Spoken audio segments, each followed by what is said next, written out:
We've got the Mantis B here, the Avogadro's DNA, with Angry Bunny and Velvety Club on the crew. So, this is the Mantis B ship. It's got a 4-person teleporter, which is utterly fantastic and one of the absolute strongest things you can have in the game. It also starts with incredibly strong defenses, as it's the only ship that starts with Tier 2 shields, and it starts with a defense drone to pair with that as well. In addition to support your boarding shenanigans, you've got a boarding drone you can use to assist if necessary, and Mantis pheromones for the speed or the extra scrap if you opt to sell them off here. The main problems with this ship, or main problem, I should say, there's really only kind of the one, is that you've only got 2 Mantis crew to start. So you're going to be boarding with both of them, leaving your ship with nobody on it. And in this little bottom left corner of your ship here, oxygen and doors are kind of next to each other. And if like a fire spreads through there and takes out both of those systems, your tiny Mantis hands can't properly repair that stuff up very well. So it's got that one little tiny weak point, but as soon as you get another crew, that's not really a concern anymore. And yeah, in general, very, very strong ship. Does great work. I guess I should also note that it's only got 3 weapon slots and starts with level 1 weapons. That is a downside compared to your average ship, but that is certainly more than made up for by the 4-person teleporter and all that jazz. Hey there, Ibarret and YOLO Swag. Welcome.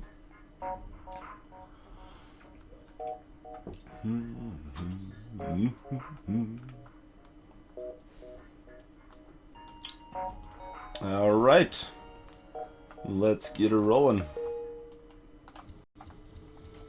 And you start with 1 extra power compared to an average ship as well, for just a kind of random little bonus.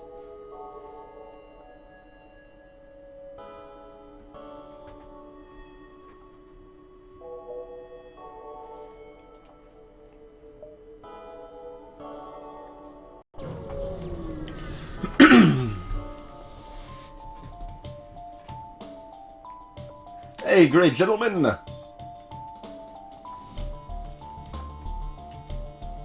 Alright, so they can't hurt me. They'll be trying to power up their FTL, but that's fine. Gonna hop on over to their ship, do a little Mantis dance. No medbay to worry about here. Easy peasy.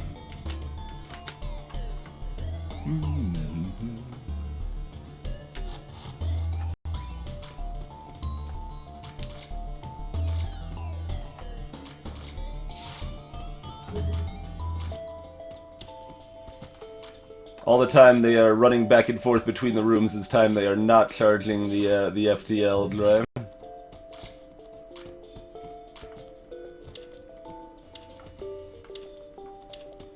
Easy peasy. 14 scrap. We can even keep our medbay powered for now. Such extravagance.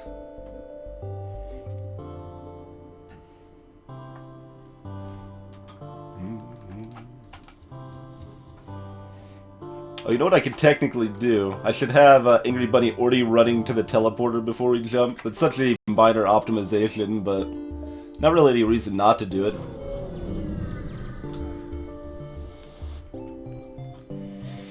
Attack the rebels and then steal from the civilians later. Alright, even if they've got an offensive drone that can't do a lot to me, let's go ahead and board right on over there.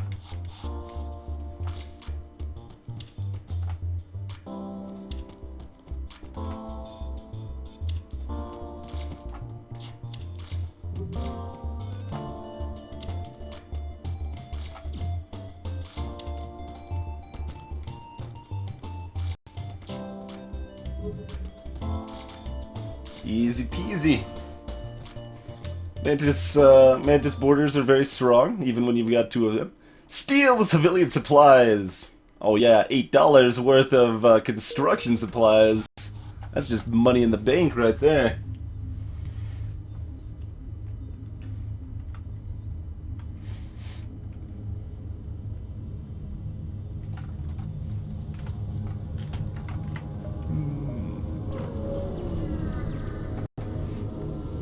got asteroids here. So they could hurt me here.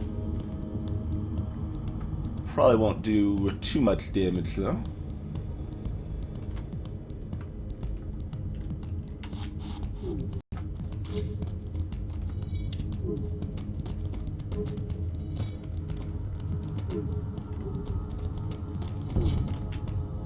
Ow.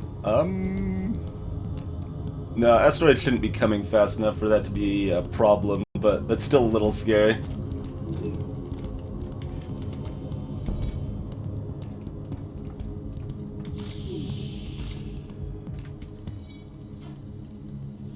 I like how they actually dodged that shot over here. I'm just chilling on their ship. Hey there, Closier! If your teleporter is destroyed with all of your crew on the enemy ship, then you find a shuttle, is the description, and just kind of go back home with that. So it's not a run-ender or anything. Hey there, Sheer Hicks! And greetings, Kinshiroo. We gotta wait for our FTL drive to charge very slowly because we've only got level 1 engines. I guess I should have thrown him on engines technically to speed the process up, but whatever there.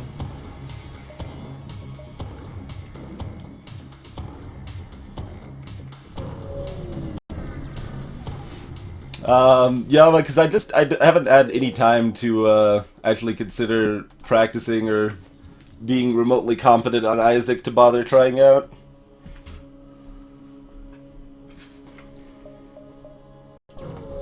Like, I'm not even confident I could throw down a consistent 30-minute Isaac run. In fact, I think that's unlikely that I could throw down a consistent 30-minute Isaac run, so I'm not even in the same realm at all. I'm at least tangentially interested, but not enough that I've put in the effort to actually be a contender. Blaze, what do I think about the boarding drone and holding it for a long time? I generally don't bother. Mostly just hold it until I've got more crew and stuff. It sells for a good chunk of scrap. I could use that elsewhere. But it has a few unique properties that are useful that can be worth hanging on to it for a while at least.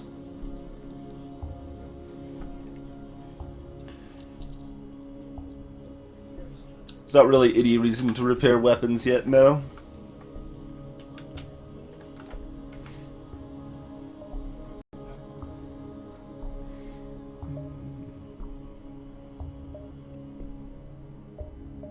Let's take a look at what we're kind of looking at here. Probably want to hit both nebula beacons.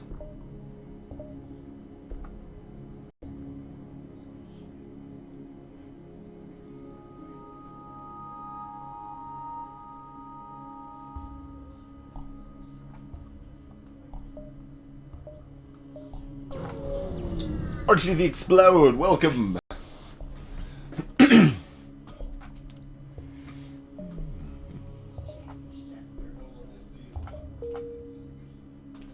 I keep like trying to jump again.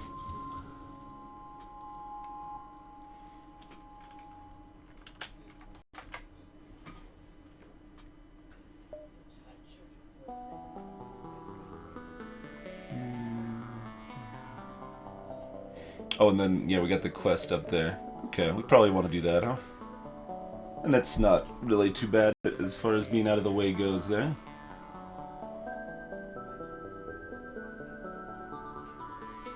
Yeah, probably go like that. That looks good.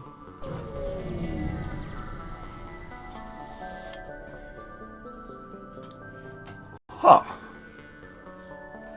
So, yeah, I think I want to do this. Yeah, let's hire the Inji here. Both the Inji and the Rockman offer good blue options. I prefer to have the Inji for repairing stuff rather than Rockman for upping my offensive boarding capabilities at present. And I tend to preference sectors like Inji sectors that'll give me more Inji blue options anyway.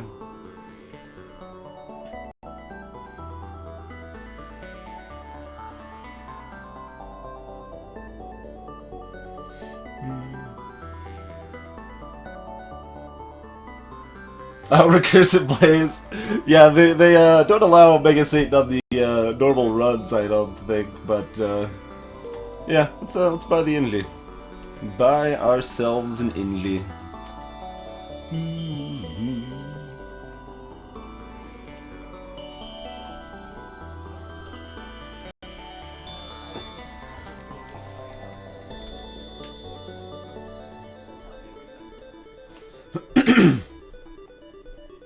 Oh, so did you you like made it through the chest and then like went back and took out Mega Satan? That's I think that's appropriate level of swag.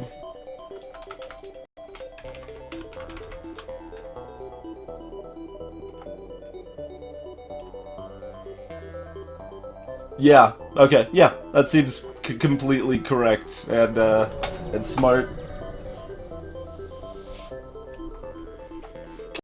Yeah. Let's aid the civilian ship. There's probably money in it for me. Alright, they can't hurt me, but they do have a medbay, making it slightly awkward, but we can deal with that. Let's kill their boarder when he hops on our ship here. Hey, how's it going, buddy? You know what, let's speed up the process.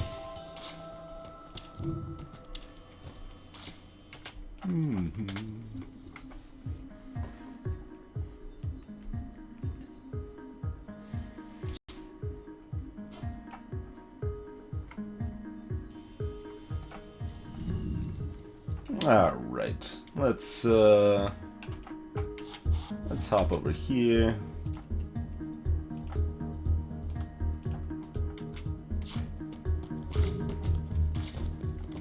Send one of our crew members off to take out the medbay while they're distracted trying to protect the shields.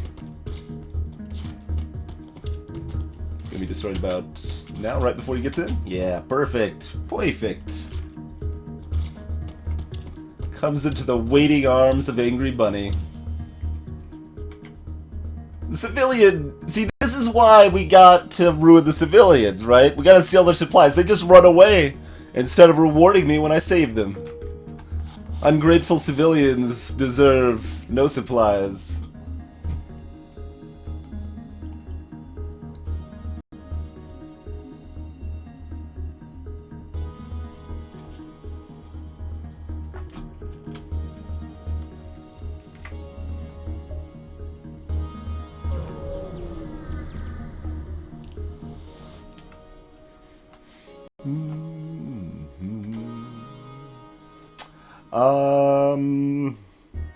That should be better chance of a... Yeah, that should just be guaranteed crew, I think. And, yeah, crew's better than scrap right now. Oh, it's not... Yeah, it's, not guaranteed. That one's like a coin flip then. Still, the correct choice, I do believe. Let's see, do we want... Maybe we want a level 2 teleporter before that event, because it's fairly likely it's a rebel drone, automated drone ship that's attacking that store. But then we don't have any money to spend at the store. We can always sell off the boarding drone or Mantis pheromones, I suppose, if there's something really exciting.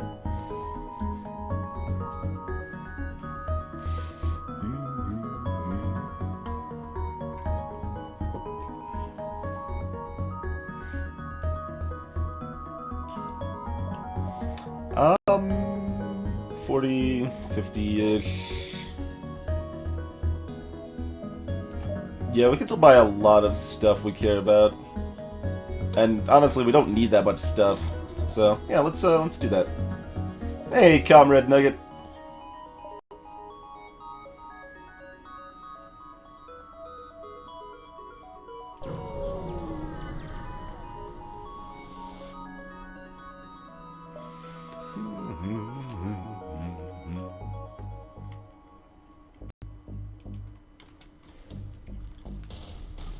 It's not, but that's fine.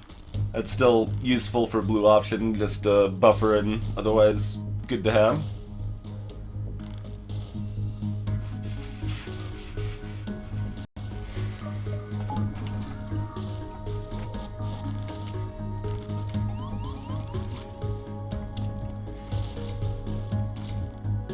Just hope the heavy laser doesn't take out the defense drone.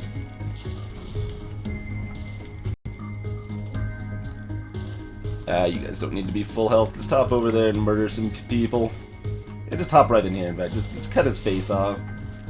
That human doesn't need a face anymore. Hey, Culture Vulture.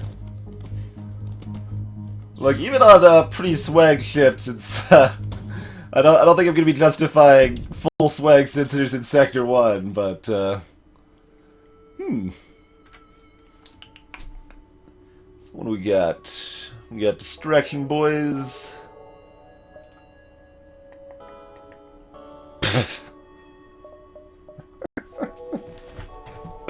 Whole repair drone, huh? And we've already got our investment in the level 2 teleporter anyway, which makes the boarding drone less useful.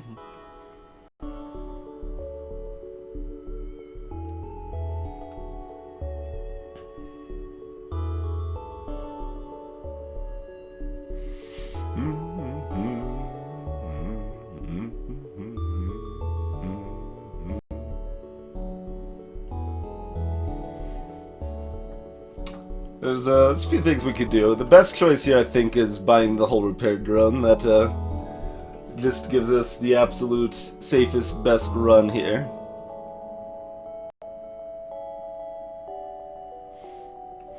I'd say so, Aegis. It depends a little bit. Like, if this was on another ship early on, I probably wouldn't want to buy it early, but I've already got drone control to begin with.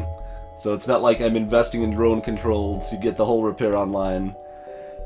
And I've already got tier 2 shields and strong offenses for a couple sectors, so it's not like I need to invest in those either. So I'm safe to invest in the whole repair drone. And it just means that you win the flagship fight. Basically, as long as you've got a basic level of capability. Whole repair drone is ridiculous. It's one of the strongest things in the entire game. Yeah, let's sell off the boarding drone by the whole repair drone, I think. Hey, Death by Ace. I'm gonna keep the Mantis pheromones for now. You could certainly sell them off, but not a whole lot of need to, necessarily.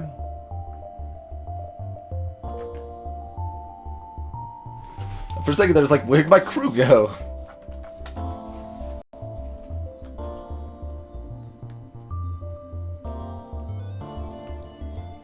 Hey, Jackster! Yeah, I didn't even use the boarding drone once.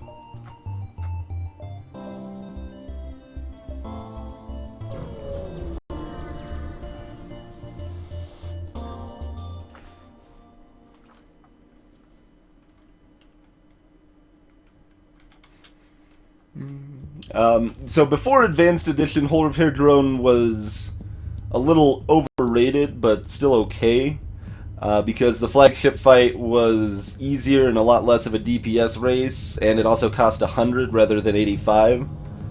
With both of those changes in Advanced Edition, whole repair drone just incredibly strong. Alright, so they've got Mantis or Mantis Inji crew. See, and here's where whole repair drone also gets interesting. Like, I probably don't want to use a defense drone against this missile. Because it's going to be cheaper to just pay for hull repairs instead.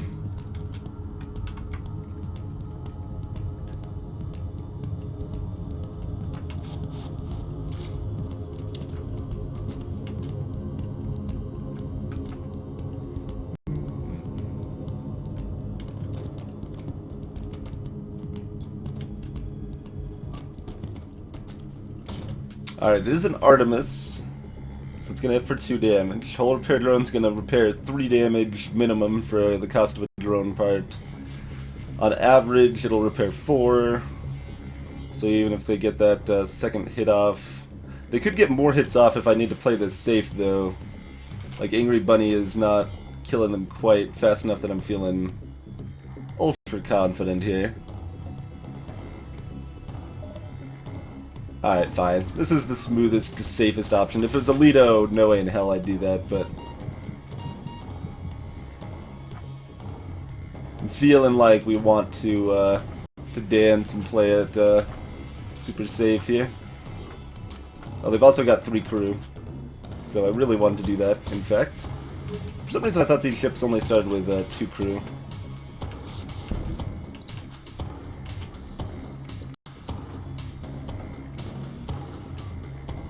Get you later, Blaze!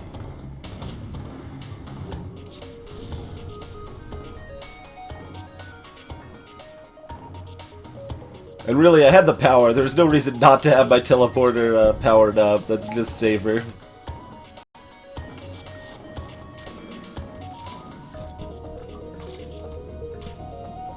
Oh, those level ups. Those level ups make the 1v1, or like even fights, just way, way more in my favor.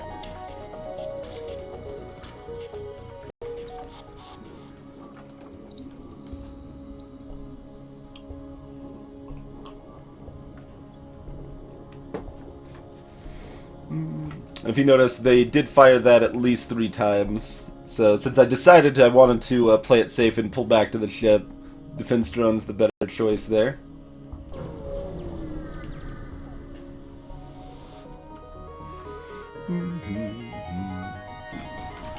Alright, so they cannot hurt me, but they are charging the FTL. Can we kill this fast enough?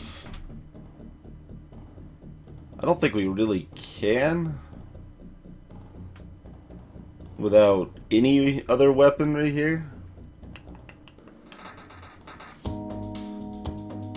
I kill this fast enough, like, without risking losing my crew, I mean.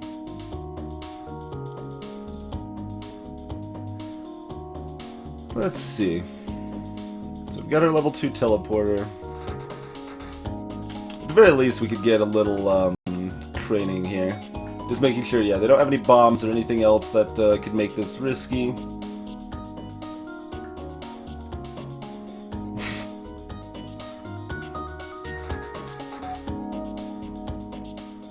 Technically, engines are probably better, so I could potentially get damage back and forth in 2 rooms.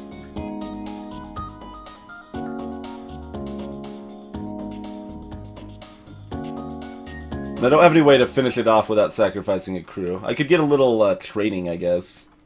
That's so that's all I actually get out of the deal. Alright, mild amount of training, ho!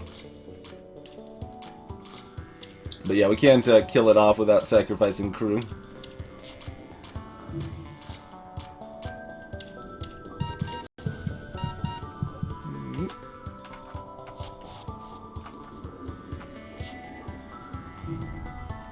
And that also prevents them from running away and ratting us out to the rebels here.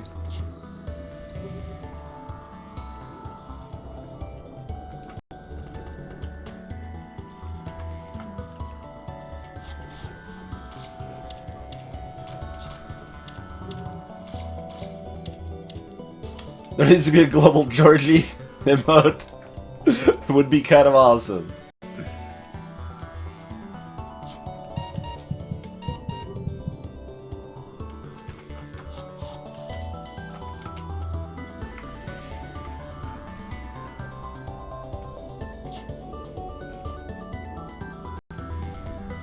I stand by my decision, Darkstar and I. Like I said, because the ship has plenty of other advantages, losing out on scrap early by not having the boarding drone available and spending the money on the hull repair drone isn't a problem.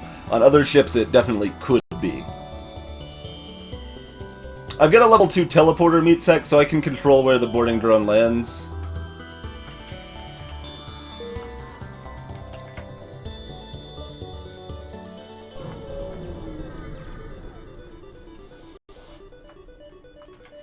Nope. Energy sector, absolutely. Do you want the red fork or the green fork, huh?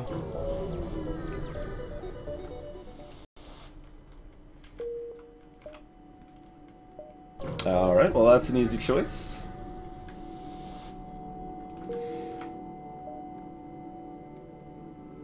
He gets too far to the left. I don't approve of that.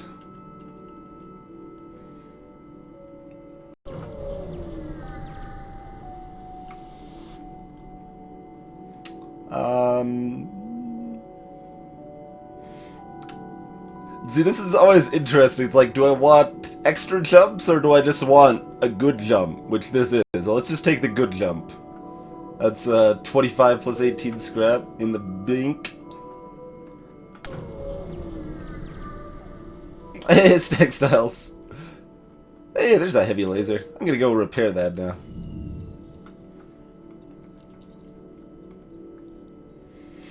Rah rah rah.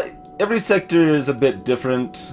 The common wisdom is that red sectors are riskier but give you more scrap, but that's not really true.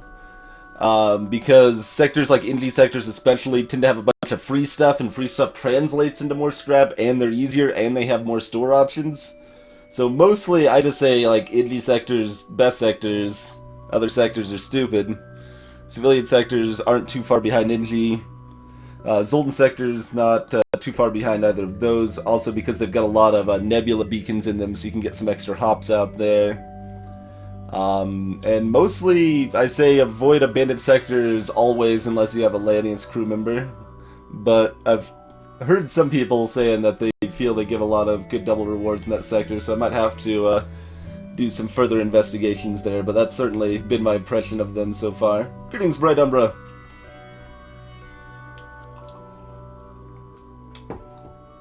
Night, Aegis.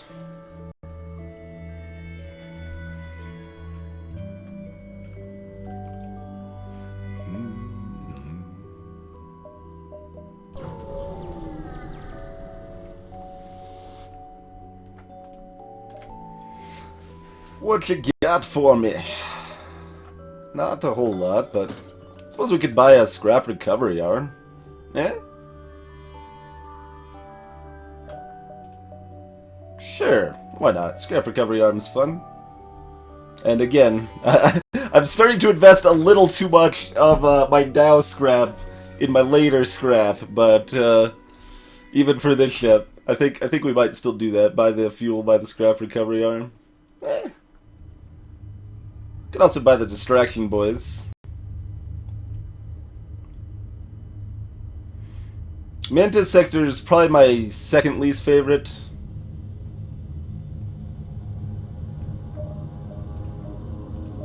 Rock sectors have at least 2 stores anyway, so that's helpful.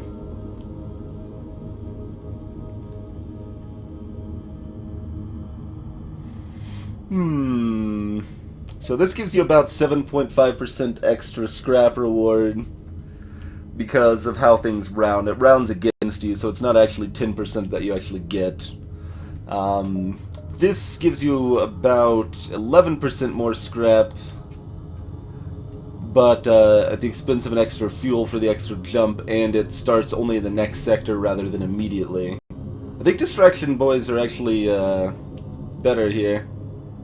So, for quite a while, like, originally I kind of thought distraction buoys were worse than the scrap recovery arm, but when I've, more recently, since I've kind of last really talked about them in too much depth, I think the buoys are better.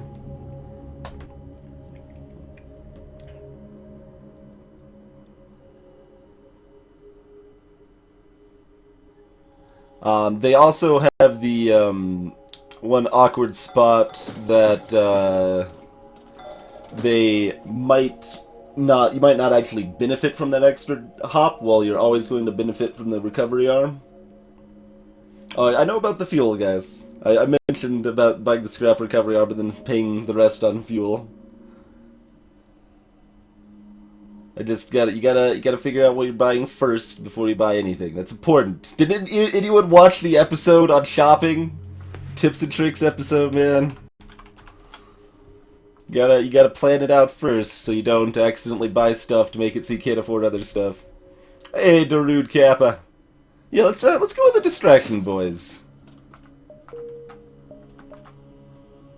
There's our third store. Alright.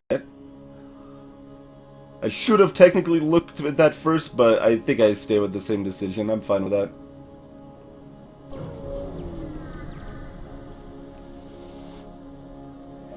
Intruder on deck. Side with a fugitive. Hey, do you want to immediately get payback on your captors there? How about immediate payback on your captors? That sound good? Yeah. Alright, your first mission, Davion, is to go punch down the clone bay. The rest of us will take down these Ingy suckers.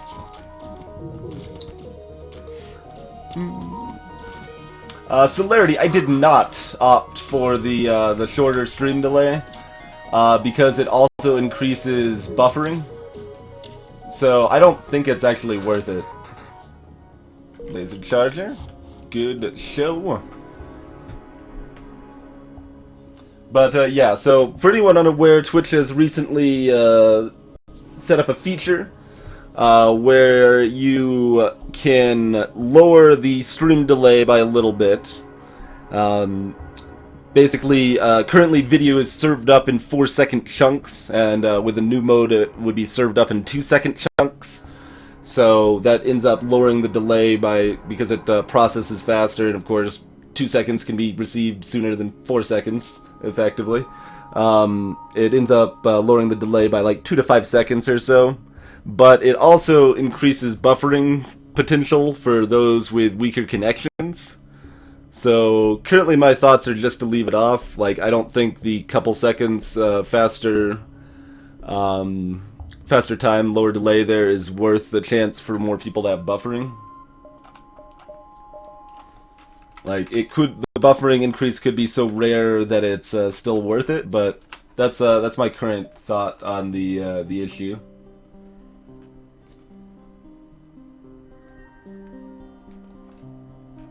No, still not the same as old spin. Like, we're talking more like... So right now, it's normally about, I would say 14 seconds average. Depends on a lot of factors, but that's what I would say I've observed most of the time, between like 11 and 19 seconds or so. And then that'll drop it down to like 11 seconds or something.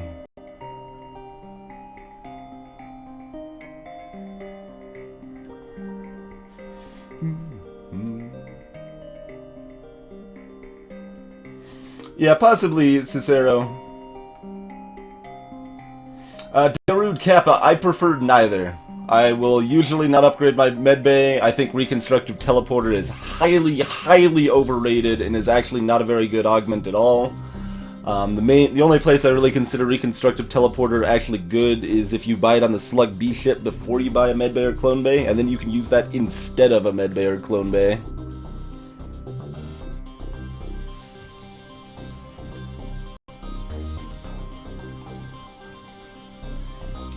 Hey there, Mind's Eye. Tantarali. How's it going?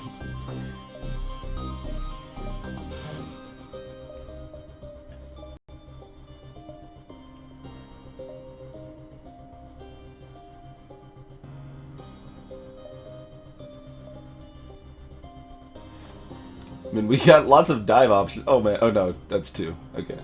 We can comfortably dive 2, but comfortably meaning beacon-wise, not sanity-wise.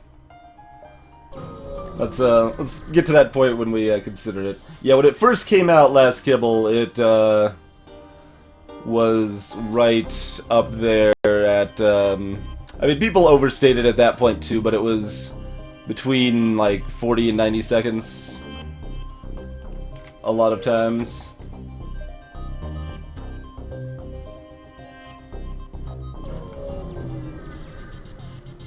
Nice, Banzai.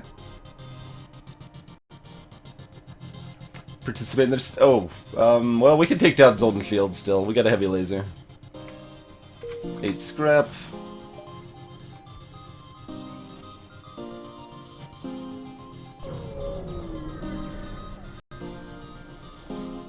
Greetings, Juniper Belmont.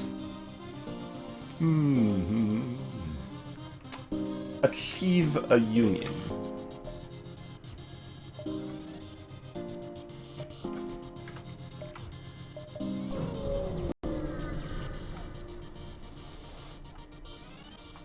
Yeah, Doomlich, like, and it's something that, like, I mean, especially when the feature was first implemented, like, I thought was kind of the end of the world and the worst thing ever. But I mean, as it turns out, like, especially the way things end up going just in practice, you kind of have some amount of extra delay anyway. Like, having a few seconds less does mean you can see messages sooner, yes, but it doesn't necessarily mean a lot. Like, my average time in responding to a comment is probably like 50 seconds in reality. Because you just, if I can't perfectly divide my attention between the game and chat, and really no one can.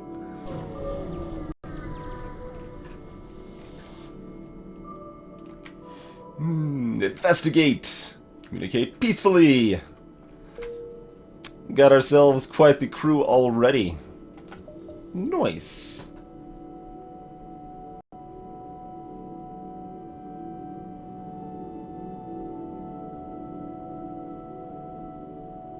Troll stuff, Tantarelli?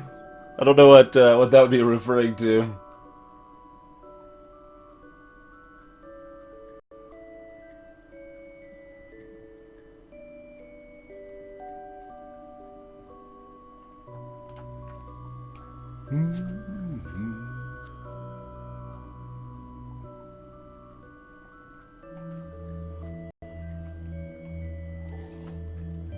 Now I'm trying to figure out what Devin and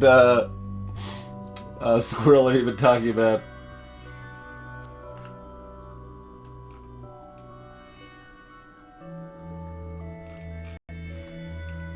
Hey, Monolithic.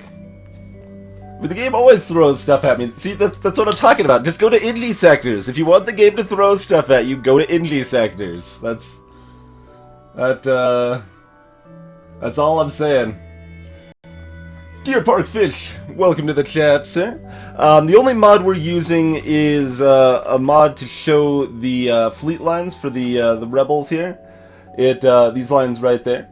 It doesn't really change anything significant for actually playing the game, because I would normally just measure that out manually by hand to judge where the rebels are going to end up. It mostly just makes it quicker and nicer for viewers, so that's why I use that mod. It is linked in chat for you if you'd like it there. It's a basic functionality that I think should just be core with the game. And Crayuji wants to be the Inji, it looks like.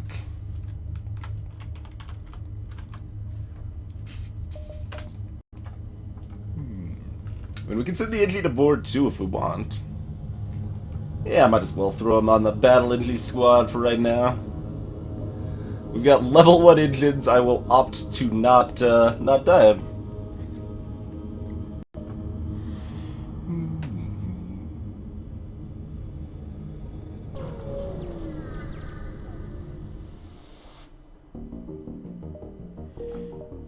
There's the distraction boys in action.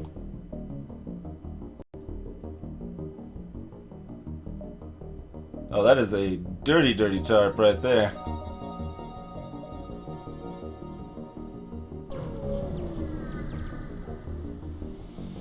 Hey, FTL!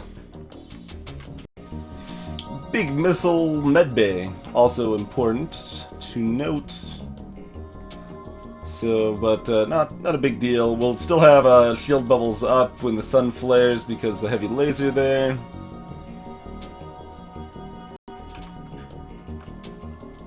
Let's just send our crew over here. Sending the Mantis crew down instead. Oh.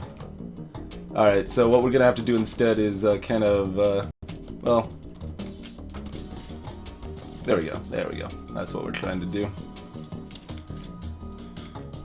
Oh, they've got a Mantis jerk over here too. It actually makes it a lot harder. Could sum them out in a minute though.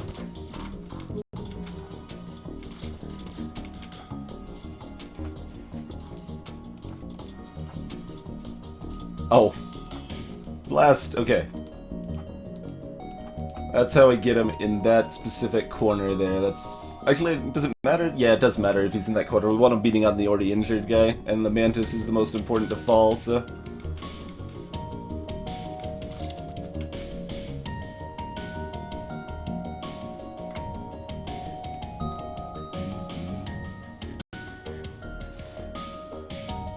Oh, also, I'm doing this in weapons instead of shields. That's probably part of why it's a little wonky here. Send them over here. Can we out-damage? Yeah, we can out-damage that guy.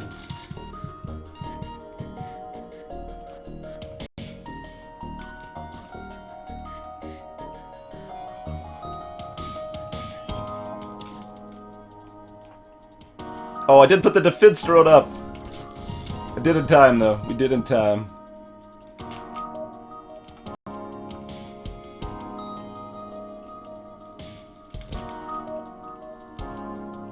Man, Remo's almost dead. I just want to kill Remo and then go from there, you know?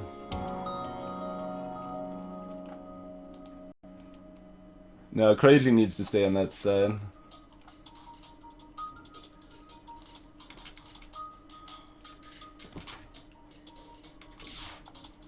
Remo's not gonna die. Like, we can out-damage him, but not easily when we're dealing with other stuff over here.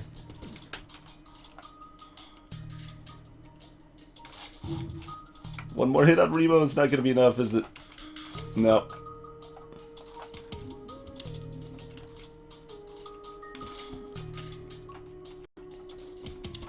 These guys are gonna be healing for a long time, though, so we should be able to kill this guy off, and then we'll send these guys back in. Hope the flare's not too annoying. Hey, Topaz!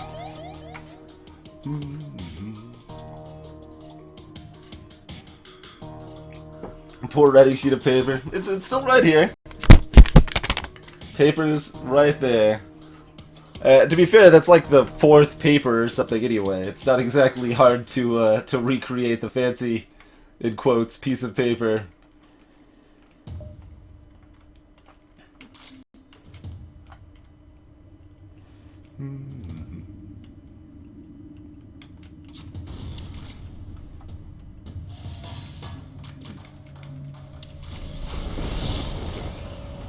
There's that oxygen hit. We'll worry about that later, I think.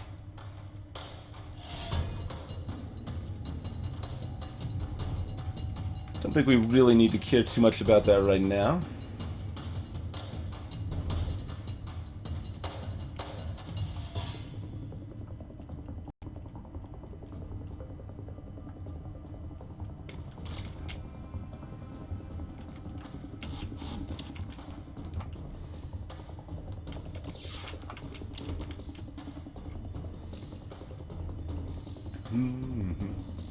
Alright, Tatarelli. Thank you, sir.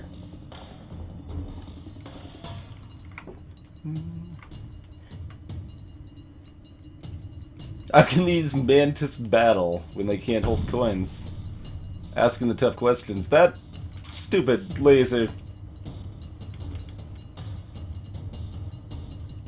I don't remember authorizing that laser to destroy my drone.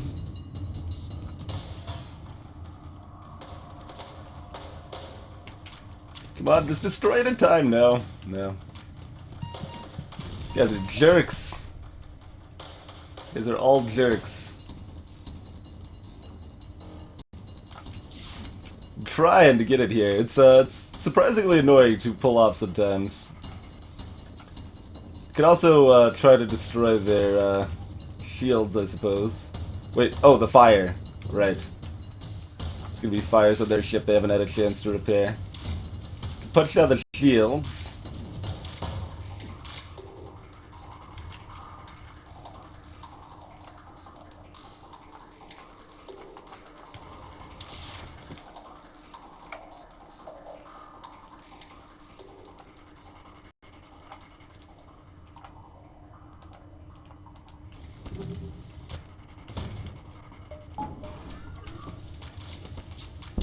Oxygen's been down for kind of a long time.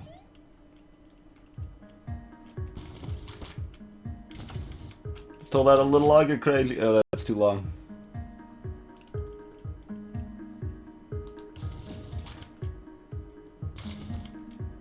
Oh, it's a level 2 medbay? I'm surprised we were able to punch, like, even come close to fighting him down in it then. It looked like they were only healing at level 1 medbay rates. Guess I was wrong about that. Alright, let's just pull back.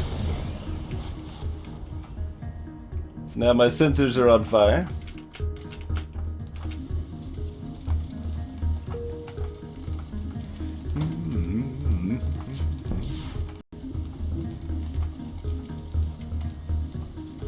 Let's see, 55% on our oxygen.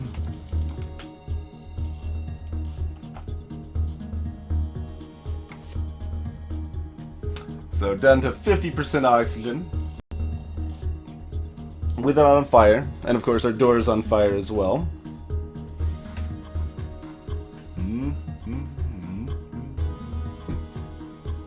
Yeah, once the fire breaks the oxygen, it'll put itself out. Exactly. Just play it ahead like that. It's all good. Not a big deal. I think we do want to just go ahead and reboard them. Our oxygen's still good enough for now. Let's get going.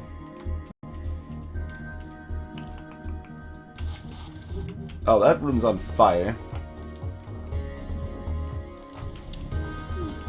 That room's also on fire.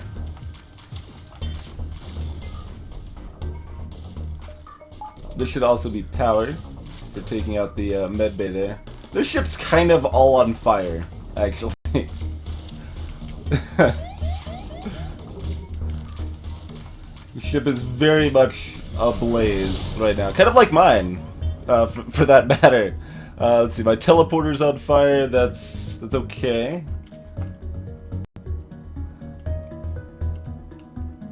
Down to 29% oxygen? Should maybe do something about that, huh?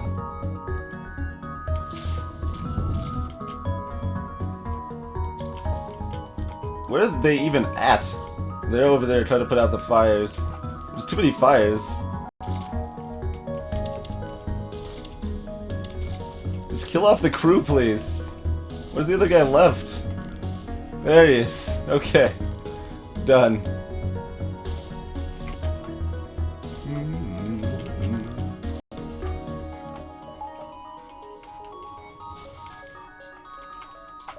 Pull these guys back.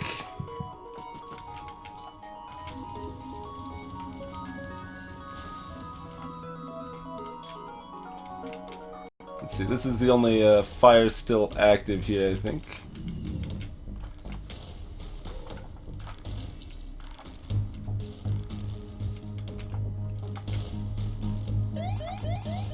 Alright, send you to heal. You get over here. Wait until that's just about to hit. Okay, let's get out of here. Do we want to hit the store or not? Oh yeah, I was seeing if I had anything to sell. I don't think I have anything to sell other than maybe this charge laser, but that's probably good enough. We need some fuel anyway. This might be the only store in the sector. Oh, and also that's the only direction to go. So yeah, we're definitely gonna just hop to the store. It was fine though, Doomlich. Like we took what, like 6-7 damage or something, and or 8. Got 28 scrap out of the deal. Perfectly fine. Hey, Draco Omega. Fat, please. Welcome to the chat. The other direction doesn't exit. That is indeed the case.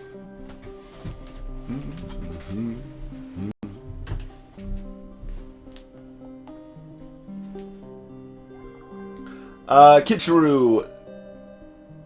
No. Your crew cannot get stranded. So, possible scenarios, like, you've killed the enemy crew, and you don't have a teleporter, and all of your crew are on the enemy ship, you are automatically teleported back to your ship by using the enemy shuttles. If, you still have crew on your ship, then you are not automatically teleported back because you can then go repair the teleporter instead.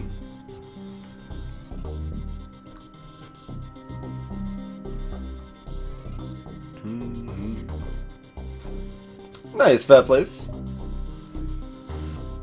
So we could get frisky, we could get just mildly interesting and buy the mind control. Mind control just doesn't do that much for me. Like, I've already got a 4-person teleporter. I don't need 5 people fighting on their ship. It just isn't...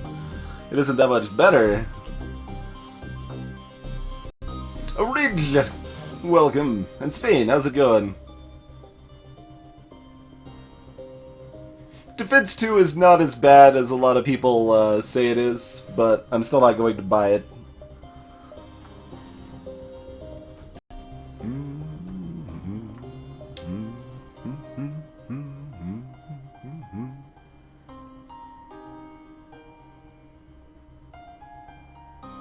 Yeah, Draco.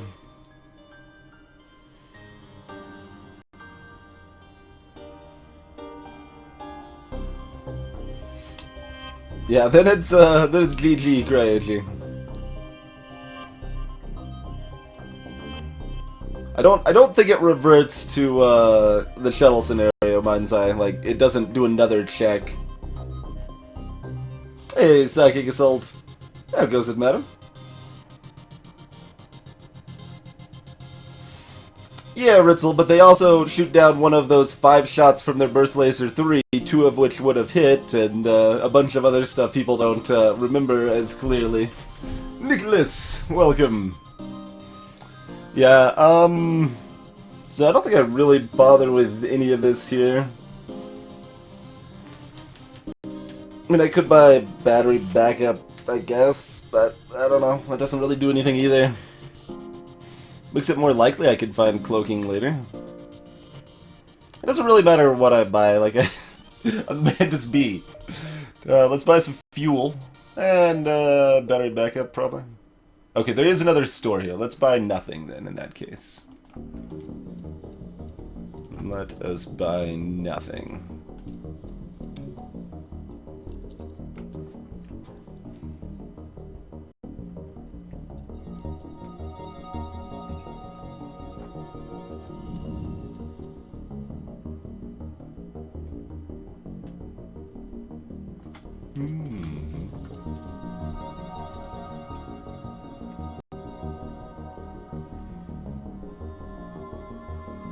Yeah, Defense 2 very solid against a ship with Ion 2. That's a good point too, Ice Drop. Or Chain Ion.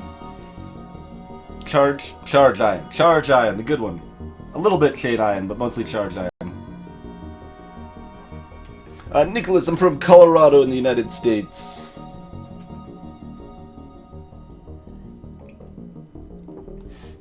I was thinking about doing something like that as a challenge run, Doomlich. Not sure exactly the best way to go about it, but I have some ideas along those lines. Anyway, everything's fixed up, we're back in position, good to go. We can... No, let's buy nothing. Like I said, there's another store.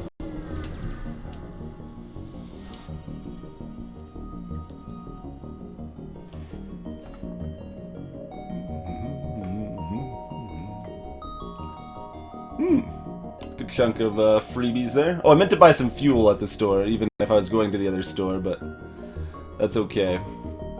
Yeah, let's hop back one more beacon, then hit the store. That's the last store in the... Or actually, hold on.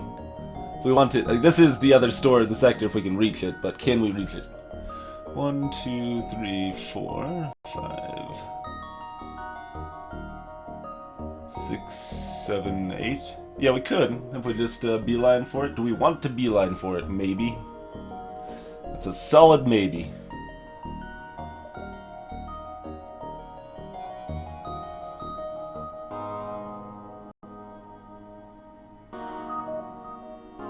We can even hit the nebula if we want to go that way.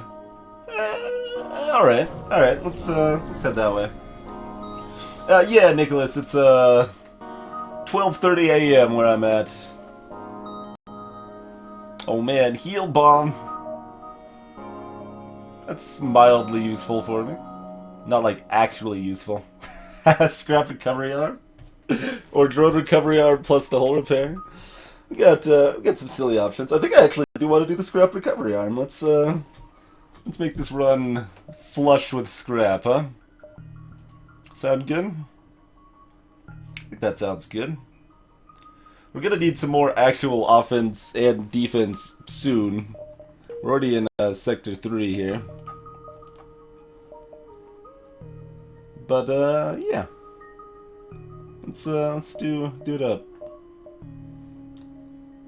This is not really the correct play, but it is the kind of funnier, greedier play, so that's what we're rolling with right now, I think.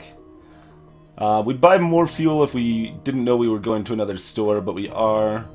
Do we want to go ahead and sell the Mantis pheromones now in the off chance we get a free augment? Maybe.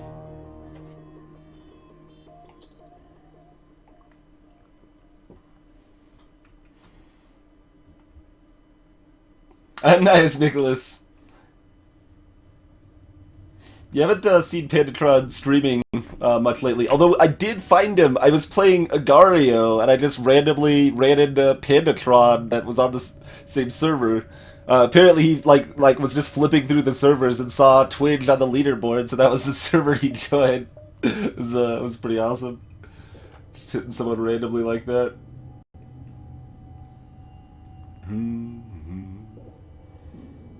I mean, it's like, yeah. Sell it off. Have room for more free augments. We're in a pirate sector. What's the odds of us getting a free augment? Like 0.2% or something? Something like that. It's certainly not high. We'll keep it for now. We'll keep it for now. If we need to sell it to buy something at the next store, so be it.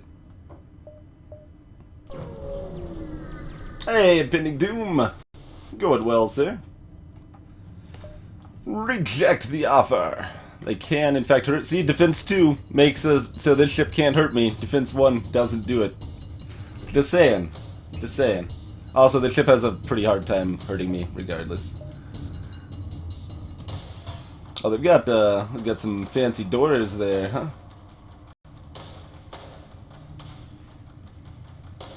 So if I want to be like cheeky safe here, I guess we could do this. We could be like, oh, what do they have on their ship? I don't really need to know, but oh man, that's even better. Alright, you go man shields. That reduces chance for us to take any damage. Everyone else just hop over and slice everybody's faces open.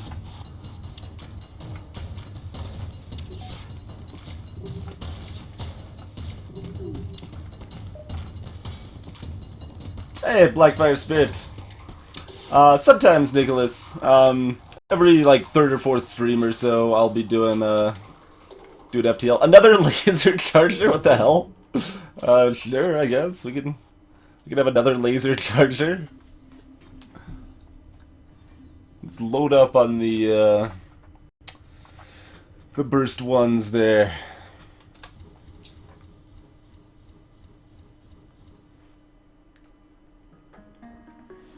But yeah, I don't like to do FTL all the time. I like to mix it up with some other stuff. But we've been doing a lot of other fun stuff as well, like Necrodancer, Desktop Dungeons, etc. We'll probably be like starting something new and interesting soon enough, depending on how the votes on the supporter polls go and such.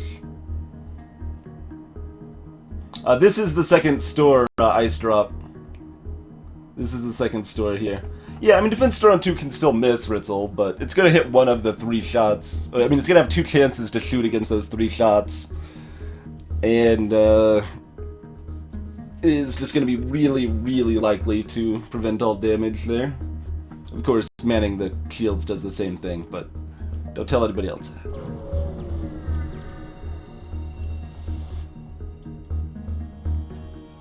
Oh, the anti-drone is bad, and it should feel bad. I don't know, guys. This looks pretty dangerous. We should probably surrender to the slavers.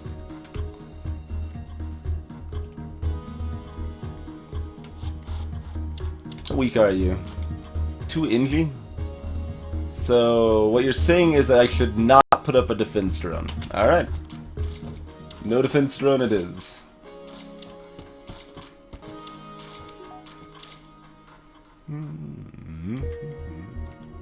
Also, it just has to be 2 not Rockmen there, basically. That's all that that matters for. Nice, Mind's Eye.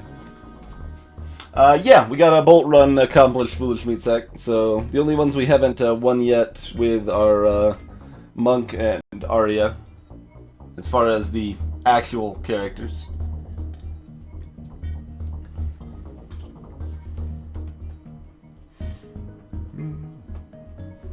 No surrender has offered me anything yet, Kinshiro, in this run. We haven't taken any surrenders, because we haven't even really had surrenders. You're not going to get very many surrender offers when you kill the enemy crew. 1 million kitties, welcome! It's going fine.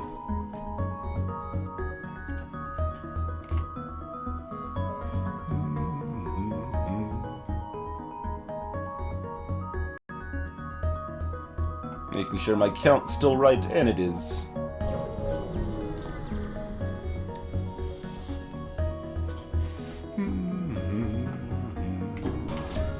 Clone Bay. Small missile. Other stuff that can't do crap to me.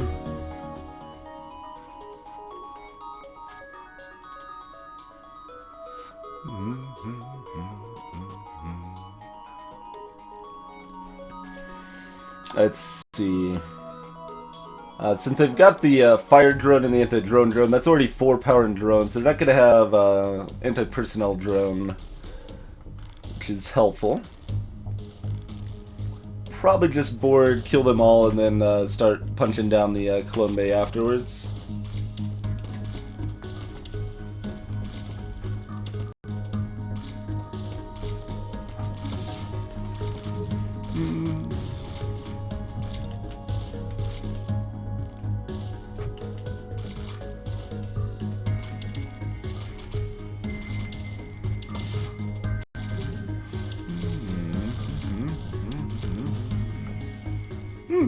Five repair, nice. I guess I knew that was coming if I thought about it for half a second, but... Yeah, Nicholas Convoy, kinda FTL plus Mad Max is the short way to describe it, certainly. Catch you in a bit, Ritzel. But yeah, I haven't actually played Convoy yet.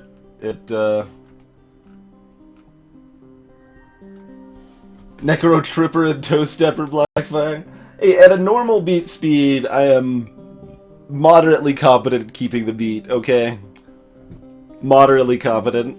I don't know, that sounds actually too high. I'm vaguely competent at keeping the beat now, at least. I think we can all agree, vaguely competent is not inaccurate.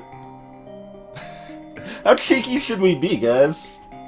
Just how cheeky do we want to be?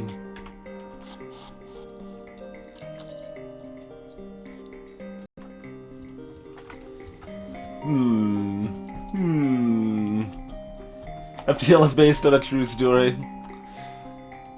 I don't think you're wrong.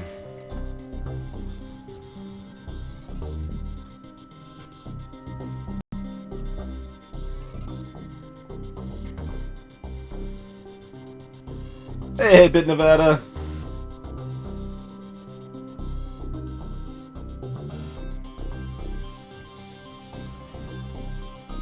Yeah, Blackfire. I mean, I'm beating 4-1 with Arya.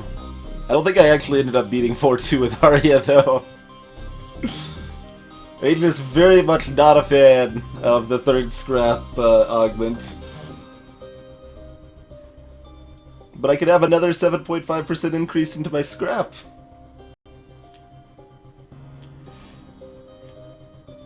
Vaguely cheeky.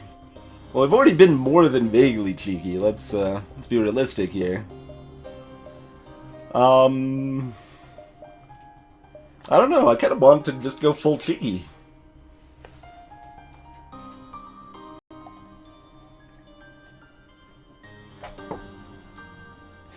Fat plays, yeah, we talked about that earlier. My current thoughts are that it's probably not worth the potential increased buffering time to have slightly less latency.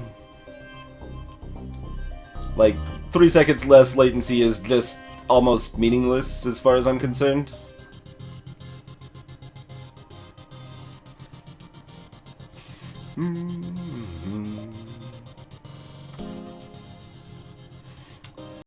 Well, I gotta keep the runs interesting, Monolith. We gotta inject some amount of overconfidence, you know? I think we gotta inject that that bit of overconfidence there. Now we're a trash truck. We just gobble up all the scrap.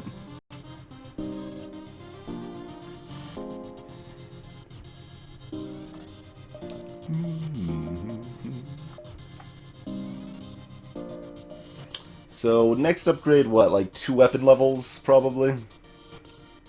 Thereabouts, Fat Plays. It's, from what I've seen, between about 2 and 5 seconds.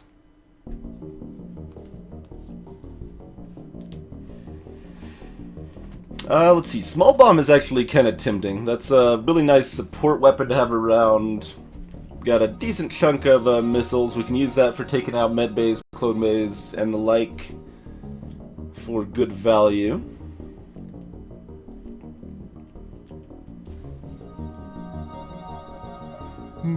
So maybe I go ahead and pick up that small bomb as well. I'm kind of feeling the small bomb.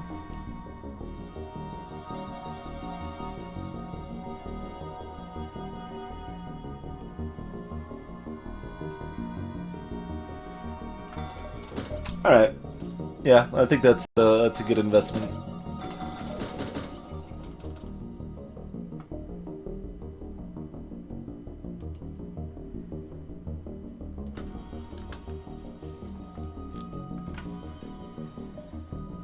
Yeah, green sectors are worse for score.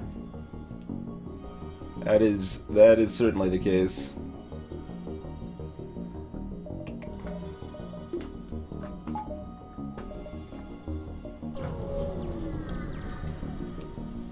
Free things are great, Kinshuru, but they don't improve your score. That's one of many reasons score is a bit silly.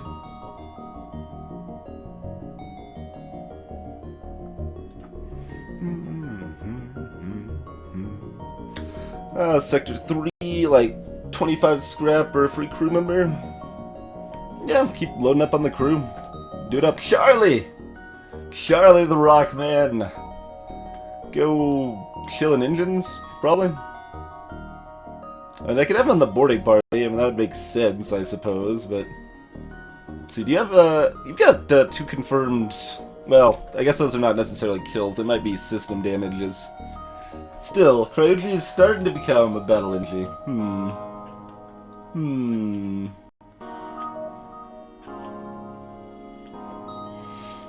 Nicholas, we're in the middle of a win streak right now. We've got 22 wins in a row, aiming to get a win with every ship in a row without a loss.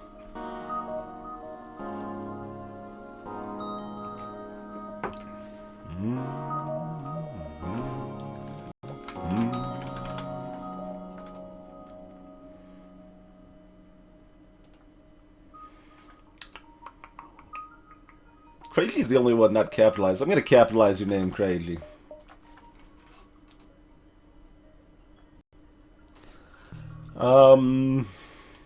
Rockmen are slow, though. But they take damage while other people destroy stuff, and we've got the small bomb. Yeah, fine. Fine. We'll do it correctly, I guess. I suppose. Alright, let's buy that piloting upgrade. Because we're going to go explore some nebula beacons.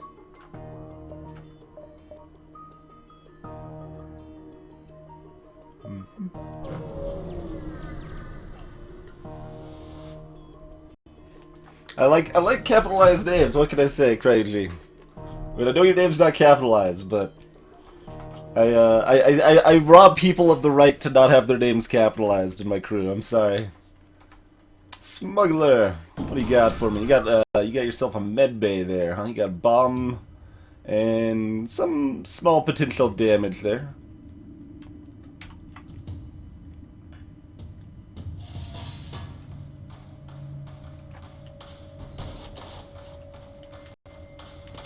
I got 2 Mantis crew over here.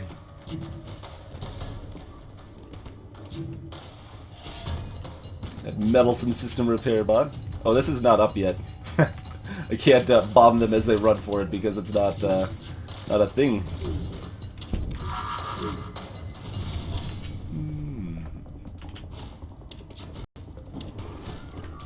That's right, kill that system repair drone again. Mapping. Oh, and level 2 on Velvety already. Level 2 on the Velvety Club.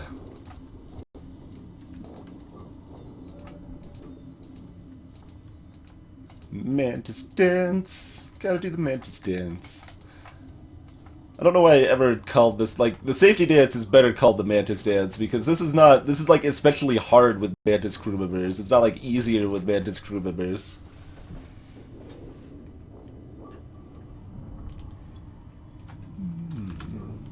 Yeah, a lot of people have trouble with the Mantis A. I guess I've never understood it that much. But Nicholas, if you haven't seen it yet, definitely check out the tips and tricks video series I have. I'll link that in chat there.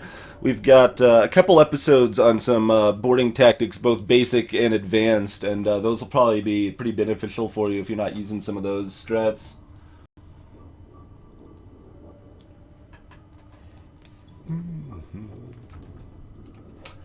I just want to, like, ban the entire chat after that caps pun conversation. Hey there, Humphrey.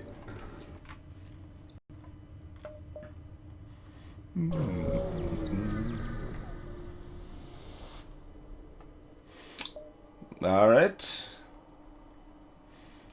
Sure. I'm growing less excited with new crew members at this point. Phillips, go man weapons. Doors, maybe? I don't know. We don't really care that much about doors. Alright, who would like to be the human?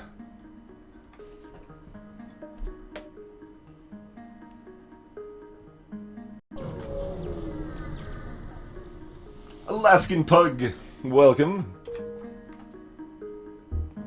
Thanks for the follow, Nicholas.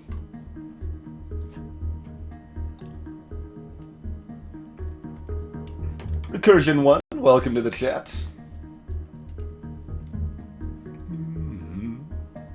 Look, humanitis is a disease that we accept and we treat on our ships. Hey, Volvolex.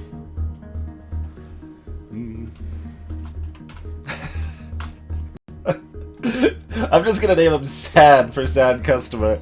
I just like I like the human being named Sad. I like the sound of that. Hey, Brain Spoon.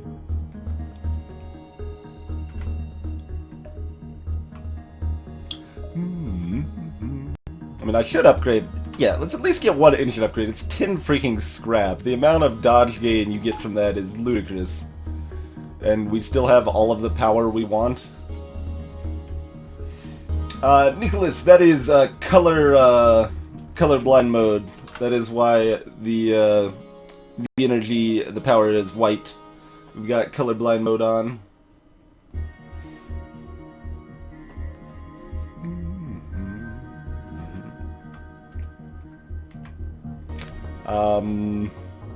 Yeah, we'll save upgrades till next sector. There's other stuff we could get, but I mean, we've got good stuff. It's not terribly worth it, but we're doing it. Steal it, yes, for scrap, or for fuel rather, in the bank. Indie Homeworlds, don't mind if I do.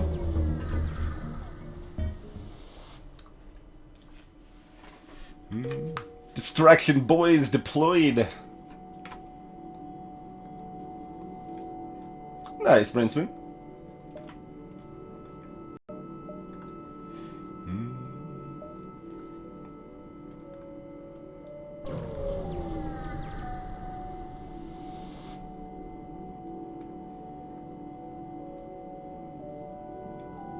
Yeah, do you remember? I mean, honestly, it was just like someone asked. They're like, "Hey, I'm colorblind. Can you turn colorblind mode on?" And I'm like, "Yes, absolutely. I should have already had that on. That just makes sense."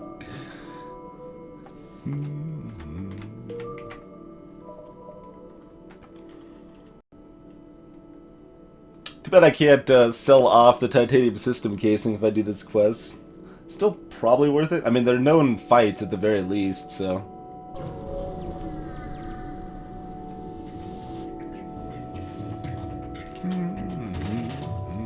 Alright, medbay charge lasers.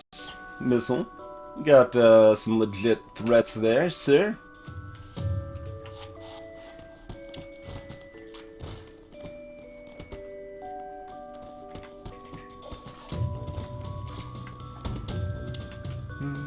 Should have seen what type of missile it was, but I think it's probably worth using the hull repair drone instead anyway. Oh, no it isn't. We didn't get the... Not if it hits there. That's okay. We still killed off 2 of the crew. Start working on weapons if we can do that, because we're going to take some damage here. Oh, we actually dodged twice. That's kind of insane. That's kind of really insane.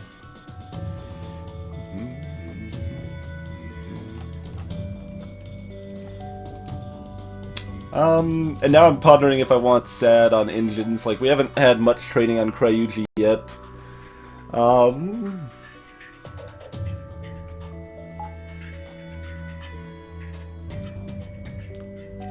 Because we want the Inji more free to run around and repair is the idea.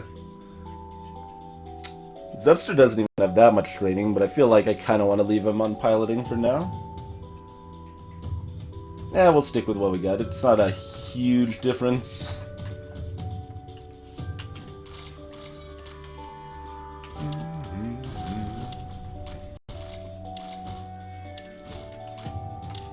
Come on, get one weapon before it. Okay, well, that was not. I actually wanted one of these down rather than the missile, but that's okay too. Now that we actually have the evasion, of course, we don't.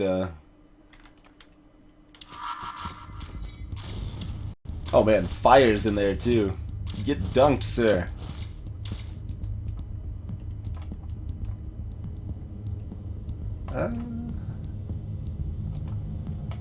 Yeah, keep punching it down, I guess. Training for everybody.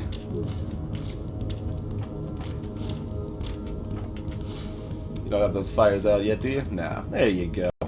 There you go. Alright, decoy taken out.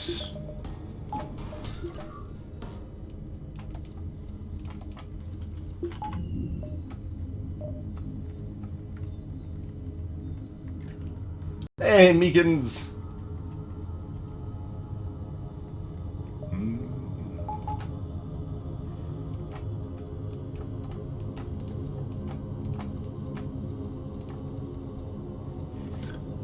Oh, and Sad's a little hurt too. Let Sad level up on repair by fixing the hole from the outside. That is a cutting plan. Might be the way to go. Acrylic, welcome.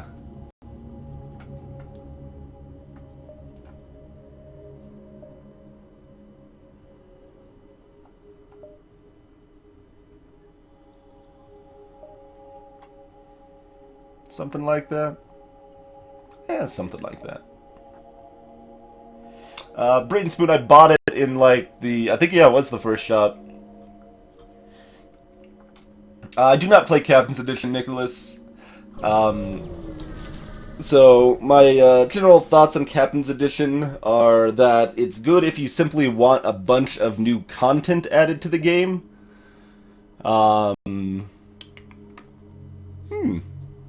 Sure. Yeah, you can do that.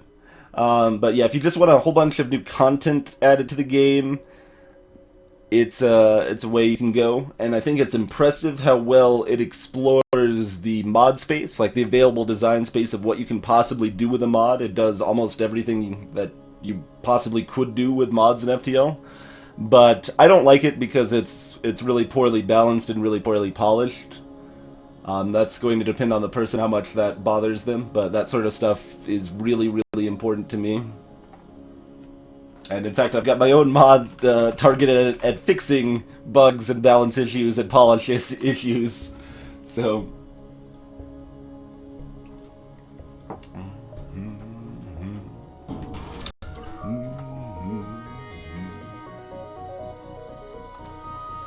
Put Sad on piloting now, too. Let's see, where do we want level 2 guy for later?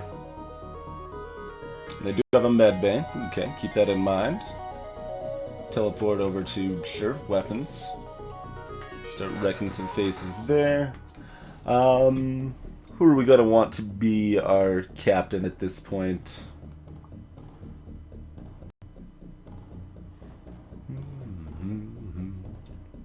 I need to add some more stuff to the balance mod at some point. I've got a few changed opinions and thoughts after playing through the win streak and stuff.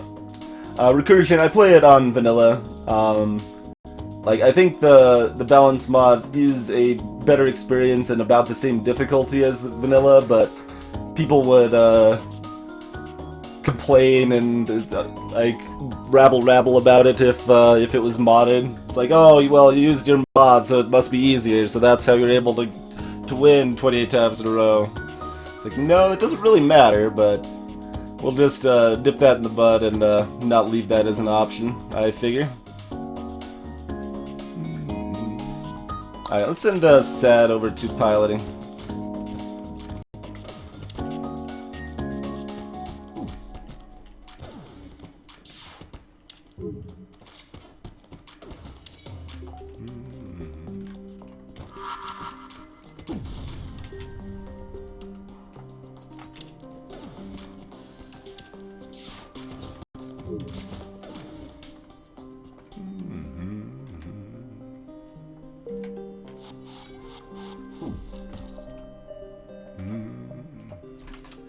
How do we combine, I'm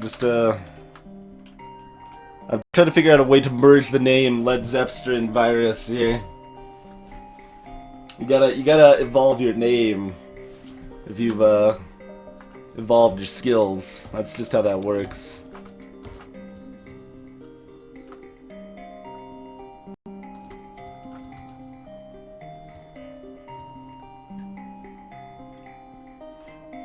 Correct, Nicholas. Yep.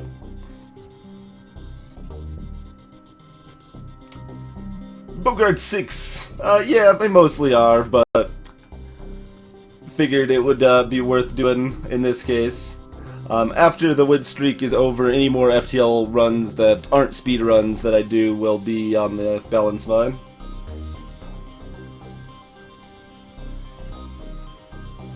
Led Viruster. Okay.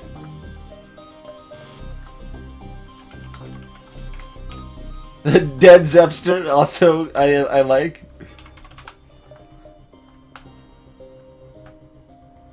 Alright, Led Viruster. Go. I don't know where we even want him.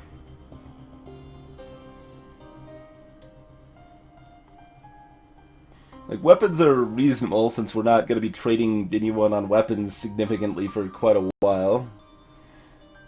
Like, the most direct benefit is, of course, piloting or engines. We actually get that 5% extra evasion right now, but that's also the easiest one to train. Clearly send him to doors, right? That's where we want him.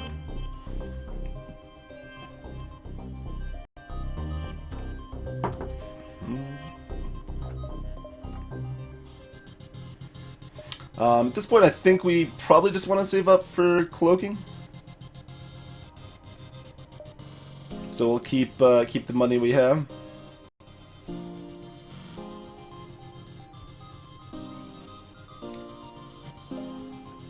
Oh yeah, some colors look a lot more distorted at lower qualities.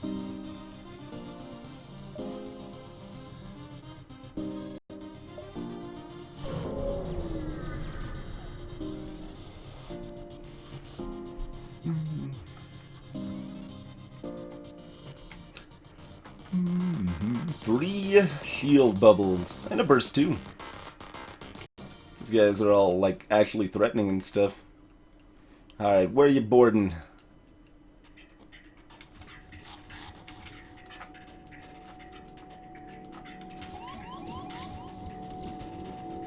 I don't know if it's even worth bringing the rock over here. Yeah, I was gonna say that they're already dead. Rock, go start walking back.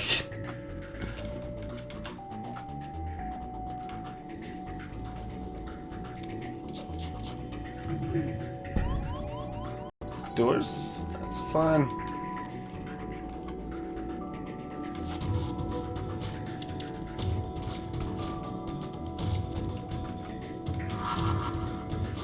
Gotcha. Oh, that's one of the most satisfying things in the game, honestly. Nailing someone as they run into the med bay with your small bomb or Artemis or whatever. I love it. I love it so much. 2 fuel. Thanks. Hey! What's this last laugh garbage?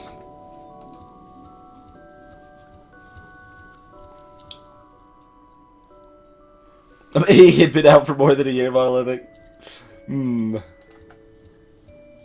Look, there's only 18 ships in the game. I'm so confused. Where'd Mantis go to learn how to spaceship? Boarding school. That's appropriately terrible, mindset.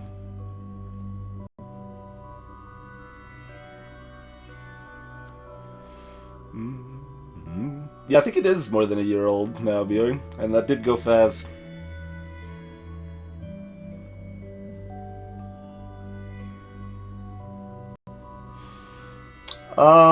Kind of neither, Nicholas, for modding there. So they didn't like specifically make the game with modding in mind, but the stuff we can mod is basically plain text editable.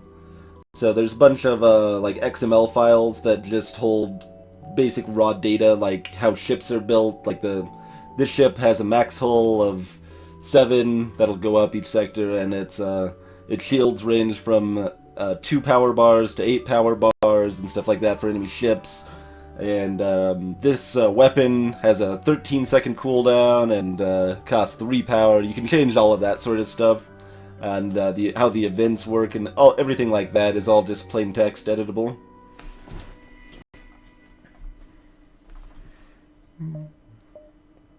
So we still got 2 stores in the sector. I guess this technically could have been one down there.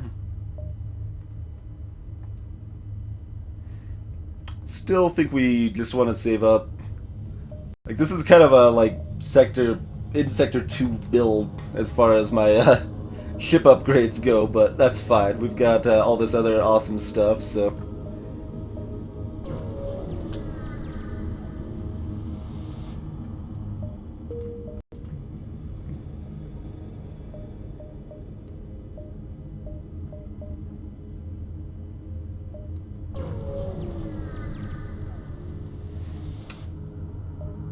YZP123. What's an Inji's favorite room on a spaceship? See, I'm trying to think, like, Injian room or whatever. That doesn't. I think you got something better than that. That's what I'm guessing. Like, I don't think it's just the. Oh, it is just the Injian room. Dang it! I was hoping there was a stronger pun there. That was a clear answer, but it works though. It does work.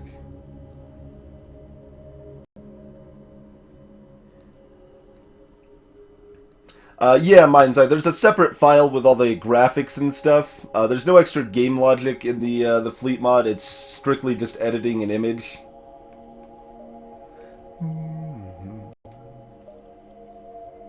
If you're still loyal to the Federation, go save them. Alright, if it's convenient. Yeah, I could probably do that.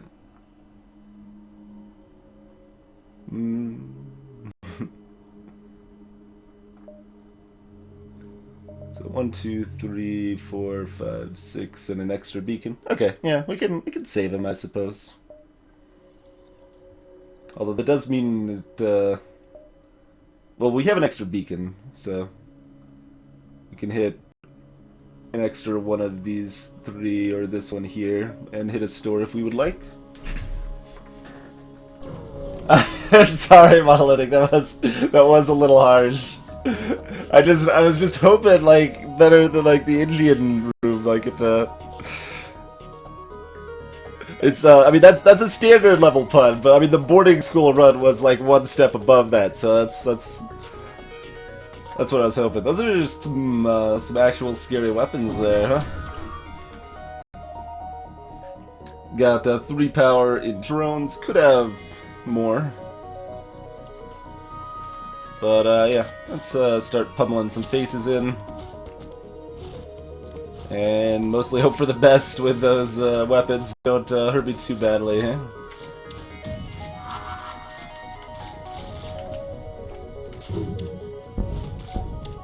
Alright, that's not too bad.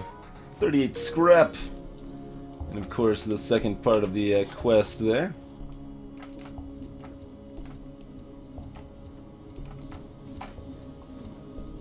Douglas Quaid, welcome.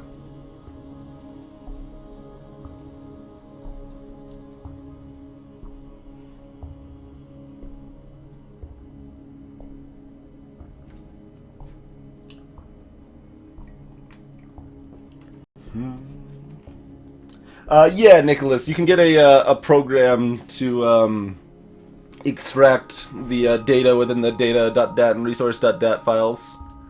That is correct. It completely depends on the game and how it's set up for how you have to mod it, Nicholas. Some games you do have to not necessarily modify the exe directly, but you can kind of. So sometimes you modify the exe directly, sometimes you run another program alongside it that like injects data into the game's like memory, so it changes how stuff works. For example, Frozlunky for Spelunky kind of does that, and can do a lot of cool things that way, even bringing online multiplayer into it and cool stuff along those lines. Look at all the scrap we have! Holy crap! We're just floating this scrap because it's I mean, we've got this. I'm not exactly surprised, but I'm still a little surprised. Hold on. Let's upgrade sensors. Let's, actually, you know what? Sector 4 swag sensors. Done. Swag sensors have been purchased.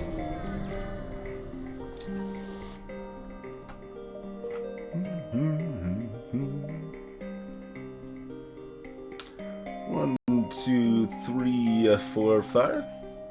Do we hit the store? We maybe hit the store. Hey, Haji! Doing well, sir.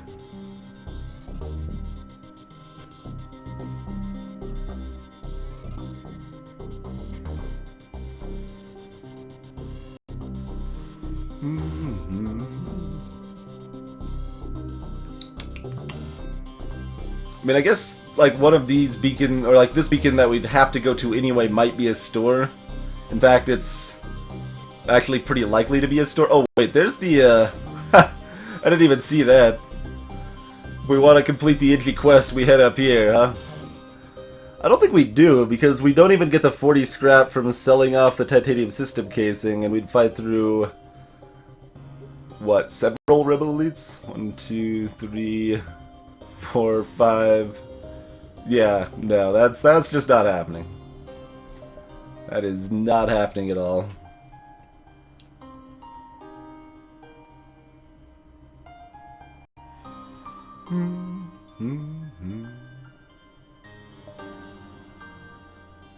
So that way we can hit any of these 3 beacons that happen to be a store, so...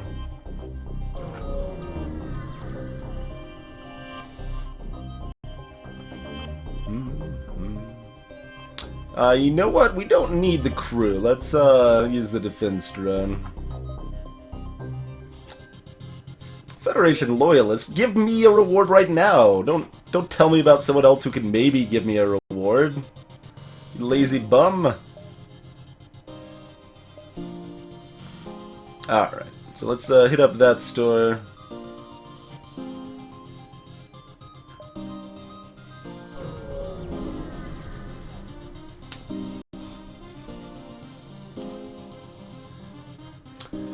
Yeah, like I said, Nicholas, it just varies very wildly for the games.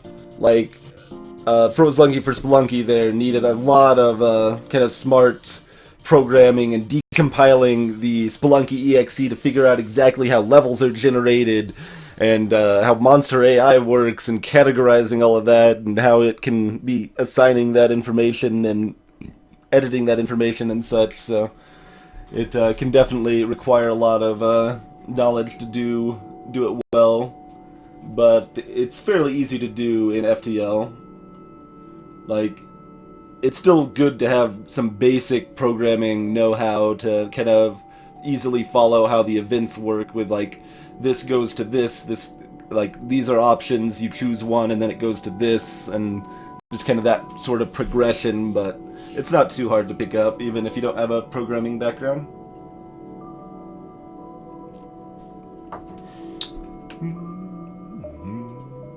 So there's a flak 1. There's our cloaking device.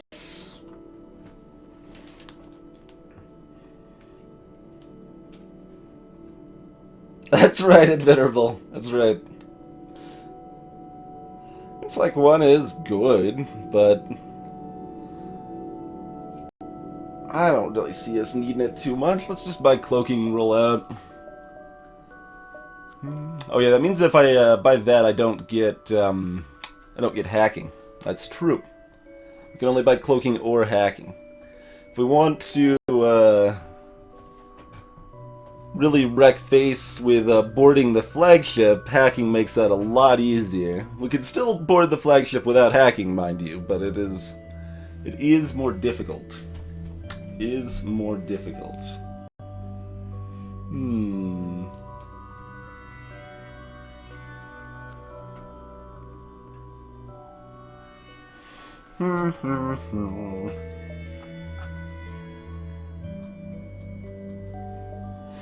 So yeah, that's a decision.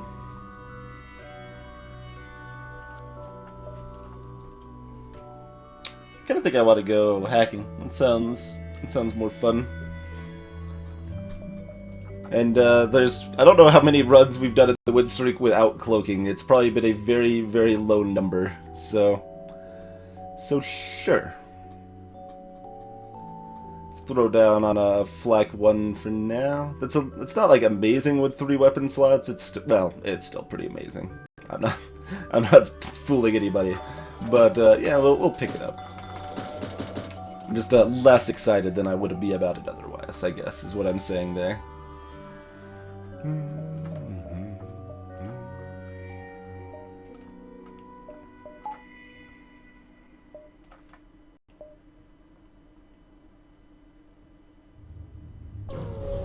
Cloaking is not necessary regardless of a defense drone model. I think I could sell off the defense drone, like that's not very important right now.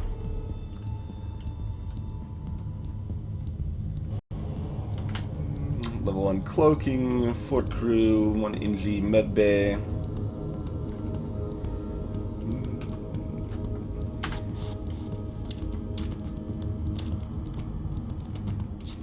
And that is small bomb off of that cooldown? I think so. Should be. No, it's fire. Fire's at 15. Yeah. It's like that looks a little off. I thought it might be because they like moved off the manning of the sensors, but gotcha. Oh, that was glorious. We got 3 of them with 1 bomb. And the other guy died on the way trying to run to the med bay. That was sexy right there. I like that happened. All of those little corpses right there is beautiful. Just a thing of beauty. Hey, Lance Fighter.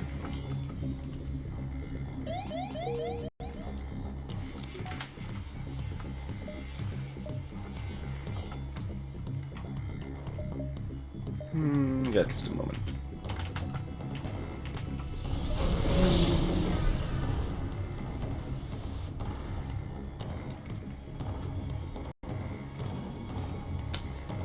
I generally prefer mind control over drones in Venerable.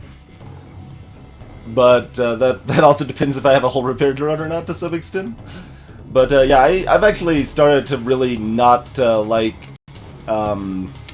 defense drones much at all. To be perfectly honest. Let's see. What do we want to do here? Alright, so we want to use a defense drone here. Then we will start punching stuff down and take them out from there, I think. So let's just exhaust their missiles first.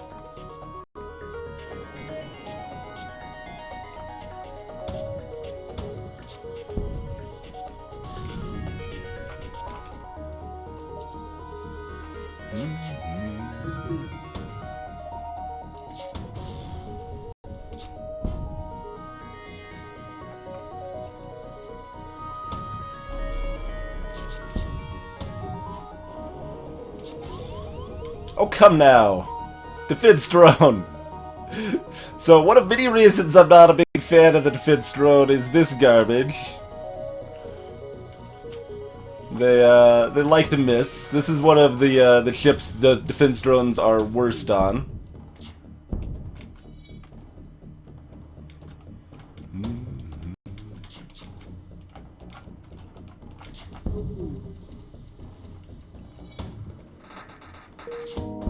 There we go. Alright, we're done with that nonsense. Hey, new cake!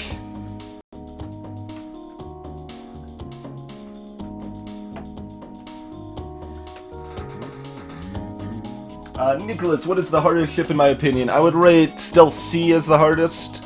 The other contenders for worst ship in the game are the Rock A, the Inji B, and the Federation B. Douglas Quaid, why the dislike for defense drones? Well, one is they're not entirely reliable, as we just showed off quite a bit there. That is something I'm not the most fond of. Another is that they just don't defend against that much damage to actually be terribly exciting. Let's see. Yeah, that looks good. Okay.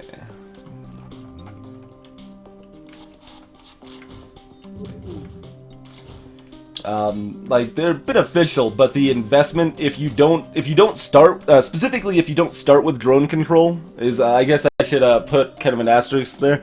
If you don't start with drone control, I would rather have other systems, and like just investing early to get that defense drone just doesn't actually seem that worthwhile. Is kind of how my opinion has changed through doing this win streak here. Like it seems like the scrap investment and such just it doesn't help you that much. Enemies actually use fewer missile weapons than they did before Advanced Edition, and that's definitely relevant there.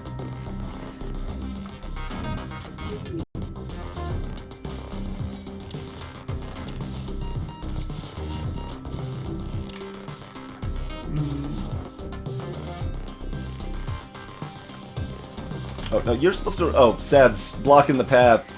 Let Sad through. Or let Aegis through, rather. There we go. Hey, Tchaikovsky!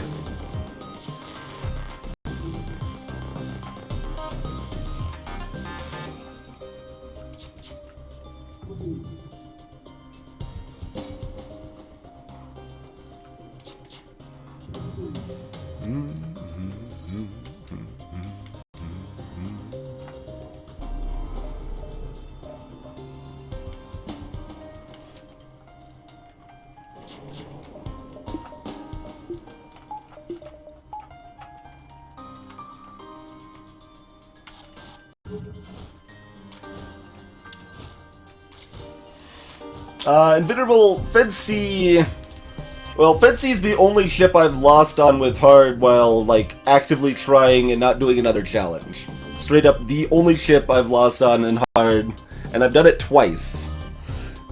So it's hard for me not to rate that low with that data point. But it's incredibly weak early on.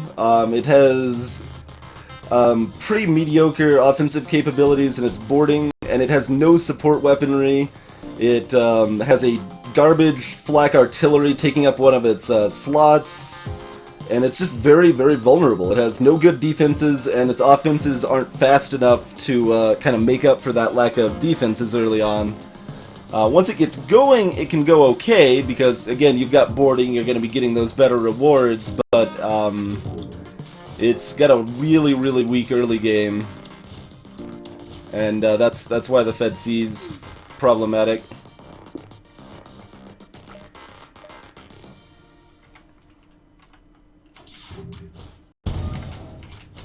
Alright, no more cloaking.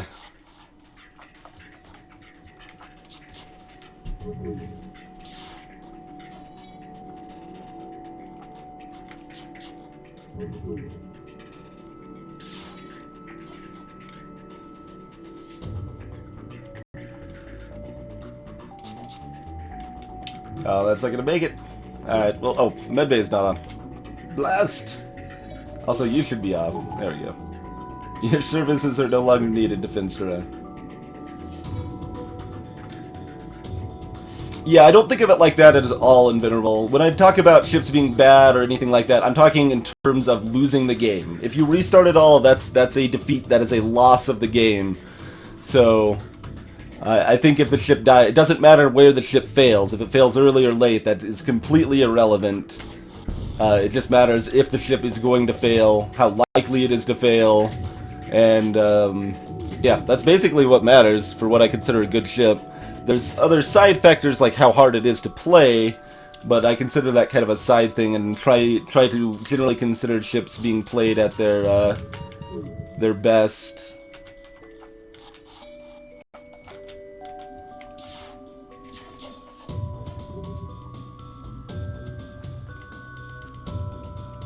Hey, Rook Jackson!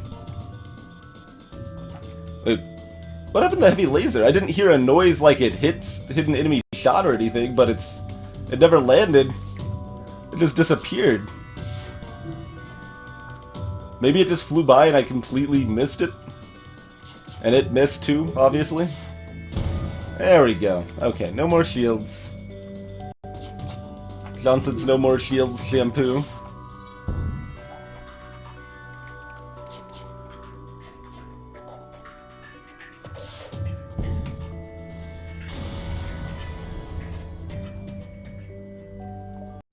$15 scrap. Oh, but also, yeah, that's right, the double reward. Because it's a Federation outpost. Our location has been compromised. Take everything and run. Ohm. Well, I kind of want to keep that guy's name. That's appropriate. He's appropriately named Zoltan right there. Alright, who would like to be the battery?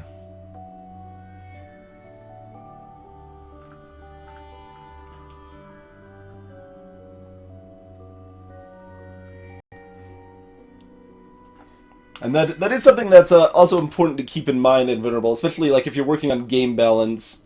So, if I'm working on game balance, let's say for like a competitive multiplayer game or something, like I've done some of that with Conguy or, well, mostly with Conguy or like some other old like web games nobody's heard of, like Evolution and stuff. But the most important thing to focus on with balance, this is less important for a single-player game, so it's a bit of a side tangent, but regardless, as far as multiplayer games and stuff goes especially, the most important focus for game balance is that you need to focus on the competitive aspect, like the top-level play. That's the most important area that the game should be balanced around, but you definitely should not ignore the newer player experience. Like, you still need to take that into consideration and factor that into your balance decisions as well.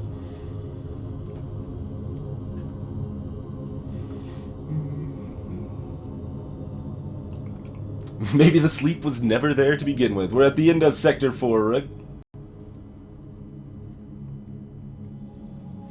Nicholas, a restart is a defeat, in my eyes. The game considers it a defeat, and I completely agree with that, because that's kind of one thing I'm emphasizing with this win streak and the past win streak for original FTL and such, that you don't need to reset, you don't need to do... I thought that was the command. Maybe not. Whatever. Oh, old win streak, that's probably what it was. That you don't need luck to win, and resetting is basically saying like, well, this run wasn't lucky enough or wasn't good enough, so I need to reset to be able to win. And there's no like problem with that per se. Especially if you're newer at the game, like resetting could definitely make the game more enjoyable, and can even potentially help learning. So yeah, for example, like it's kind of complicated. Like something like ADOM, Ancient Domains of Mystery. I like actually like at first kind of suggest you just kind of run in, suicide a lot, and expect to die a lot, and then like take a step after you've learned some basics that way. Kind of take a step back, do it slower, maybe even cheat, save scum, like back up your save. So if you die, you can restore your save, and use that to help learn the game, and then stop doing that and play for real. Like there's a lot of ways you could learn. It really depends on the person, though. Mine's I did a lot of balance stuff. I was a big part of the kind of community team that worked on balance changes when it was going from the original 20 cards to the kind of expanded 40 cards, mind's eye, for Congai there. Music Dan, there's a list of like how many games you've played and games you've won, and games you played goes up every time you start a game, whether you reset it or do anything else with it.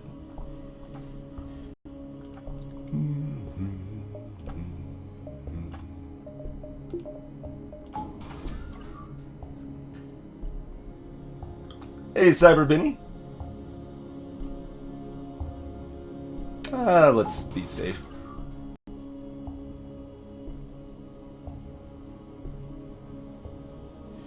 Rook Jackson, good first step for spinning early scrap.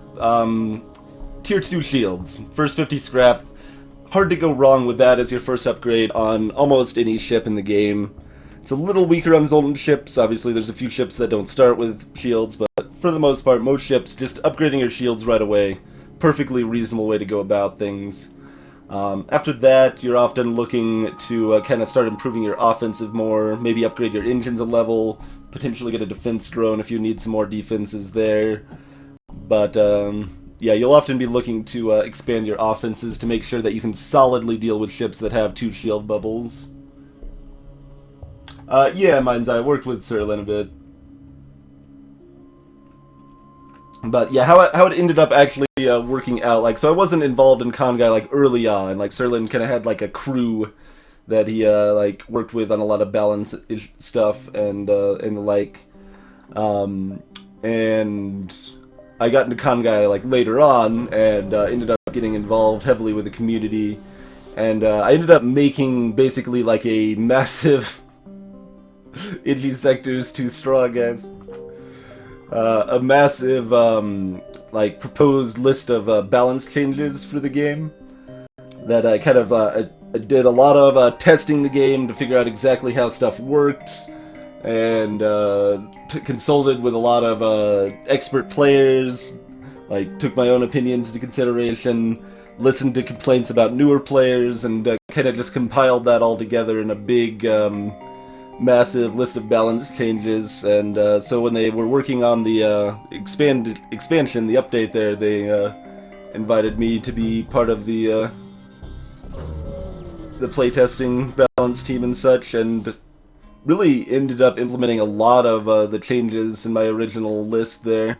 Even like really subtle stuff like let's see, what's his face, the football player, the undead football player guy, increasing his tackle damage by 1 so that he could take down Cornelius Constantine in 3 tackles instead of 1, so that matchup wasn't so horribly biased in favor of CC, who was considered one of the most powerful characters at that point. Just like a bunch of little subtle things and some other bigger things. Really varied, but yeah.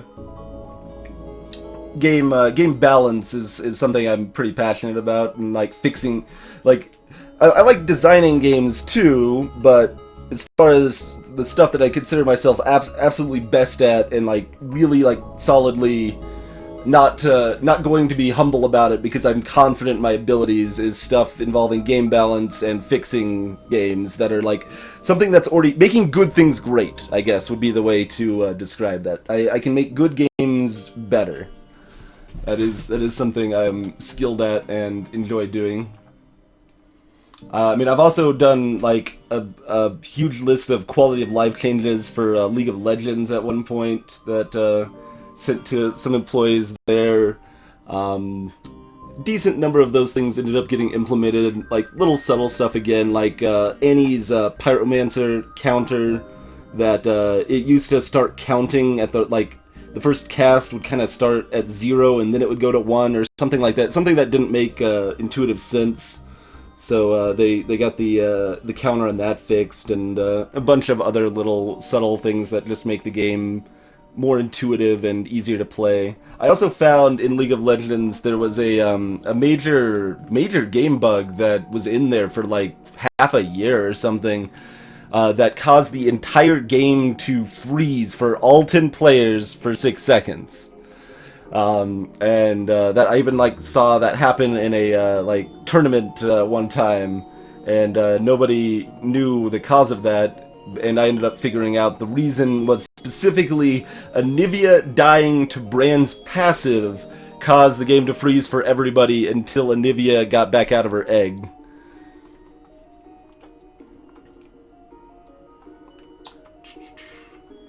Seb Customer, boarding has actually already been nerfed in FTL significantly with Advanced Edition.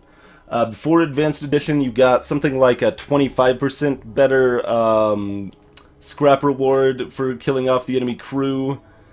And after Advanced Edition, it's more like 15% better reward or something. It's still very strong, but it's not like as blatantly OP as it was before. For example, I'm not necessarily looking to buy a teleporter on ships that don't start with him nearly as much now as I would have beforehand.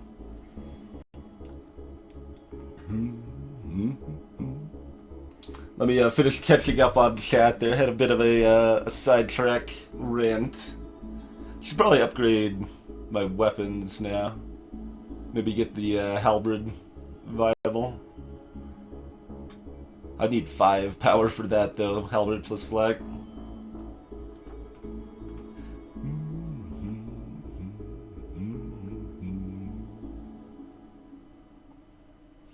Mine's yeah, Serlin.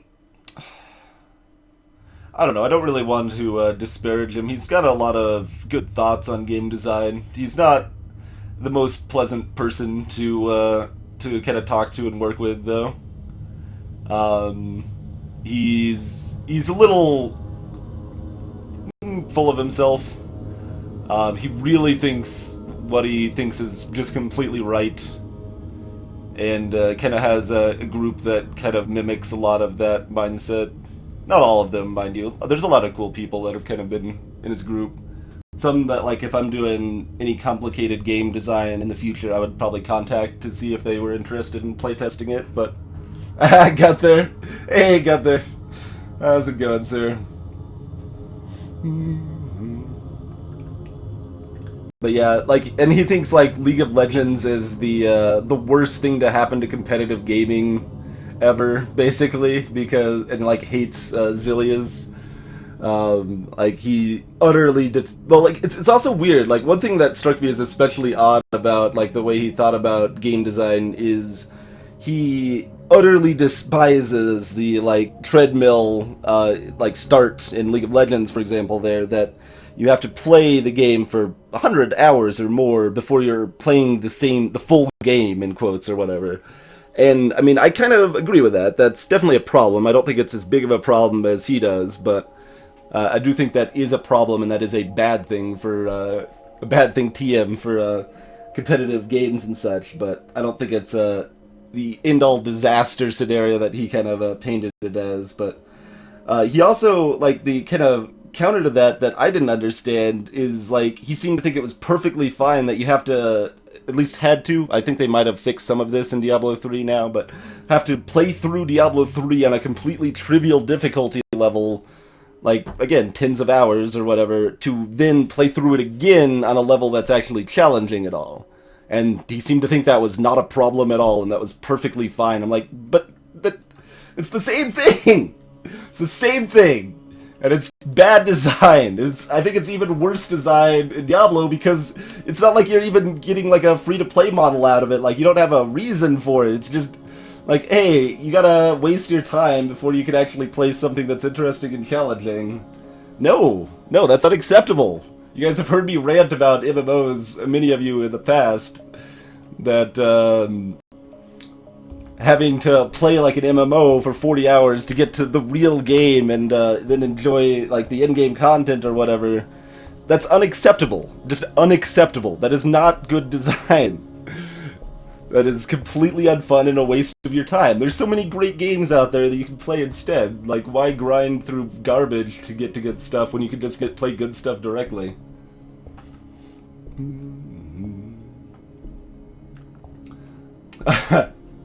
So, welcome to Twitch's rant hour, I suppose. We do this from time to time if anyone is new here and not as familiar. it's fun to discuss other side topics and take a break from the game once in a while. Bjork, have I started designing a new game? I've got, I would say, 2 in the works. Something I really just need to do is set, like, okay, every week I have to work on game design for at least, like, half an hour, an hour. Just, like, set a schedule, make a habit, so that I can, like, keep progressing instead of doing the thing where it's like, this is a cool idea, here's some cool stuff we can do with it. Now let's put it aside and never talk about it again. It's like, let's not actually, like, I've got a lot of games I've designed with a friend or so or whatever, but not very many games that I've actually developed and actually made into a good game, or like even really playtested or done enough with to see if they are good games or could be good games or anything like that. There's just a bunch of cool ideas that are only half baked. That's the easy part. Yeah, Mind's Eye. I would like to get paid for that. That is, I guess, basically kind of my dream position. Just contract, game balance, and Q&A. That's, again, like I said, that's something I feel I'm very confidently good at and think is just my best skill by far. I haven't checked it out yet, Ricky Rio, no. Star Sector there.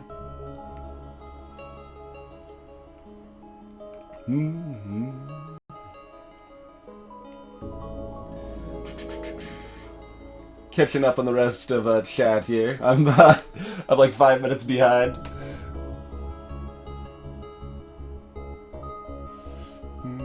Oh, that sucks, Manzai. Yeah, you gotta test a lot of that stuff. Caps lock was the failure. Hey, Slow Turtle. Mantis B is a beastly ship indeed. We're going, for anyone just joining us, we're going the scrap heavy route. We bought all of this stuff. We bought it all. Just for fun.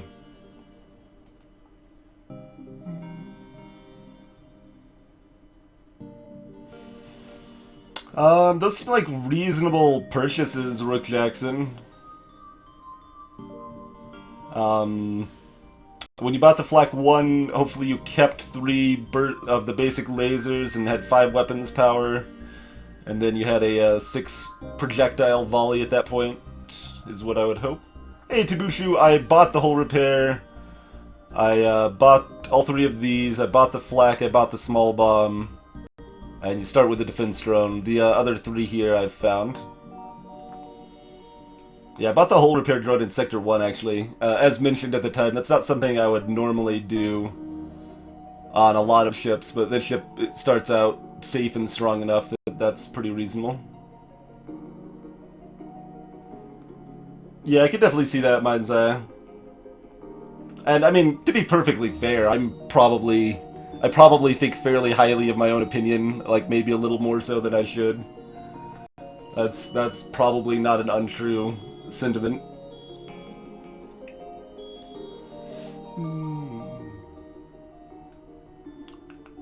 And they did fix that in Diablo Meets Heck. That's what I thought. Like, they've done a lot of things to improve the game. I still probably wouldn't enjoy it very much, but...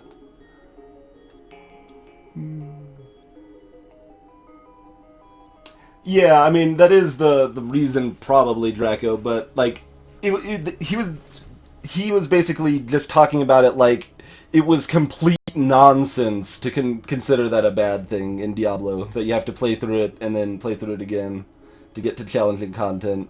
Like, the even, like, idea, the concept that might not be a good thing was laughable and, like, worthy of derision. Was kind of the response I got there.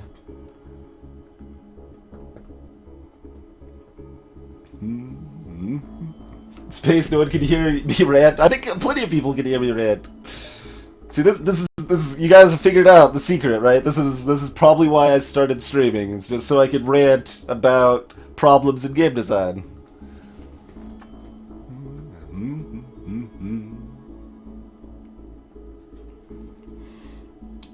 Rick Jackson, as far as the getting started but not finishing issue, like, streaming has helped me do that with games if I choose to.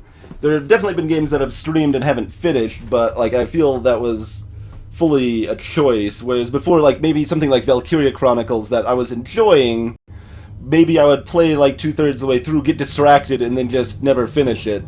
Like, I played through Final Fantasy VI when I was young, like 5 times before I ever actually beat the damn game. I love that game. It's one of my all-time favorites, but for whatever reason, I always got distracted or lost interest right at the very end of the game and never actually bothered finishing it, and that's not a good thing. You don't want to take it to the other extreme. That's another thing I like to kind of rant on, is that you shouldn't feel obligated to finish a game or anything just for the sake of finishing it. But, oh man, I don't even really want the Golden Shields. I just realized. I mean, I would take them, I guess, but I kind of just want to keep garbage trucking this up and have piles of scrap. That's why I didn't go to the distress beacon right away. I was like, oh, I kind of want to go to empty beacons to raise the odds of Golden Shields, but that's we don't like care that excuse me, that much about them, I suppose, do we?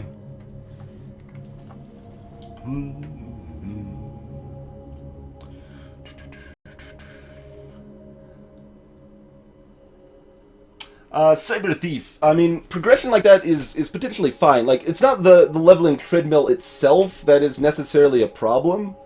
It's just that the content has to be worthwhile. That's what the situation needs to be.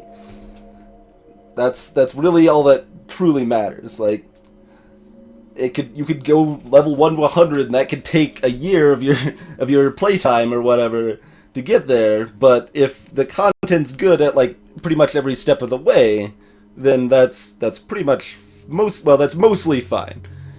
It depends a little bit on some other factors, and like maybe the in-game stuff is the only place you can be competitive in the game or whatever, and that would be stupid if it's such a grind to get there. But as far as a general thought process, the main important aspect is that the content has to be enjoyable and worth playing through.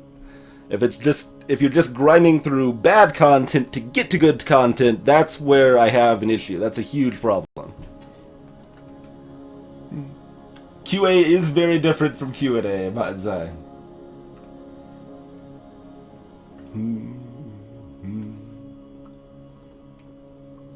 Nicholas, what do the distraction boys do? They give you 1 extra jump per sector, starting in the sector after you get them. So they effectively give you about 11% extra scrap.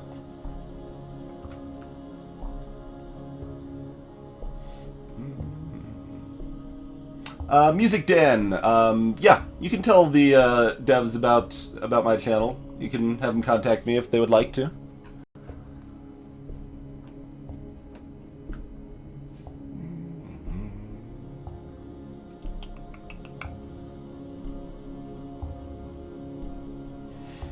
Yeah, to be true, like I said, I don't normally buy any of this sort of stuff on hard, but I figured the ship's strong enough that we don't need the early scrap, and it's fun to go for lots of late scrap, so why not, you know?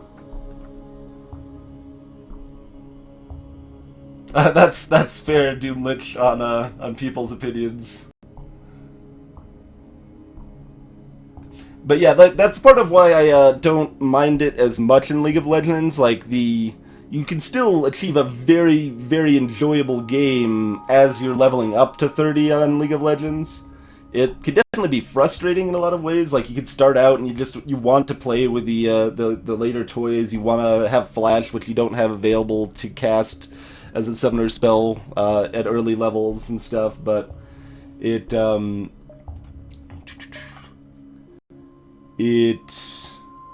it's still a very fun game as you're learning, as you're leveling up and stuff. So that's part of why I don't think it's as big of a deal there. But you should have waited to clean your microwave until now, Lance Kimball. Man, people don't clean their microwaves enough. It's not like mine's spotless or anything. That's another rant. For anyone unaware, probably everyone, I don't think I've really talked about this too much, but so in the afternoons I've got like a part-time job where I'm working at a thrift store, like testing electronics and stuff.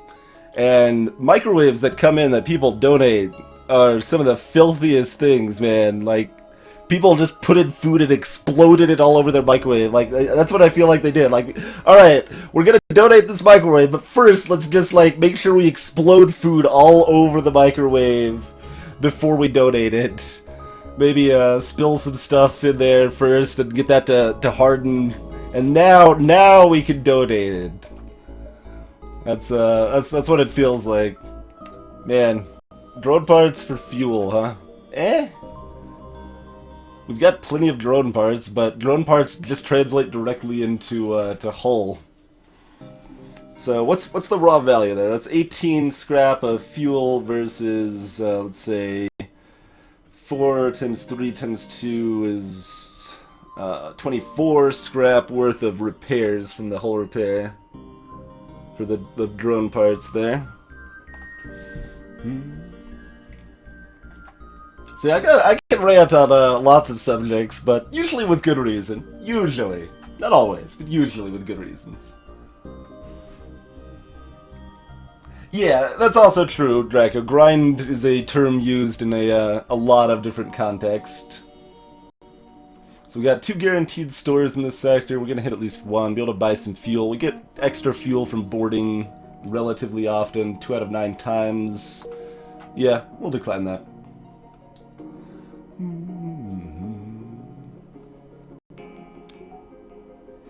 Yeah, Mind's Eye, that is science fact, that people that are bad at things overestimate their ability at it, and people that are good at things underestimate their ability at it. Often.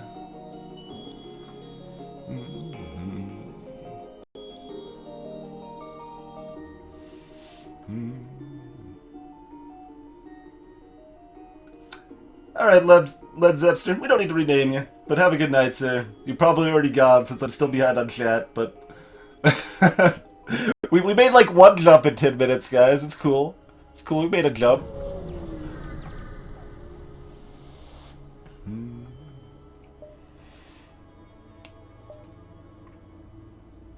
See, now this is what... I think I fixed this in the balance mod, I'm not sure, but it says they ran out of fuel. And then they're like, hey, give us some missiles. Okay. I'm sure that'll help you for your no fuel situation, but sure, have some missiles. Oh, Kinshiro, man, yeah, we ranted about that probably a stream or 2 ago about, like, Rift is the only really modern MMO I've played much of it all, but literally 4 quests. There were 4 quests, and they were all the same thing. Go kill X things, kill X things and get X thing, or sorry, kill Y things and get X things that they drop. Deliver this someplace, and there was one other one that was equally inane, but that was all there was. Every time you talk to an NPC to do anything, it was one of those 4 things. It was completely mindless and inane. I hated it. I hated it so much. Mind's Eye chatting at Twitch stream. That's what we're doing. We're just like friends hanging out, chatting about stuff. Hey, the supporter poll indicated people are perfectly happy to have more casual streams where we're kind of just like testing stuff or chatting about stuff rather than necessarily playing a game. That's definitely been the overwhelming opinion so far, that more streams are good if we, even if they're just kind of casual, chatty streams or whatever. So people have stuck around this long for this kind of nonsense. So apparently it's at least somewhat enjoyed and appreciated.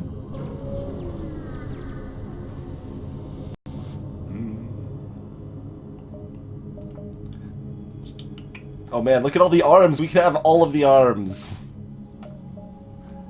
I almost want to use the stun bomb. It can be fun with boarding, it really can. I'm already doing enough other silly things, we probably won't worry about the stun bomb, but I do kind of want to do it. Microwave, hashtag microwave rant. That was a short rant, that was good. Oh my. Yeah, Mind's Eye, that's probably pretty accurate in some cases. That's like, oh, we're moving. This microwave's disgusting. Do we want to clean it? No, just donate it. We'll buy a new one. Like, that probably just straight up happens kind of often.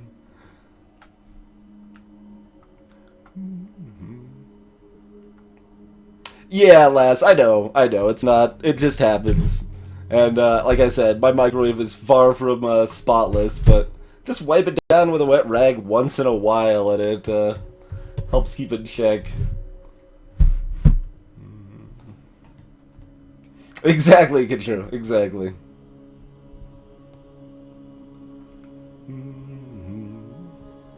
Nicholas, the plate doesn't cover the entire microwave, though. I'm talking, like, it's all over the walls and top of the microwave on the inside. It's everywhere. It's all over the place. But yeah, there is normally a glass plate, a turntable in the middle of the microwave. But no microphones. Only one turntable, no microphones. Alright, buy some fuel. Sell off the stun bomb. Keep the halberd beam, because halberd beam's awesome. And I don't know. Sell the heavy laser? I mean, right now I can still use the heavy laser, but I can also just upgrade my weapons and then I don't need to use the heavy laser anymore. Microwave splatter cover. There you go.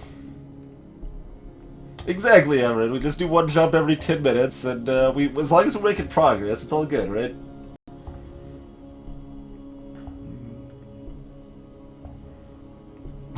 Exactly, Bit.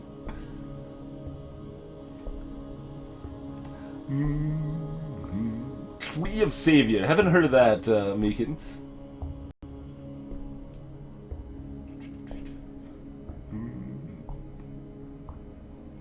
Oh yeah, I remember that, Mind's Eye.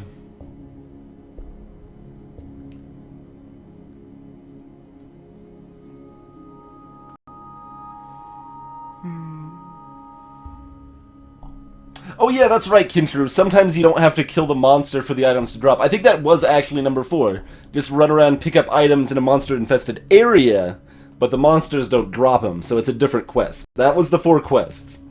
Yeah, I think you're right. I think that is actually number 4. Oh my. Yeah, sorry. Well, how it felt, Sireful, is that the rifts, the little like rift events when they happened, were shining beacons of mediocrity amidst the terrible, terrible, awful rest of the game. The rift events were beacons of mediocrity. Like, hey, this is kind of interesting, a little bit. That is what they felt like there. Just upgrade some stuff. I don't know what I want to do.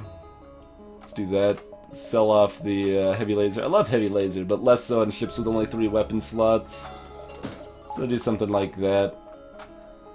That's fine.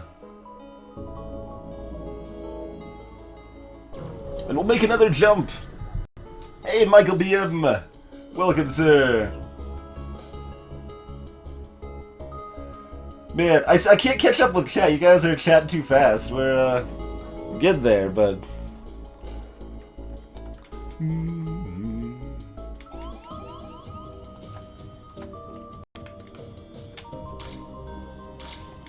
Alright, so 2 more Inji gonna board me. Missile to worry about. We'll probably defense drum that. I don't know how long this fight's gonna take. Yeah, they've got the med bay as well, so I think we do want to defense drone this one here. Flak's not gonna do a lot for us, so let's go ahead and do that. That is fine.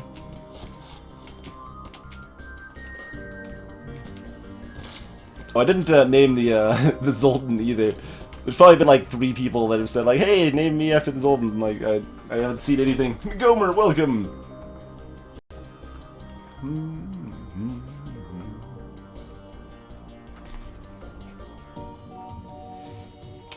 Said customers. The firebomb's strong enough to kill the crew in the little side rooms. Eventually, it's probably gonna take you a while though.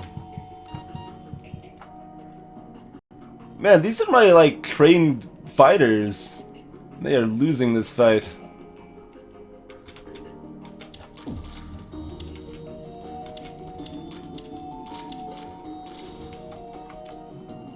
Goodbye, oxygen. I need to bring the fighting Injis over. I mean, I guess Viruster is the actual fighting Inji here. Tchaikovsky, OJ Pulp or Pulpless, neither. I'm not really a big fan of orange juice in general. If I had to pick, though, it would be pulpless, I'm afraid. Since you're asking the question, I imagine you prefer pulp. But maybe not, maybe not.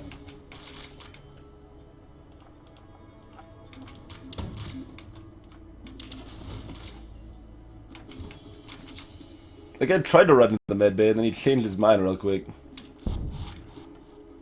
Oh, they actually managed to teleport them all back! Because they all were running through the room at the same time.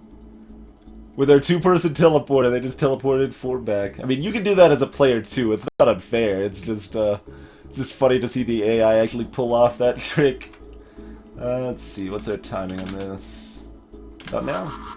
No, that was a little late. Little late, but not too bad.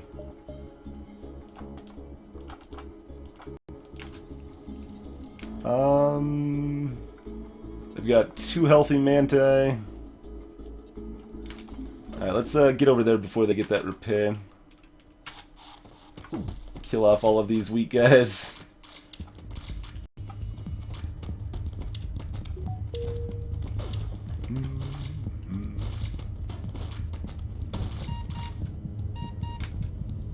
$34 scrap, 3 fuel, and a bunch of dead Mantis.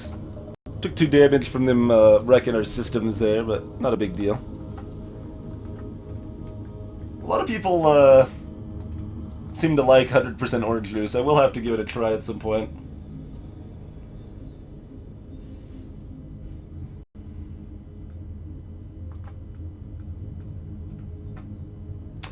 Nicholas, it is about 2 a.m. where I'm at, and it's time for a break about an hour ago, but we had rants to discuss, dagnabbit. Rants had to be ranted upon. Typhel, welcome.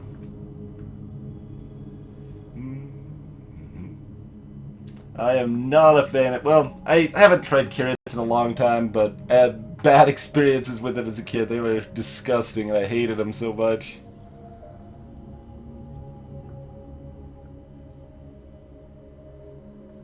Don't remember what that quest is, but we're not getting it now.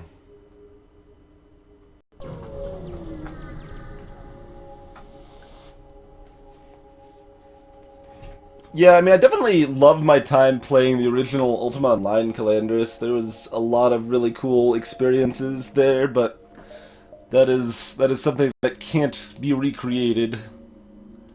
And really, my overall experience is that I'll probably never like an MMO again. But we've talked about that a little bit. I would like to be proven wrong. It could be awesome, but. And if I had played Eve early, I think I probably would have liked a lot of it, a lot of aspects of it, but I don't think I could invest enough to get involved in it now.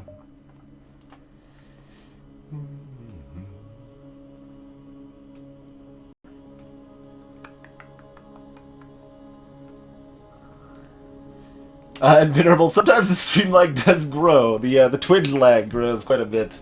Unknown Gamer, welcome.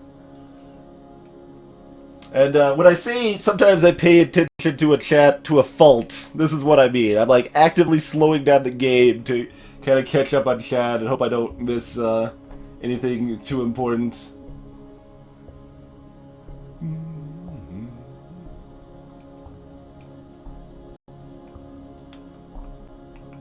More rants after the short break, exactly, Psychas.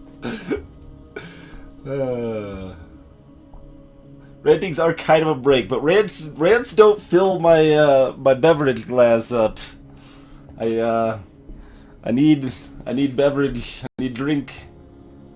Shields in Adom, Bjorg. Shields are ridiculously OP in Adom, and that is horribly unbalanced.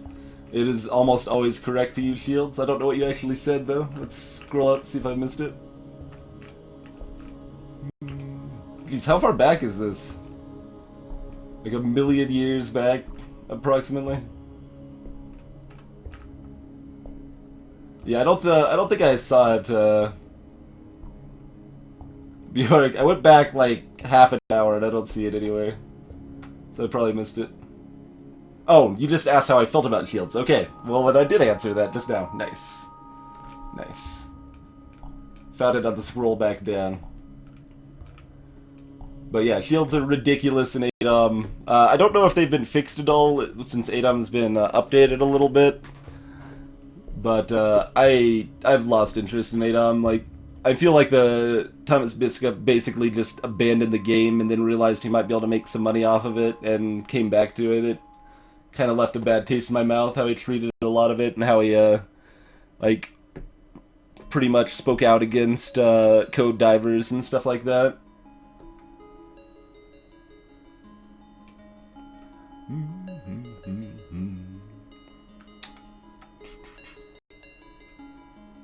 Alright. I'm only like a minute behind on chat, guys. I almost caught up. Alright, Nicholas, sleep well, sir. A mid-rant attendant to fill drinks and fluff pillows. That'd be awesome. I don't think I would necessarily want the attendant to deal with my bladder issues, though. Hey, Patman. Twitch has stunlocked my chat. That's not particularly inaccurate. Progress quest, Inveterable. That sounds like the thing that's like mocking things that I hate, but I would still hate it because it would still be bad. But I don't think I actually know much about progress quest. Oh, never mind. That's the that thing, right? I know that's vague as hell, but spoken in that tone of voice, I think you could say whether it is or not.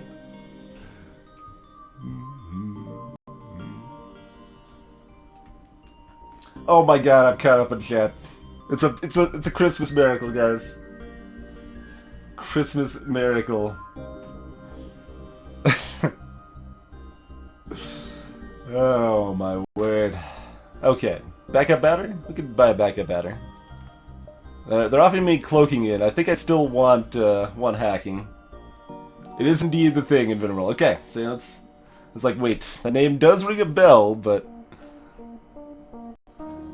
So yeah, I have no idea on that. I don't know about streaming the thing.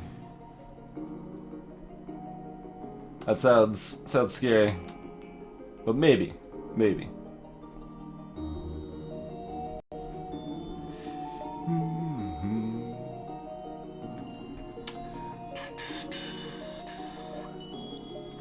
I actually don't know what people have voted for as far as games they want to play on the supporter poll because, like, it's formatted really awkwardly. I'm gonna have to, like, manually compile the poll data.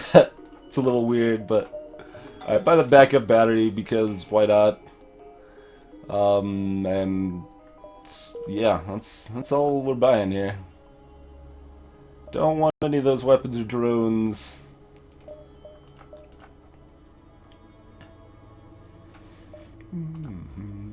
Probably want to pick up tier 3 shields, like, now, approximately.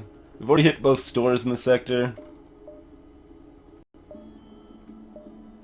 Yeah, now is probably a good time.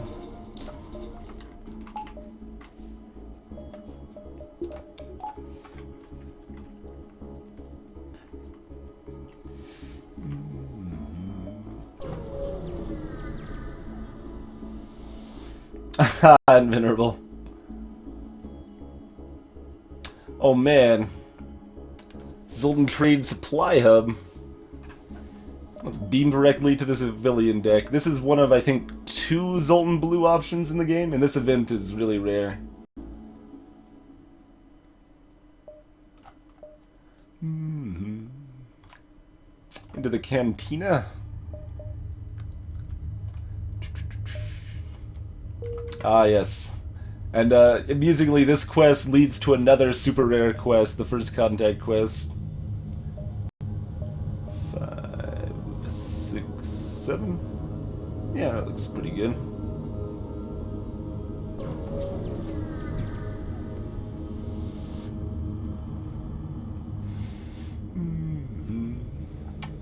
Alright, we'll hear you out. Oh, by the way, who wants to be Ohm, the Zoltan?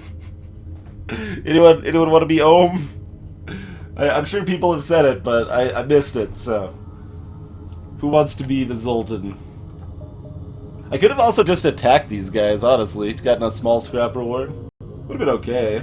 Would have been kind of fun to just be like, hey, you're offering me a Zoltan shield? I don't think so. Die for your insolence.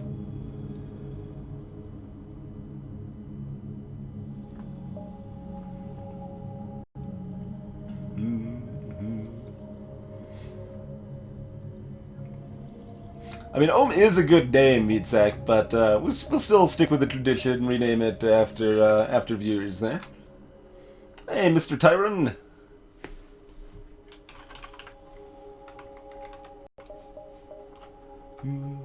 Or Tyronus? It's always hard to tell with numbers, especially at the end of the name, if that's supposed to be just Tyron 15 or Tyronus.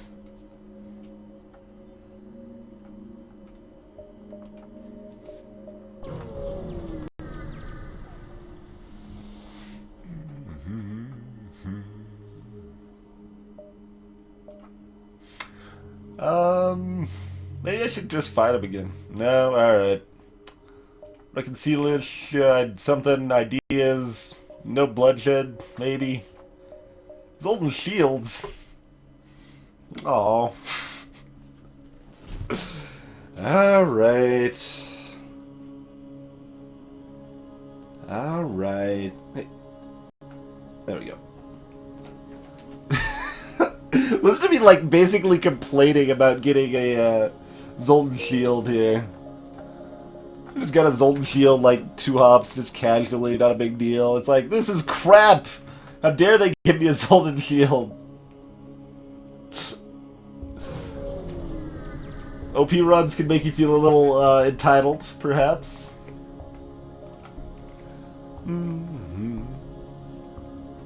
We are liberating this planet in the name of the new galactic government. These aliens will not be left in ignorance where they cannot be of any use. I think they will be. I mean, I do this option, but this option just has a worse reward.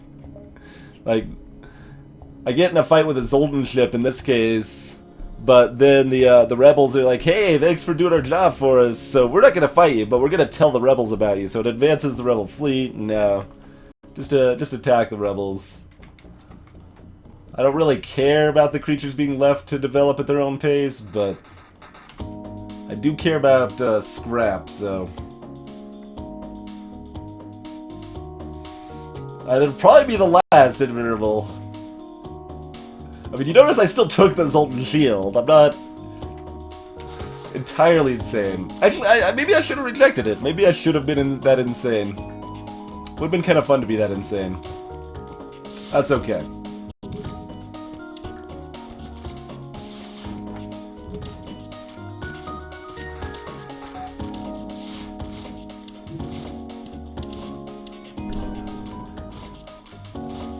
Uh-oh. Alright, knock down a level anyway. We might get one more spawn. Nope. Hey, free flag gun 2. I don't know if that weapon is a guaranteed reward from that event or not. Yeah, Invenerable, because you can always steal the civilian supplies later. So that's, you gotta kill the rebels now, and then you can rob the civilians later, and then you get 2 rewards, you know?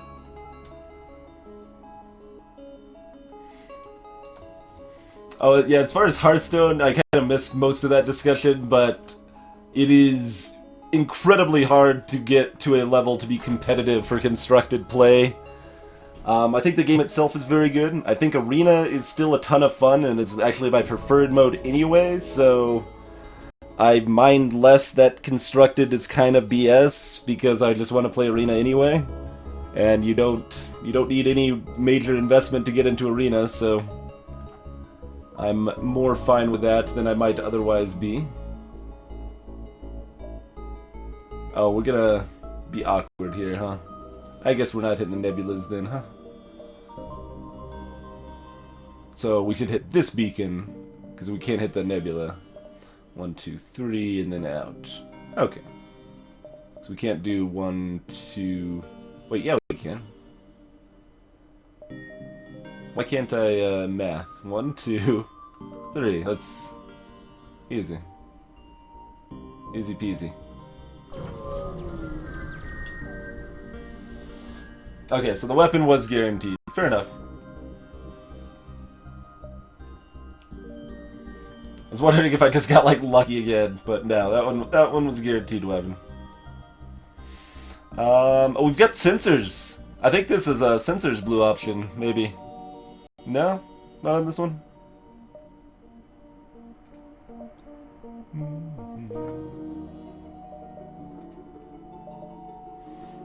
I'm thinking of a different event that's similar. I was just excited to get a sensors blue option when we bought the early swag sensors, you know? Hey there, Tricky.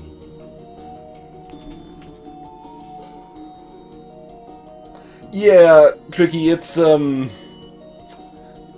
before any of the expansions, you could do pretty reasonably. Like, the better cards, the rare cards were still better, but they were less important, I think, than they are now in Hearthstone.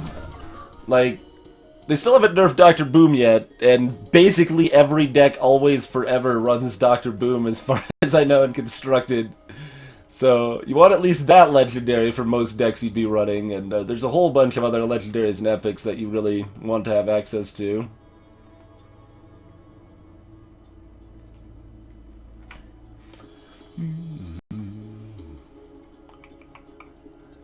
Yeah, so nothing terribly frightening here. Just jump on and slice open all of their faces.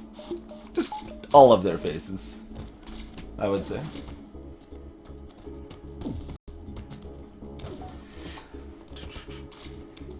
Another reason people play some of the modes they do in Hearthstone is because they're way faster. So if you want to get up the ladder quickly, you want to be able to play more games, and playing something like Face Hunter is going to be a lot faster than playing like Control Warrior. Regardless of what you think is more fun, you can get in twice as many games if you play the former. So that's another reason people play certain types of decks more than others.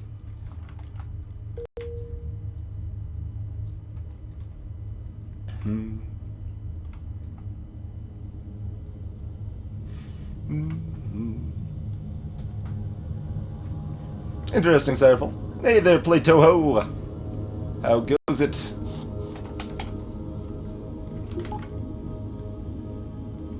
Yeah, I mean, it's not win instantly bit, no, but it is probably the single strongest card in the game right now, right?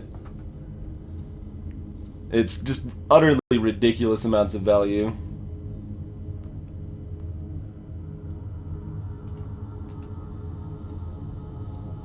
And yeah, Lucian, there's definitely appears to be at least a moderate power creep issue.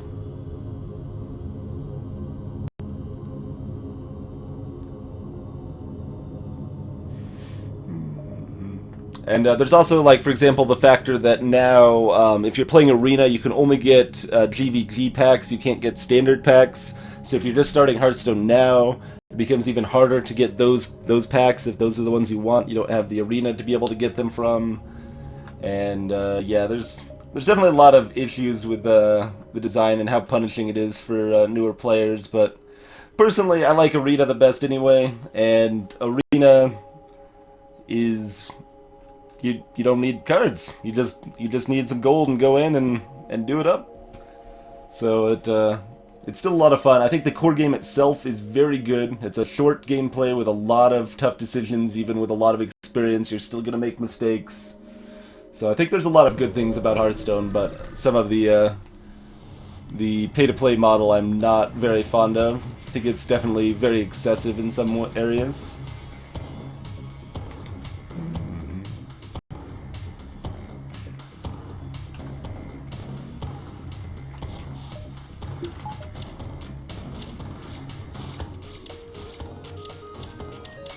Oh yeah, we killed him before he could run out of the room. I love that. Oh, I didn't even see the other laser here, but that's fine.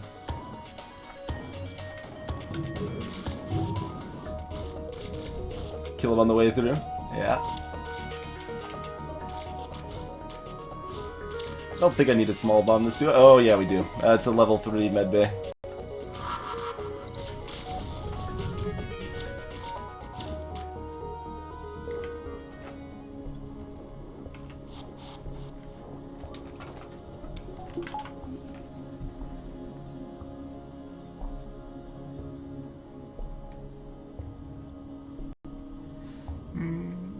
Welcome back, Ryuji.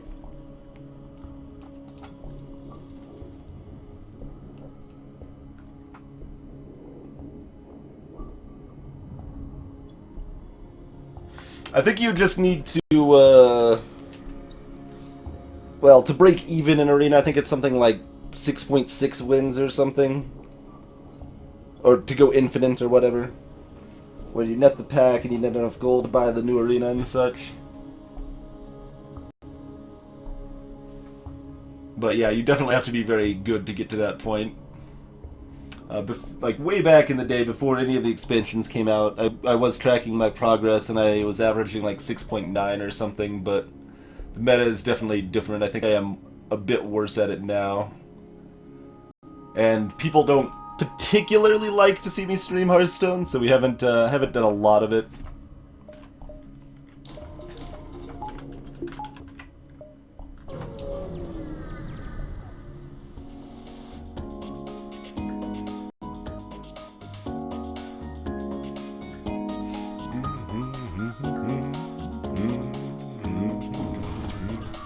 What do you got? Beam drones? You can't do anything. What a sad little ship. Sad, sad little ship. Okay, Aegis is fully leveled in combat. Do we want to level up our Aegis or anything? Let's not worry about it. Let's just move you out of the way, go ahead and board, punch down some shields, slowly flack it to death. Oh, I loved Apprentice, Mind's Eye. Loved Apprentice. I've still probably got like 50 Apprentice decks sitting around. I really, really loved taking just like a concept for a deck, whether it's a good concept or a bad concept, and then just trying to make the best deck I possibly could on that concept. I really, really had a lot of fun doing that with Magic. It's like, alright, let's make a deck that is entirely made out of lands. Like, that's just the idea for the deck. So then, like, how... what are the best cards we can use to make this concept a reality that still, like, does good work? I'm just gonna wreck all their drones with my flag, apparently. Hey, Kitty Empress! That is the colorblind mode. Suppose I could set this to kind of auto-fire, huh?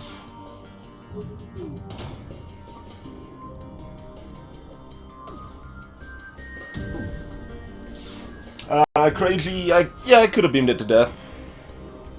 It's about the same. No, beam probably would have been a little faster once we already took the shield bubble down, I guess. And at this point, it's still probably faster. Oh, I should have fired one more flak, actually. That's okay.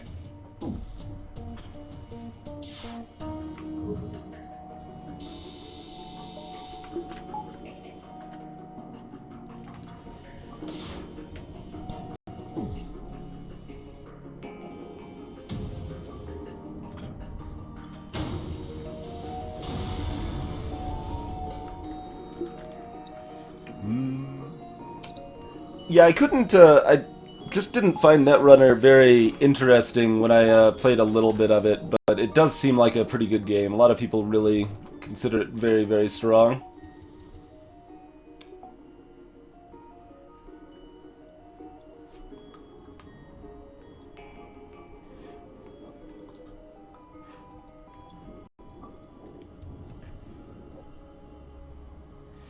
Yeah, Magic definitely got better.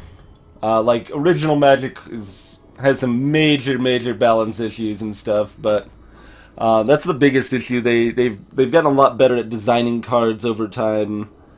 I mean, I don't know that much about the most recent Magic sets, but I mean, the first like several sets have some major problems. They have cards that have like way too much text on them that are overly complicated for not enough benefit. They just aren't actually worth the complexity. They've got a bunch of like horribly imbalanced OP cards and stuff, especially really early on. But even like Ice Age and stuff like that, you're still seeing some occasionally super strong cards. They've done a definite like shift in meta stuff to make like just creatures stronger versus just having like spell heavy decks being strong. Now there's kind of you could kind of do either, I think. They made it better for formats like booster deck drafting, whereas before cards were not very well balanced around that. Now they are more, so that it makes for a better draft. There's still definitely problems with it. I think adding the mythic rarity is pretty much garbage and terrible, for example. Like, rares were already rare enough. They don't need to add an extra rarity on top of that for the best cards and stuff. And sometimes they still include cards that are strictly better than others, even in the same set. And there's some like rationale there that maybe Mark Rosewater has, but I don't agree with it. Pretty much whole cloth. So there's still things that I find bad about it, but I think it has certainly improved overall compared to where it started. I mean, when they originally made Magic, when Richard Garfield like originally made Magic, he did not at all expect people to be like buying tons and tons of cards and collecting all the best stuff. So he didn't necessarily care that it had some balance issues, because it's like, yeah, whatever.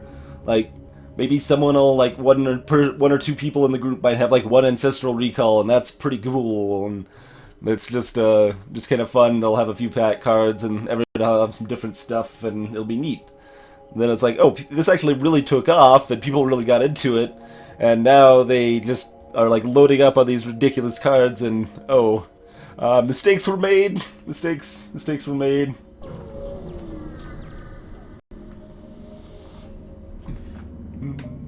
So there's the distraction boys in practice there.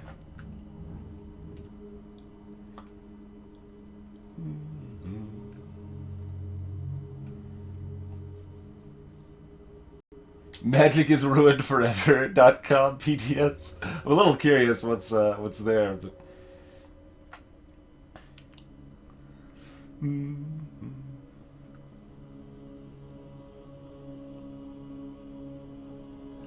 PTS, that's the worst thing I've ever heard. Okay, I'm just gonna repeat that.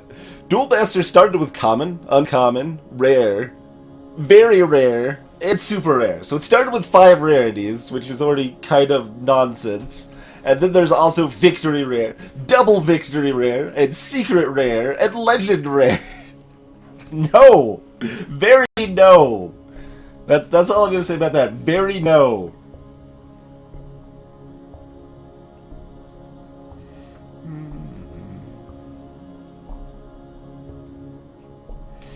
Tricky, as far as I know, that's not nearly as true as it used to be, as far as, like, the same sort of cards being together in packs. I think there's still, like, some truth to that, but I think they, like, maybe, I want to say 4 years ago, question mark, changed that. But since you're commenting on it, you probably know better than me. But I feel like I heard something specifically about that being kind of addressed as a thing. Personally, I'm not a big fan of drafting as a mechanic. I don't think it's a bad mechanic. It's just not one I really enjoy. It's a huge amount of memory.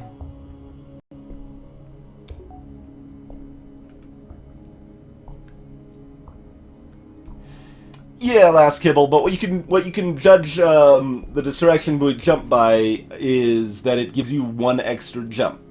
So if you normally get 11 jumps in a sector, that gives you a 12th jump. So if you take 12 divided by 11, that's your average benefit of the buoys there. Medium rare psychic assault. Oh my word. Need dark rare, yes.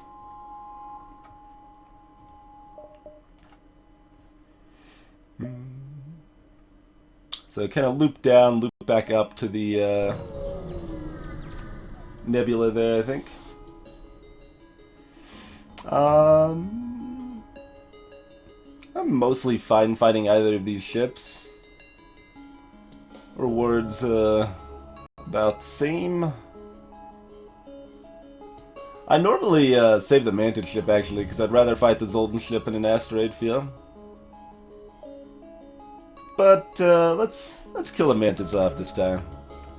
Oh, I actually did it back. I was gonna do it the other way, but never mind. Never mind. We'll kill off the Zoltans after all. It'll be fine. They've got double ion. That's actually a little bit threatening there.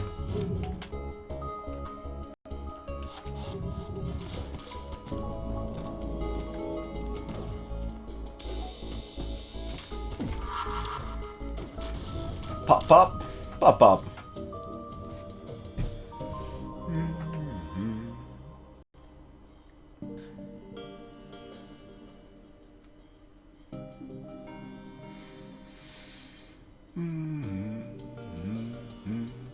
But yeah, I think there was a time that was true Doomlich. I think it is less true now, at least. But again, I'm not certain. I don't have recent information on that subject. I've been Nevada. Yeah, we're not necessarily going at the fastest pace, but that's kind of par for the course on Twitch streams, right?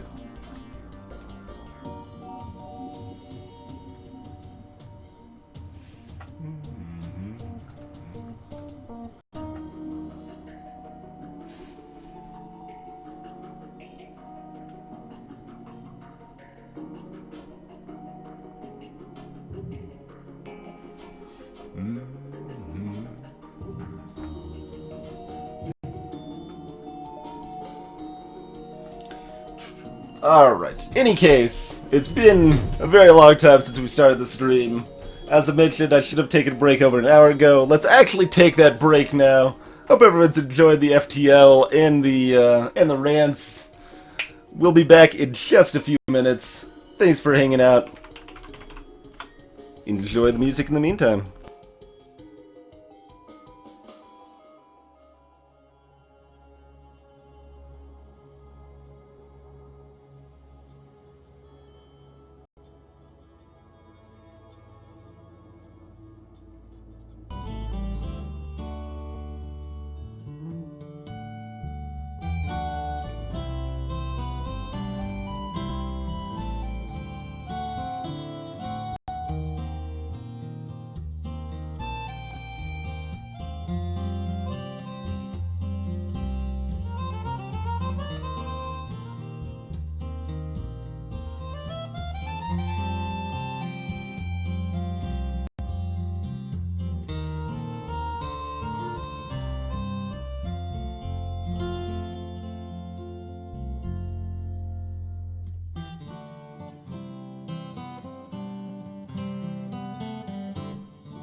Alrighty, we are back. Jumpy Dumpy, opinion on living card games. I think it's a better model, generally speaking, than CCG, but I think it definitely still has some issues with it. Oh god! Aroma just re-subscribed. Thank you very much for the continued support, Aroma. I really do appreciate it. We also have more subs than we've ever had tonight after the earlier train, so that's awesome, guys. I really like the showing of support here. It's awesome. But yeah, so it's interesting, like just how much like the board gaming community seems to think just how much better like something like Netrunner is than Magic the Gathering. When, like, I mean, there's a lot of people that would have spent less on Magic than they spent on buying all the expansions for Netrunner. That's just the case. But in general, I think it's a little better model. Still has some problems, but as far as the game itself goes, I just couldn't really get into it. I feel I do need to give it another try. But what little I've played of it, I just didn't really grab me, so I didn't enjoy it too much. But the general model is mostly fine. Hey, Cream of the Mask. And even the CCG model isn't, like, completely terrible, but I just, like, especially hate it when they go, like, the mythic rare route where stuff just becomes especially rare and has to cost especially more, and it like, specifically put the strongest cards in that rarity and stuff. I definitely dislike a lot of that.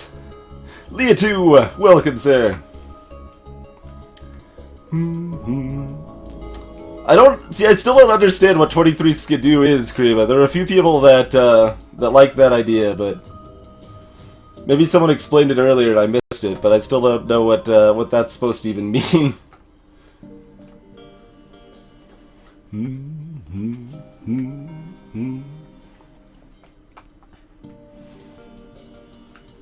Prismata, Ricky Rio. Yeah, I've seen it a bit. It seemed like I would mostly just rather play Hearthstone Arena, although it is certainly a very different game. It's something I might try out at some point. It seems like it certainly has at least some good things going for it.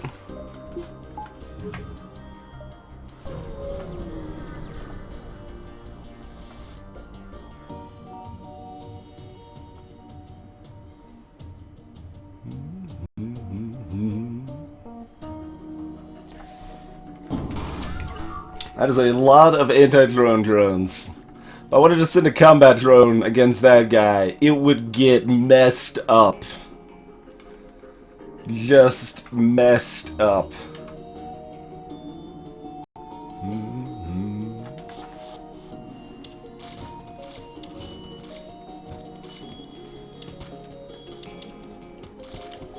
That is a level 3 medbay.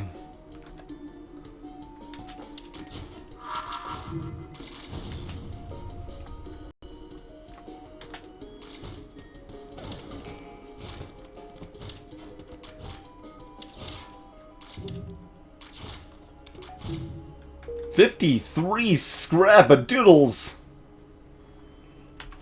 It's only like 90% of the time I get scared speed frog, okay? But it was important to strike that balance where it doesn't like destroy eardrums of the viewers, but it's still loud enough to spook me. That was kind of an important goal for like the sub noise. Nail that volume just right. Welcome back, Ritzel.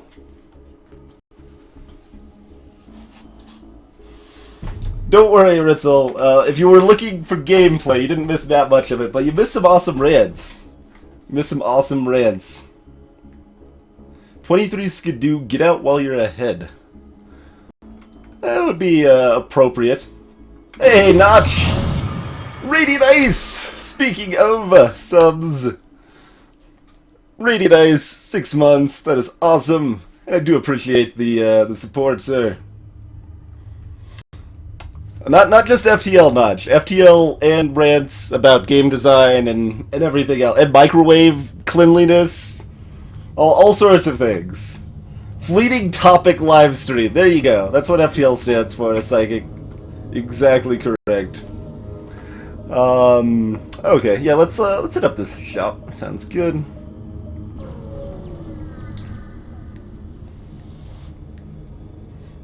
What did you not miss? Exactly, Mind's Eye. There's our hacking. Yeah, let's pick up hacking. I want that instead of cloaking this run. Already decided.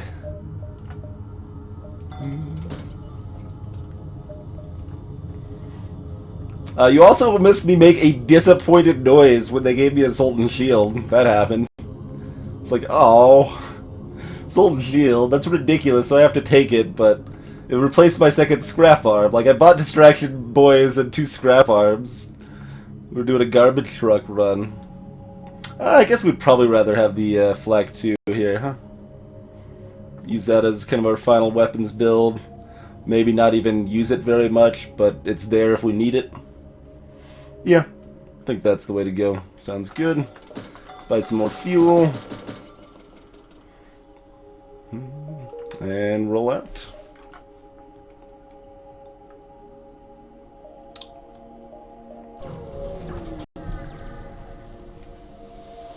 Hey, Logia. Oh, maybe they're being held hostage. Are they being held hostage? Oh. I don't want stiff dough.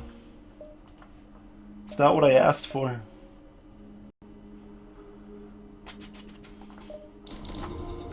Cost that much? Meh.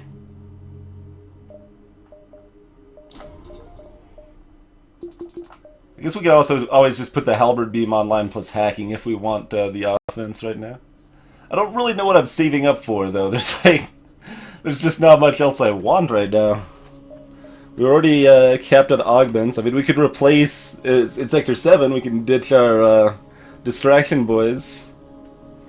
Get something else. We already bought the swag sensors in Sector 4, so. Anyway, yeah, I was gonna point out for the distraction buoys. So yeah, that was we had 1, 2, 3, 4 hops so far. So actually 14 in the sector. We got really lucky, but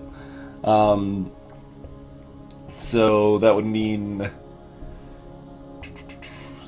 So we got 10 more till the exit. So we made 4 so far. So 14 total beacons. So if we just do 15 over 14, that's how much extra scrap the distraction buoys would give us on average. So that's about 7% for this sector. This is a bit of an anomaly, though. Most sectors you're going to have a lot fewer hops than that. So normally it'd be, I guess, about 2 less than that. So you're looking at like 8.3% extra scrap, which still isn't a huge amount, but it's slightly more than the 7.5% you're going to get from the scrap recovery arm.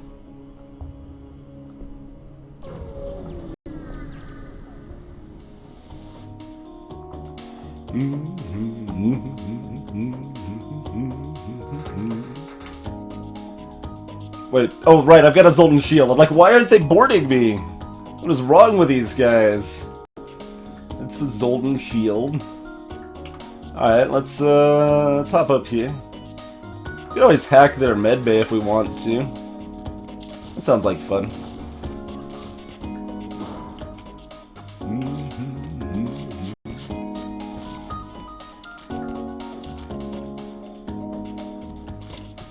Come on in! Everybody's welcome! The water's just fine.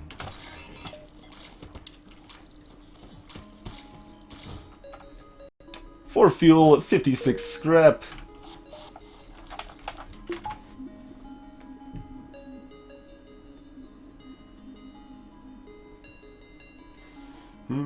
That's a good genre, Robo, yeah. But as you get better at the game, that happens less and less. It's a lot, generally, like, if you're, like, pretty good, but not, like, amazing at the game, usually it'll take, like, a few bad hops in a row to wreck you, things like that. Hey, Linless Torso. I guess I better never lose a run then, Bit. Oh, there you go. That's why I named the crew after other people. Exactly.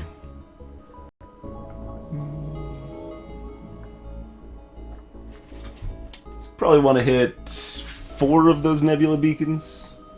I guess we can see after we hit 1 if we want to hit 4 or 5, depending on where the exit beacon ends up here. So what else do we want in a store? Serious question. Is there anything? There's not even backup. So we got backup battery. We've got all of our systems. We've got the augments we want. I mean, we could get pre-igniter if we wanted to, but I don't even want to. I'd rather just keep the scrap flowing for funsies. I don't think there's anything we want at a store. Like, actually nothing. Scratching my head here, trying to think.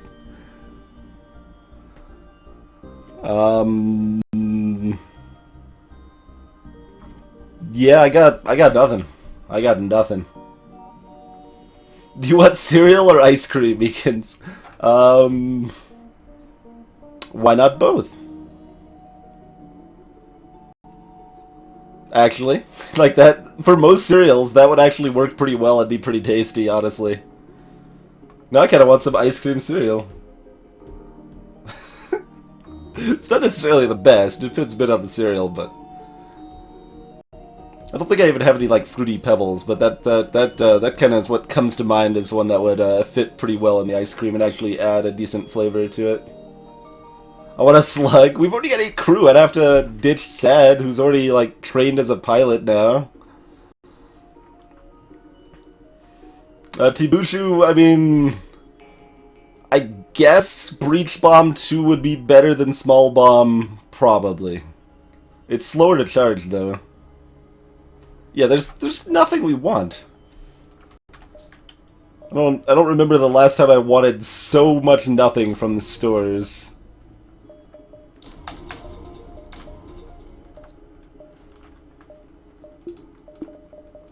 We'll just leave that on for right now, but we have options if we want them. Options are available if desired.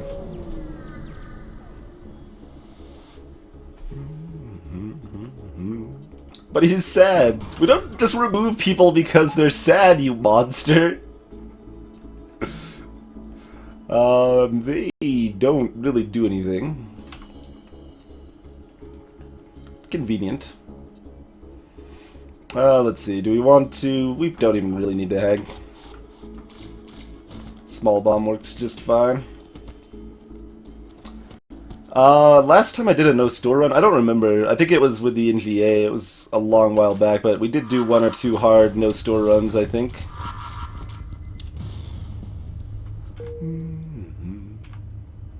My guys are just, like, warming themselves on the nice little medbay fire.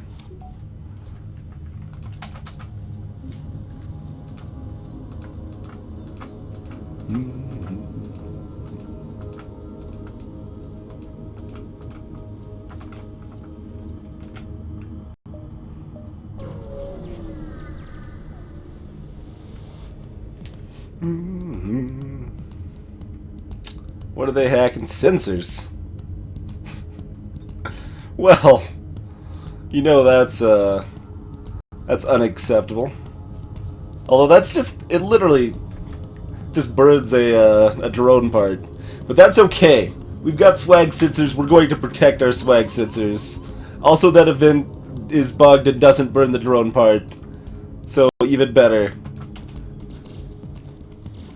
It doesn't actually help us at all, but that's okay. The important thing is that the swag sensors are still online. That's really what matters the most here. Fighting Ingies, go take this guy out.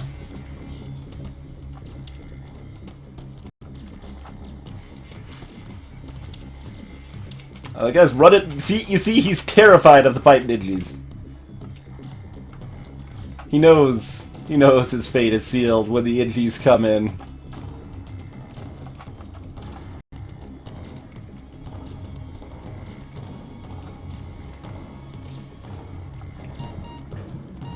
Tough it out, Cryuji. You're fine. You're fine.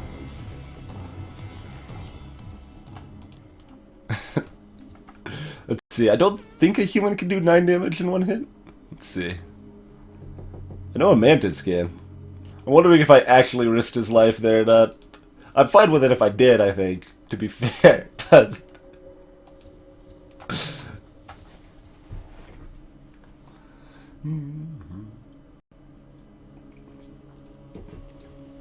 Nice, Calandris. Oh, you survive. We'll heal you up fully instead of accidentally not healing you fully. There you go. There you go. That's cool. Hey, Snorlax Gaming. Exactly. Mitten the invaders. Always gonna mitten the invaders to death. I would, sad customer. Like, there's a bunch of events that, well, that one's arguably not bugged. It's not necessarily. Most of the events where you would use a drone part, like, logically, you do spend one. That is especially true when using drones, but not as true with the hacking. Exit beacons there. Okay, yeah, we can hit all of these, I think, if we've got time. Maybe do something like this. So we got... Oh no, actually, yeah, that means we probably only want to hit 4 if we can. So 1, 2, 3, 4, 5. Okay, actually, we can hit every remaining beacon, including probably the store, and still make it out on time. This half of the sector is very sparse, as it turns out. That's fine, though. Alright, no medbay. Go to the most isolated section, so the slow rock crew will take longer to get there. They've got a lot of basic lasers. Look at that.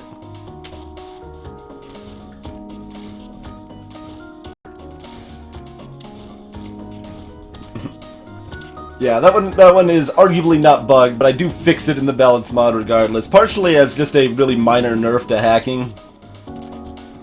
Like, that's just one more way to make hacking a little less ridiculously strong. By making those sort of events cost drone parts.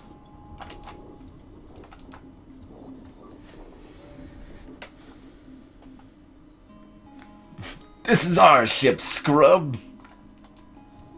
Yeah! Eat it!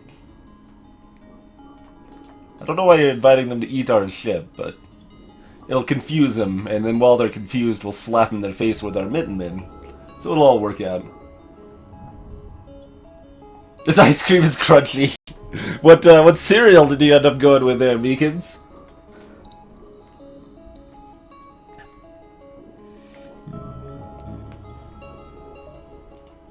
Rock equivalent of the Kestrel B. Pretty much. Pretty much.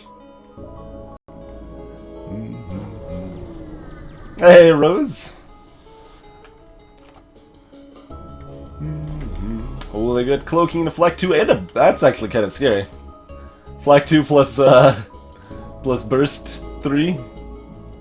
The timing on that doesn't match up very well, though.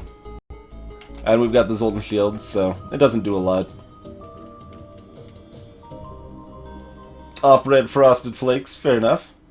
I mean, I've had a dessert served in a restaurant that was ice cream with frosted flakes in it, basically. And it was like one of those flaming desserts that they didn't burn off all the alcohol properly, so it still tasted like alcohol, and I hated it.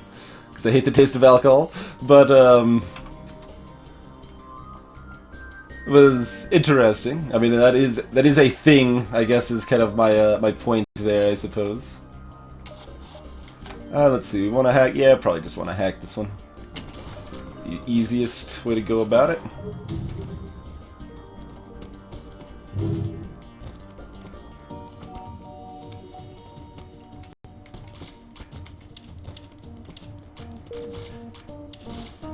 Alright. Welcome! Hey, free iron bomb.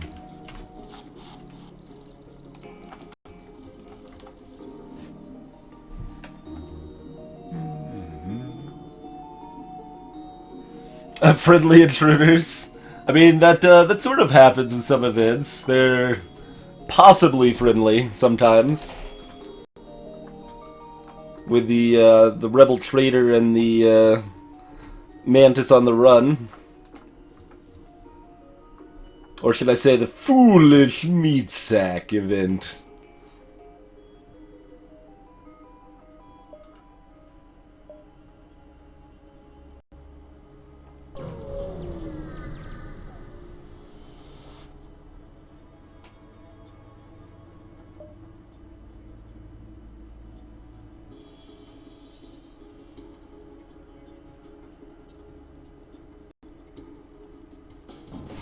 I suppose that's a fair thought, Sap customer. I guess I'm thinking, like, even if you're hacking their hacking, you're still using a drone part, but you could argue that the drone part is what's required to launch the thing, not to just utilize it within the confines of your own ship. That's an argument that could be made.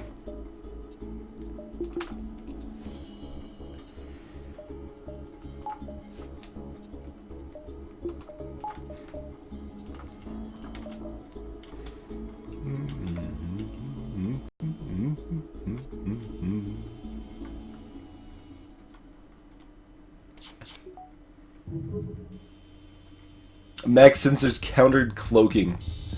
Or at least, like, partially? That could be interesting. I mean, it would be nice if Sensors 3 were, like, actually worthwhile, Rose. Right now they're just, pretty much garbage. Let's see, medbay... Yeah, that's fine.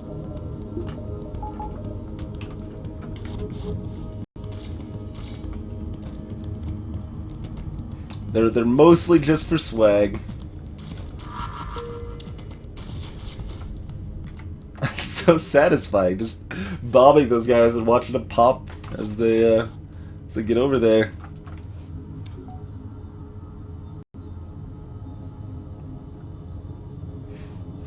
Spade, I made a sad noise when I got this Zoltan shield because we had to give up our scrap recovery arm to get it. I was disappointed that we got a Zoltan shield. That's how this run's going. Oh, I don't think we can. Yeah, we can't actually reach that beacon ever. So, just hit all of those and head out, I suppose. We've already got piloting 2 and sensors for any blue options in the nebula, I think. But what weapon level do we need to activate our advanced weapons threateningly? I think it's 6, but it might be 7. That's fine, we'll keep it at 6. It's not like higher levels... Well, one higher level could be theoretically useful, I suppose. There's nothing else really swaggy to buy here. I could buy a battery that I'm never gonna need to use.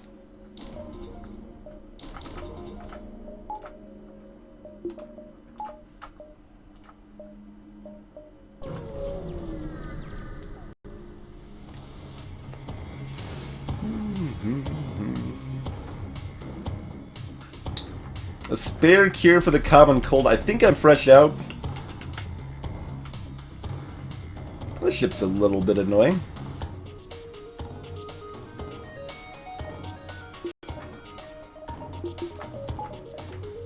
I guess we might take this out with conventional weaponry.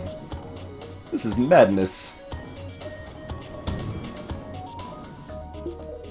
No, we don't need to do that yet, but...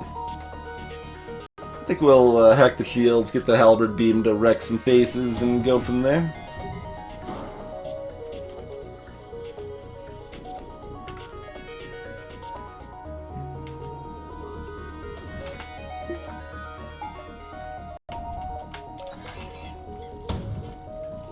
Hey, Kairos!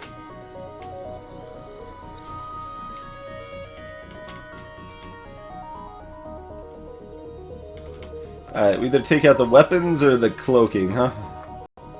I suppose we should take out the weapons. Take out a weapon, rather. We're only going to shoot down one with a defense drone anyway, so defense drone's not worth it. Better to just use the hull repair.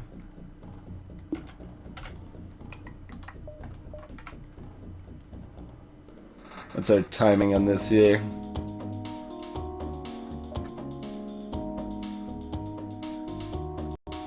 Flank would be very, very tight. I think we'll just let them cloak first, because they're going to cloak now. Oop. Cloaked about 2 seconds after I thought they would have. So maybe we still make it.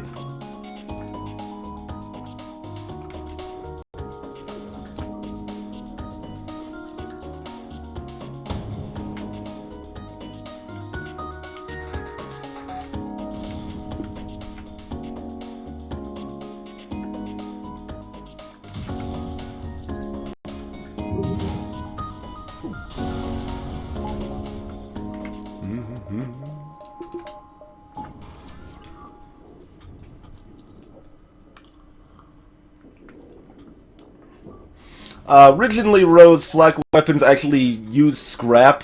When you shot them out, it actually cost scrap to use the flak weapons.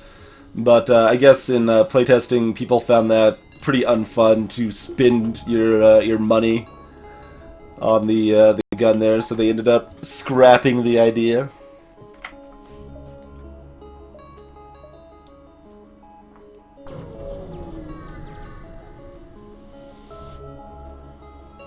Hey, Test Runner.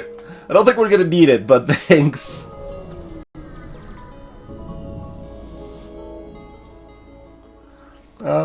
Sure. So this event actually gives a really crappy reward if you just destroy it, but it actually gives a pretty decent reward if you kill off the enemy crew. Turns out we're pretty good at killing off the enemy crew. Hey, we actually only need one shield bubble up after all.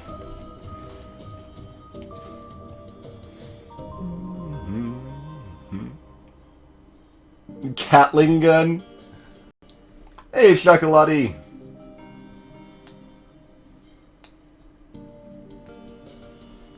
Set it to auto fur. Oh man. These puns are rapid fire right now.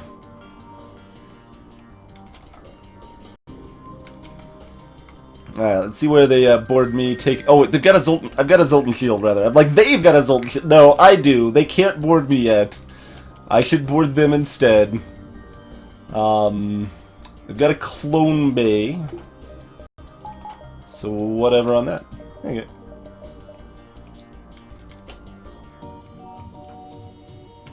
It's a pirate ship, so they're certainly not guaranteed to have Mantis crew.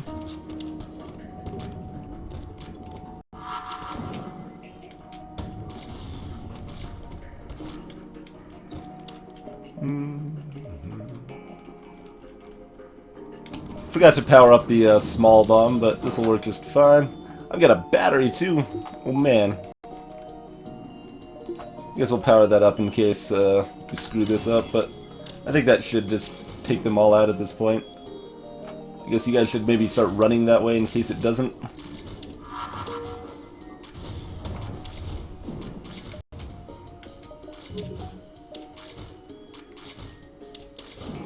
There we go. Hey, Trubel.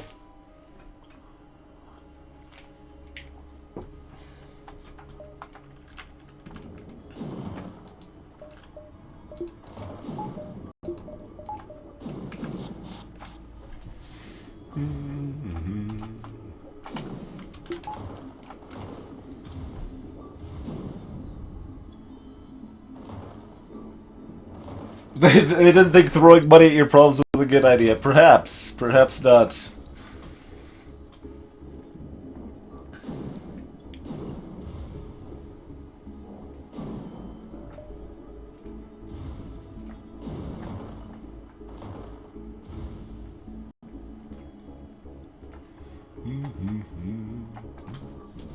So a lot of times we would power up our shields in this case to make sure they were up if we fought like a drone ship. That don't matter, we got Zoltan shields, so let's just roll out.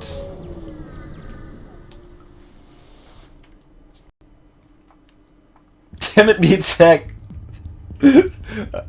That took me about a beat and a half. I'm like, did you really? Was when that full sentence did cross through my mind, and I'm like, no, it's a trap. I'm being tricked.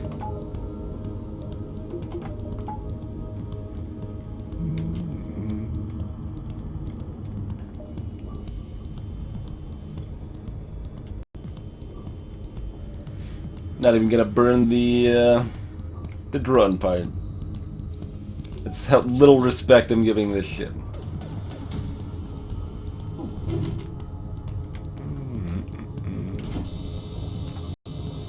Although we're still giving it just enough respect to actually take down their offensive capabilities.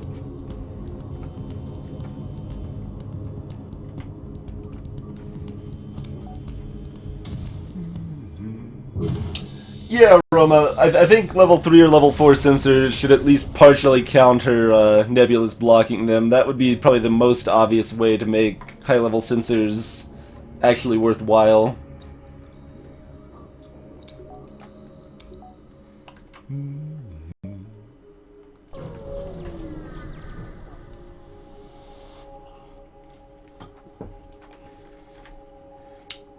Inquire about their specialty.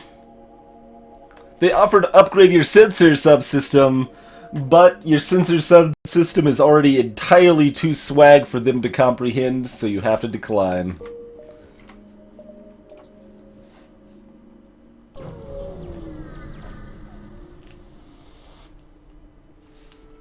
How much respect you should give a ship, Ritzel? That would be an interesting episode topic, I suppose.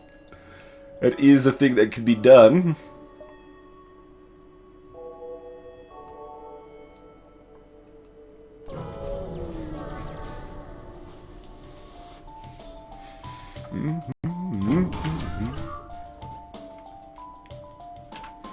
Get wrecked system repair drone.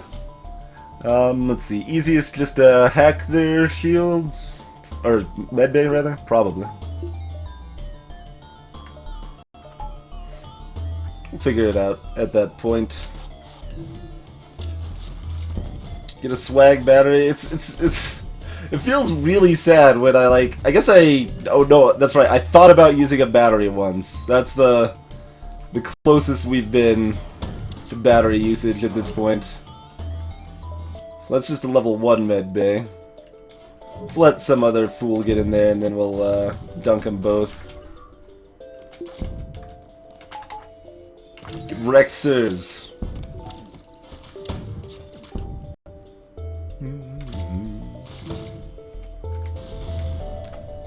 They have hurt me. Those foolish fools. Oh god. What was that? Wait, what actually was that? Like, actual question. I mean, I guess that had to be an Artemis shot, but they don't have that many different missile weapons, and they just hit me with... I mean, if I was paying closer attention, I would know, but now I'm a little confused, actually.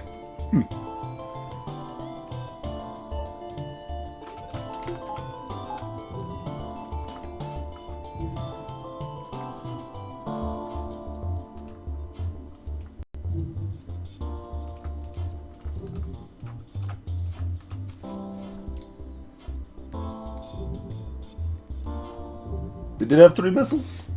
Alright, that explains it then. I'm just surprised we don't see them retracted on this, this layout like this.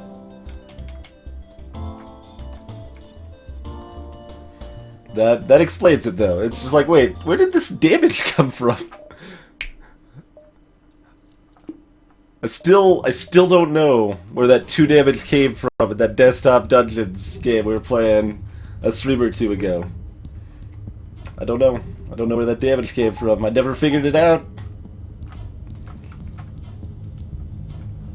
I should go back and watch the VOD, see if I can figure out where the damage came from. Lest it haunt me forever until the end of time. Hey, Shady Bunny. How's it going, sir?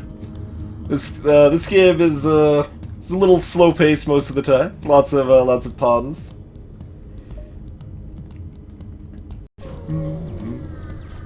But yeah, I remember you mentioning that you were very unfamiliar with the games that I was playing on stream. Basic concept is that it's a strategy game that you go around fighting enemy ships and kind of upgrading yours in the meantime to be strong enough to take down the Rebel flagship boss at the end. And combat is pausable real-time, basically. So you can be fighting them and then pause to assess the situation, move crew around, aim weapons, things along those lines. Let's fight the ship. Mercenaries, clearly worse than rebels. Also an awkward ship. 1, 2, 3, 4, 5, 6 crew. That's okay. We will. They don't have any 2x2 rooms either, which is annoying.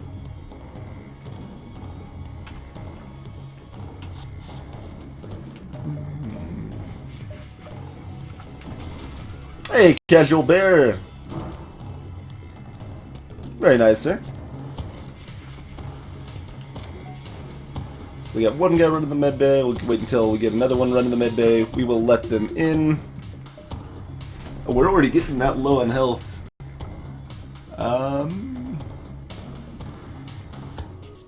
Let's see, how big of a problem is that? Not a terribly big problem.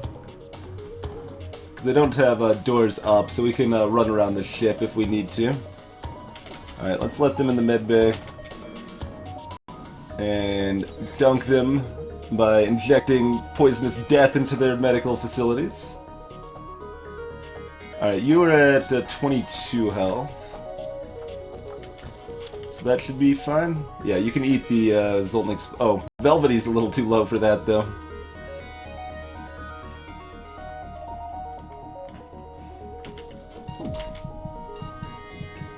Yeah, we're a little low to take down these last guys. We might teleport some guys back here.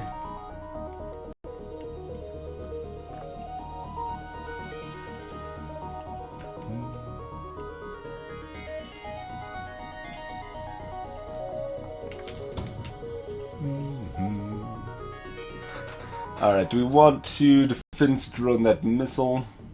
I suppose.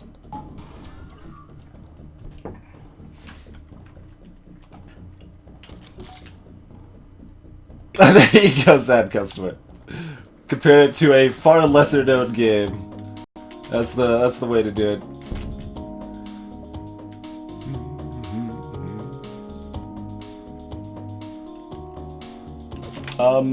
That thing's just gonna kill us both if we let them fight us here.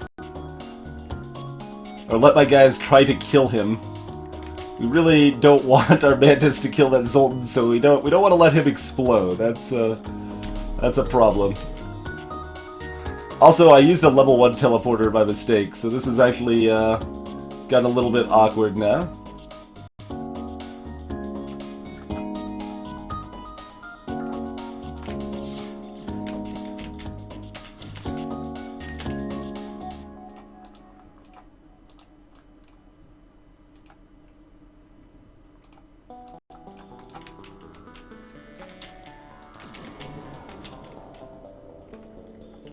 Alright, trying to balance where these guys stay alive.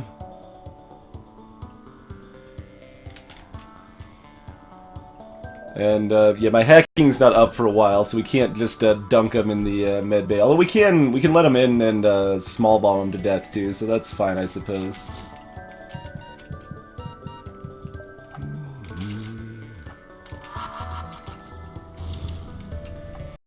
Alright. Oh, and they actually got some damage in. Oh, I think my shields got stuck down from the ion and didn't get recharged properly. That was a little bit of a mistake there. Hey, Quick Benji!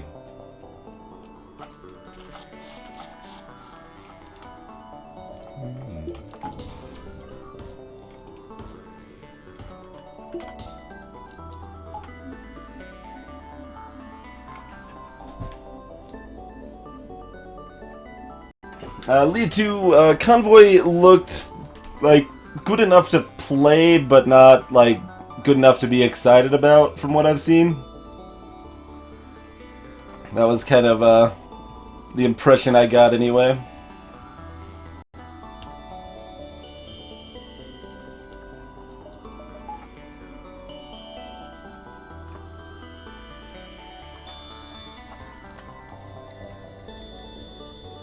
But yeah, Shady, if you or anyone else has any specific questions, do feel free to ask. This is not, well, a lot of the games I play are not necessarily the easiest things to pick up on a just blind viewing if you're not familiar with the game, but...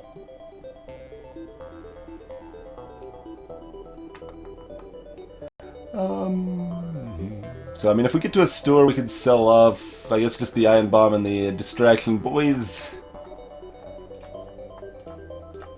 So it might be worth visiting a shop, I guess.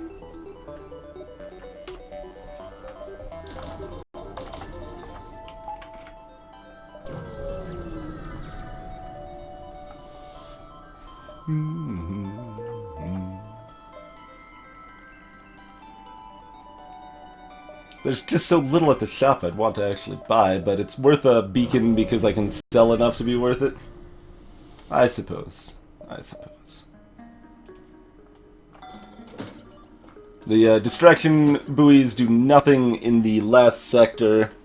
The scrap arm still does, though, so we'll hang on to the scrap arm. We'll get a little more scrap. I think we'll get more than... Let's see.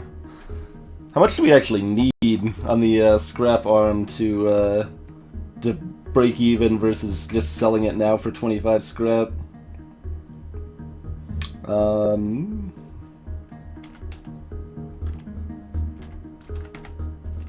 We need 333 scrap. Are we gonna get that much? Maybe. Got 6, 7, 8 hops here. For, let's say...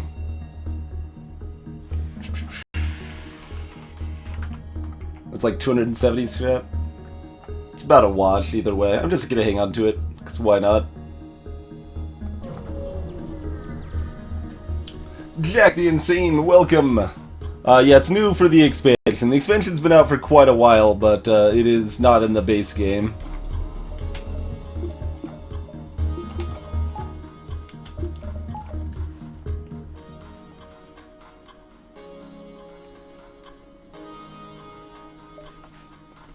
There is a dragon car. That is a true statement.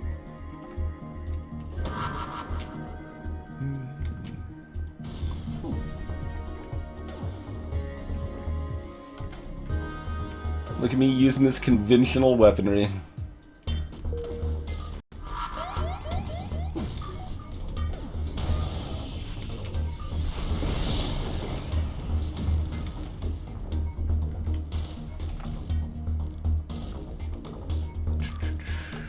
Alright, you help put out that fire, you go put out that fire.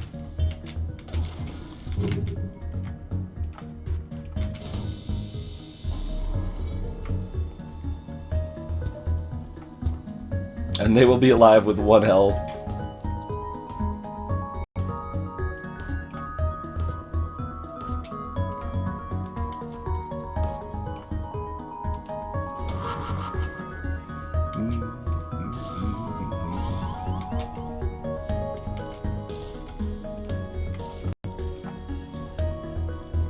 An electric guitar flamethrower. I don't think it does have that. I think you're gonna be a little disappointed on that one. That is very bright. Can I jump away before that flare hits? Not sure exactly how long you can wait to jump there. It's definitely a while.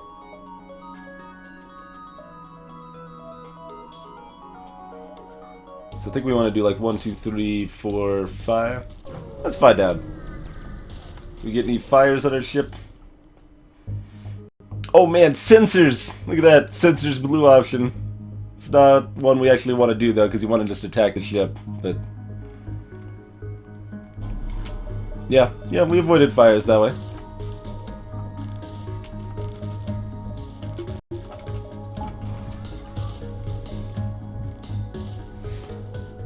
The new one's supposed to be, actually good.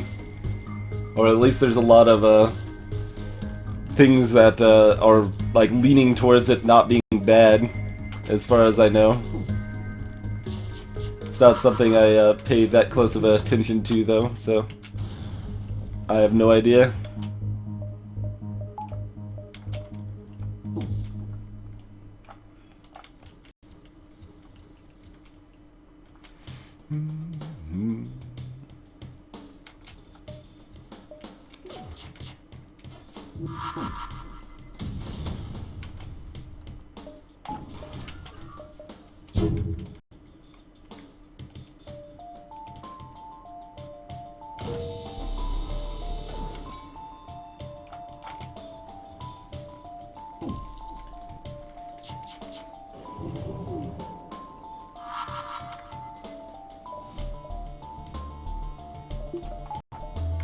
Man, I could use the battery if I really wanted to. Look at that! Look at that battery usage.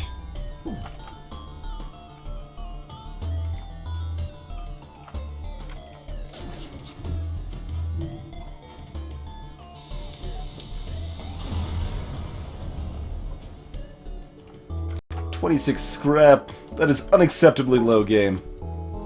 I'm disappointed in you. I guess we'll leave the speed hole.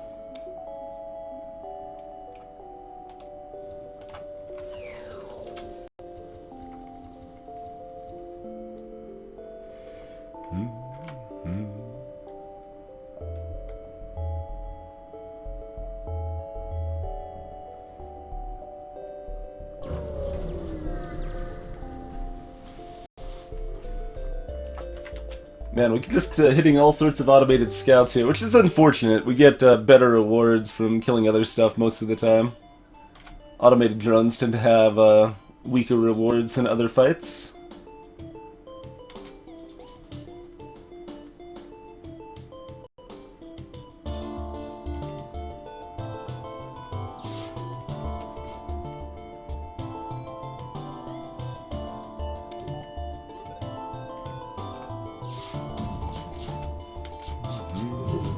Guess we don't want to deal with their hacking if they get our Zoltan shields down, so we'll tag him this way.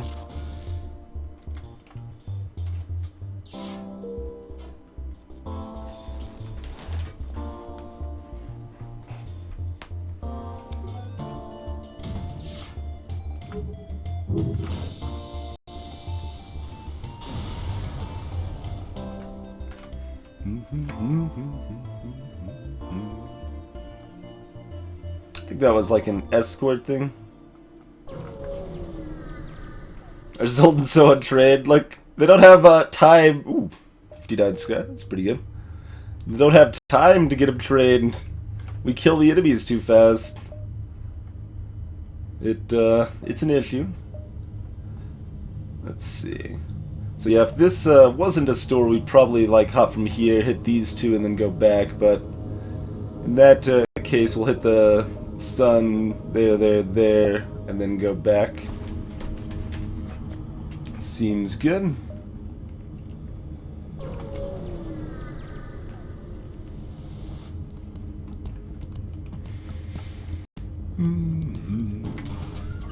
Alright, they've got Flak 2, Basic Laser, Medbay.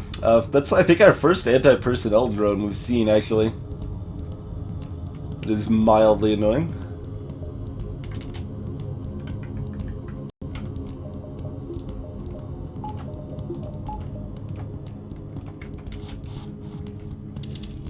We can dance with the anti-personnel drone, though. It heals in here, which is a little sad, but it's the only 2x2 room on the ship, so...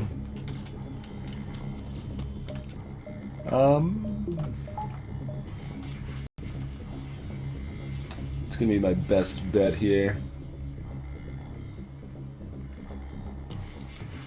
Probably just hacking Medbay.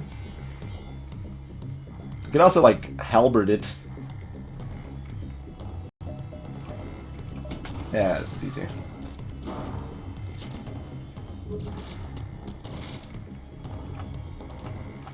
Do a quick truffle shuffle. Oh. I guess I knew that was going to happen. I should have thought that up. Alright, truffle shuffle him back into place. Come on into the death chamber. They're attacking my sensors, guys. They know the swag levels are unprecedented.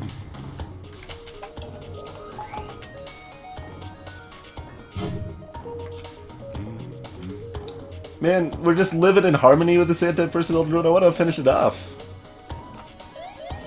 That anti-personnel drone is no friend of mine. Alright, now we've got a hole in our sensors which protects them, right? From invaders. So our sensors are more protected with the hole, right? Or the hole there. Makes it a lot harder to repair now.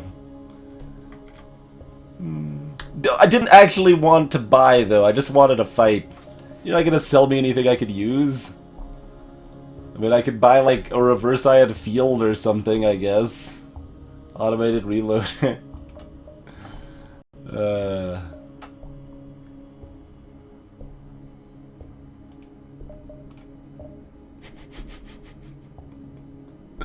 Sure, let's buy the reverse ion field. I'm doing it. Because why not? It's another giant pile of scrap here. Sensor holes reduce interference. Exactly. Exactly, Zelathar.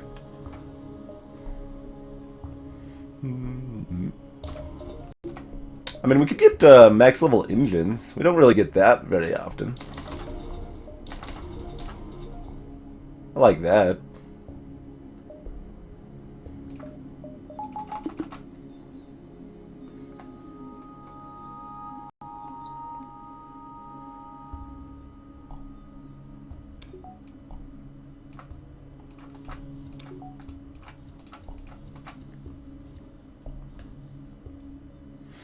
Speed Frog, scrap you get from selling things and scrap gotten from scrap recovery arms doesn't count towards your in-game scrap total.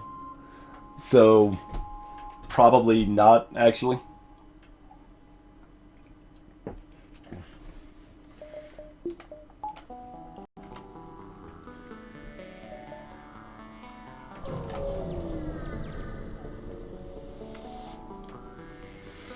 Oh. That doesn't do anything. Ignore the station. I think we actually super dive here. We've got level 8 engines now, after all.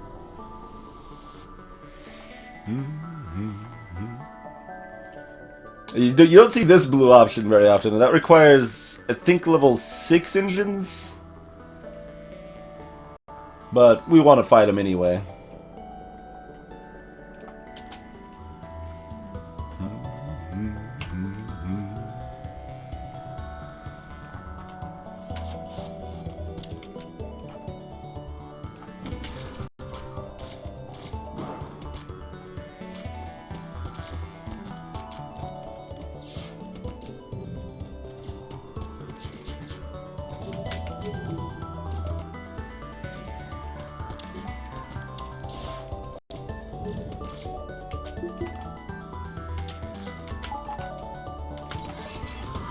Oh, the door was too cracked when they got there, so they were actually able to run out.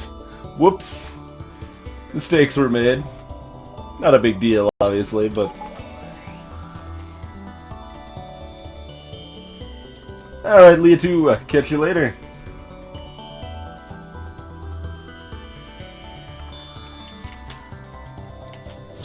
Alright, we'll just come back into this other death zone then. I don't want any of these crew members. Eh?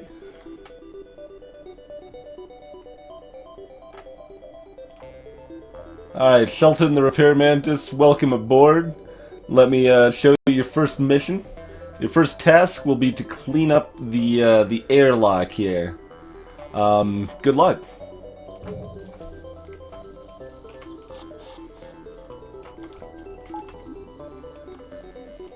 Oxygen's breached. I suppose we should fix the oxygen, huh?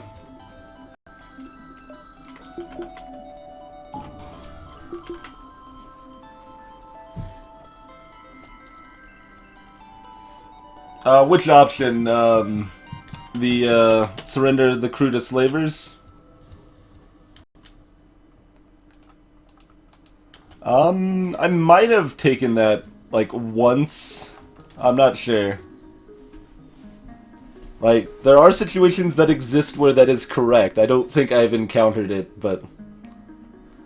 Yeah, Shelton is a terrible janitor. Didn't even show up for the first day at work. I don't know what happened to him. Alright, in case we want to man our sensors Maximize our swag levels. That's important. We'll fix this up.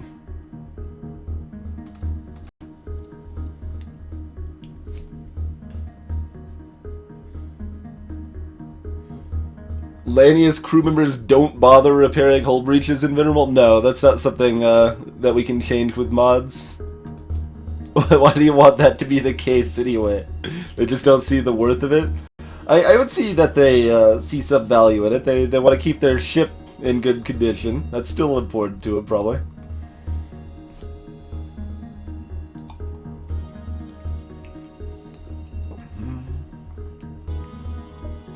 Well, see, Aroma, I like giving my people some amount of oxygen. It's just important that they keep in mind breathing is a privilege. It is not a right. That's the essential thing to keep in mind. Yeah, let's do a double dive. The old double diver. I did before Advanced Edition Aroma. Yeah, with the NGA, I did a no oxygen run where we had oxygen off the entire game. All right, conventional weapons, ho!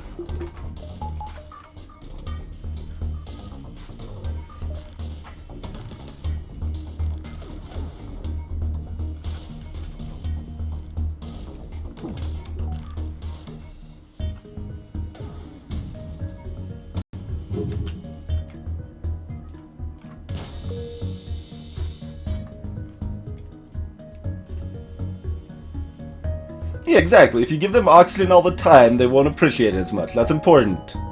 That's important, Benji.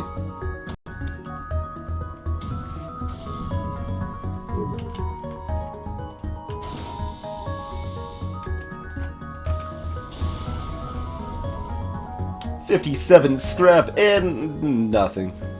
And sadness. We found two things in the wreckage of that ship. 57 scrap and sadness.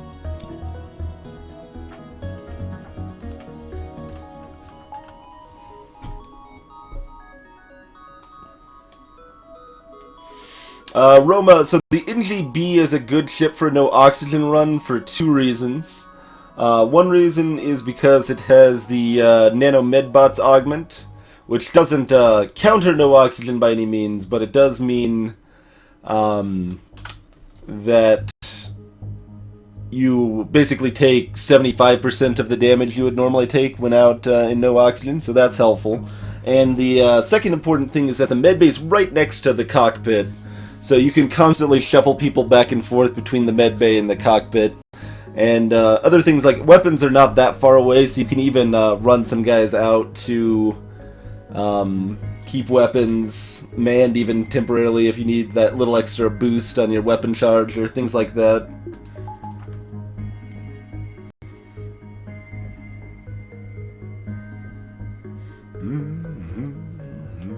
But yeah, level 2 medbay is essential. Does sadness stack, Zelithar? Yeah, sadness does stack, unfortunately, so you gotta be careful. It could get out of hand. I meant NGA, yeah. If I said NGB, I meant NGA. I mean, you could do it with the NGB. The utility drones are helpful, but it would still be harder than the NGA. 3 crew that you can't use nearly as well as you want is still a lot more useful than 1 crew, as it turns out.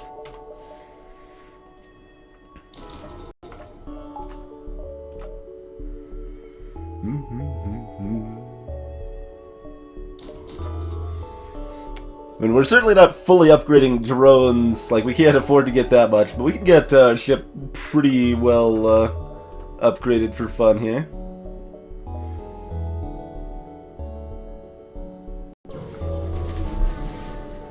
Yeah, the Vortex Medbay isn't too far away, but it's not right next to it. Hey, Cool Hand Matt. Welcome, sir. Krima, sort of. It would be fine. But Lanius didn't even exist when I did that run.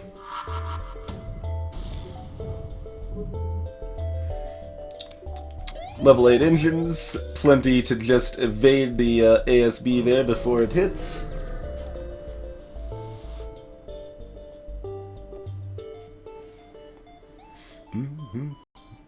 Yeah, Meekins, as chat said, higher level medbay does not affect the engine nanobots augment.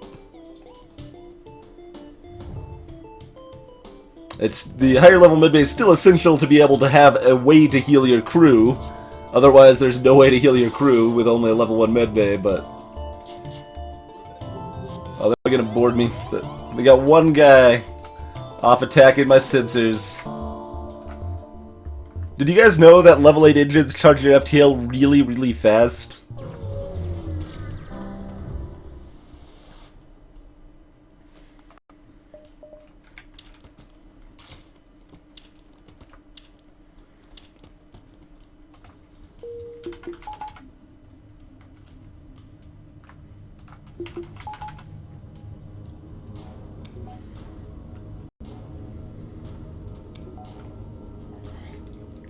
In fact, I've got timing on that. I've been doing some research.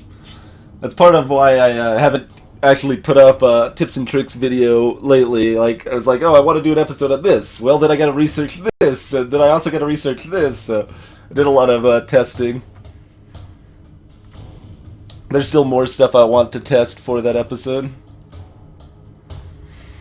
I think they're still capped at level 8 engines, Aroma. Yeah, I don't think there's such a thing as more than level 8 engines. They can go up to level 10 weapons, is probably what you're thinking of.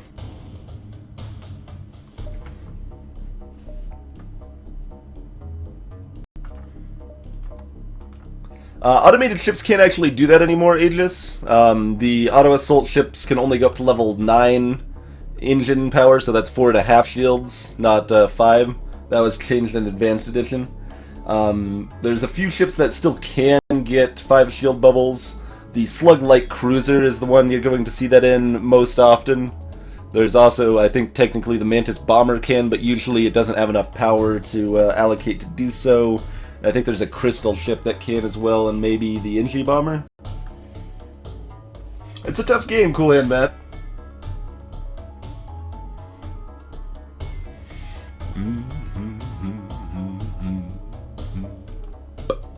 Love this music so much. So 1, 2, 3, 4, 5, 6, 7, 8. So we got 8 until they get to the base. Gives us some time to farm up. We've skipped most of the opportunities to farm in past runs, but I think we will farm this run. See how decked out we can get here. We did not fight a war to let a single Federation ship shatter our dreams of a better galaxy. Well, you should consider being less bad, would be my main advice there.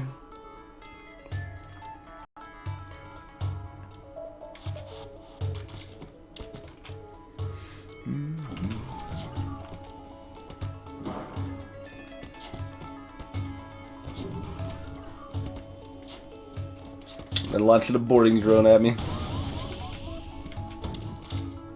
I don't even have to activate my hacking there. Just let's see. No, it's not worth the defense drum. Get a chance to dodge that anyway.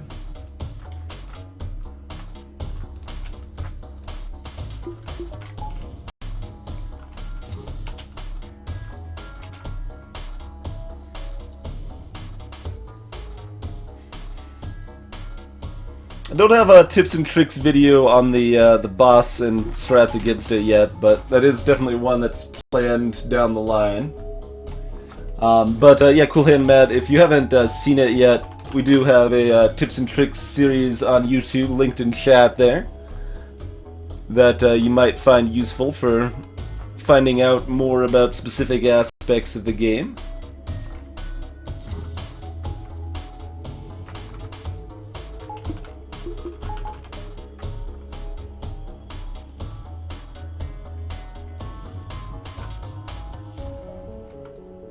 I also want to buy some drone parts at the store.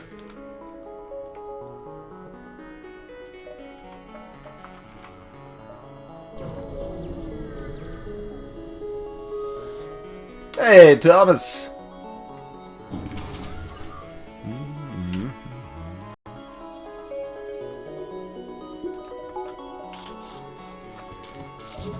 Guess I should do it that way in case I change my mind or the small bomb's insufficient.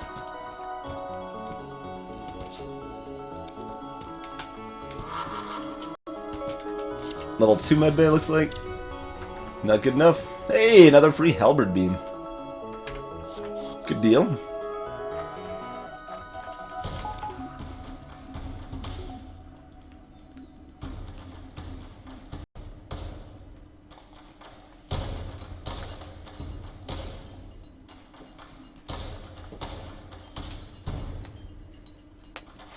Ed! That would be amusing. And welcome, sir.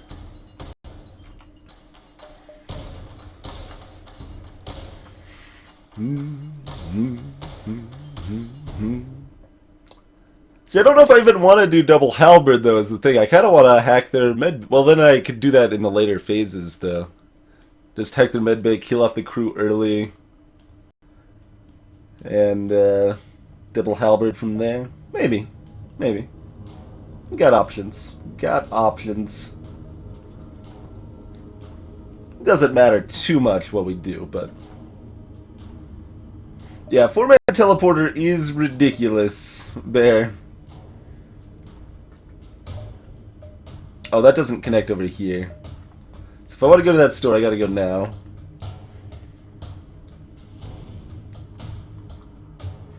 The Federation are an alliance of oxygen merchants.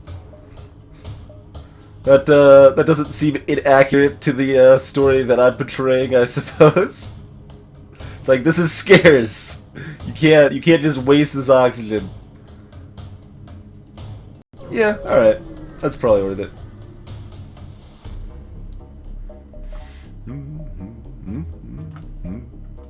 Now we sell the scrap arm. We're not getting 333 more scrap at this point. We can sell either the flak or the other halberd. I like the double halberd. I mean, if I take double halberd, then I'm and then I hack medbay. I'm like relying on killing off the enemy crew first, but that's fine. That is perfectly fine. All right, do we want to buy any drone parts? Maybe. Maybe is the answer to that question. Hey, SMR! The space is full of oxygen. Federation government just full of lies. They ate our beacon, unfortunately.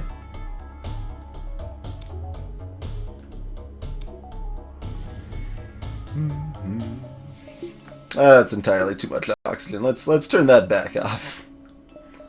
We'll leave it in medbay. That's fine. Okay, so that's how we want that set up. I can sell the defense drone too. Honestly, doesn't do that much for me, but I guess like a beam 2 drone I would consider buying for phase 3.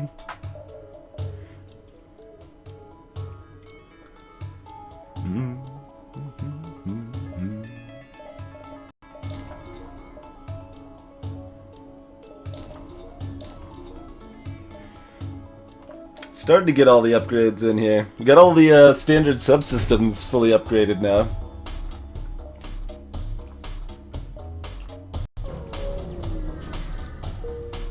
Oh, I could buy a second reverse side field? Eh.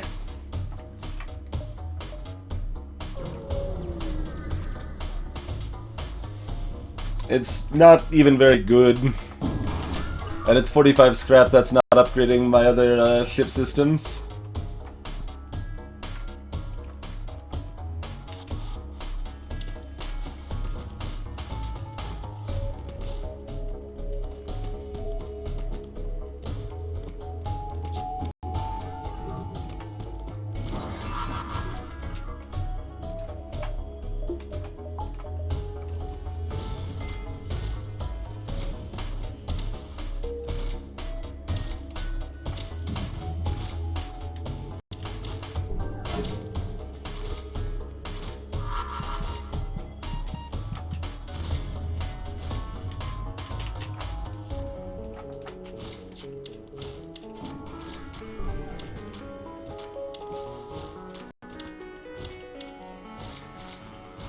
Just kill off wave after wave of their crew. There it goes. Flag gonna hit anything? No.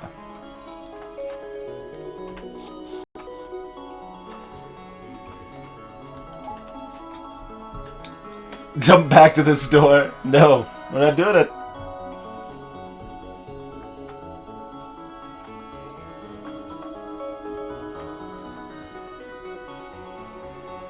Zold shield bypass. I mean, we could have got that too. I pretty much just ignore that now, because I never actually want it in any serious run. But we could have bought it here for funsies, I suppose.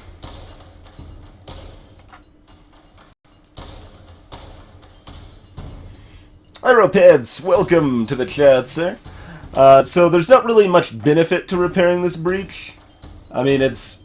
it doesn't help me that much to leave it there anyway, but in a lot of cases you can leave a breach, especially like in a kind of out of the way place, like if there's a breach up here for example too, it can give you another way to vent or vent faster. So these two airlock doors alone vent slower than the two airlock doors plus the breach there. So I could use that to vent areas faster if fires get out of control or something like that. So that's why I leave it there. And we can joke that it's a speed hole as well. Man, they have taken over all my beacons. They don't want me to grind, guys. I was just gonna grind the sector for some bonus scrap, and they are not very keen on that idea. Well, we'll get what we can. Haha, meat sack. That's a good explanation too. Double heavy laser.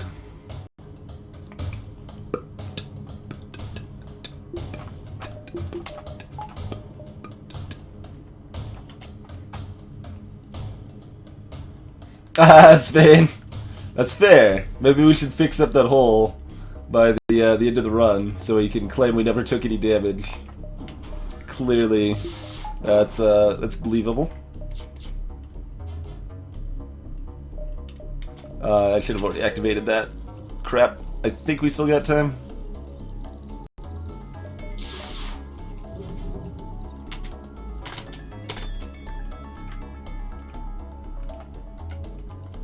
Cross the beams here.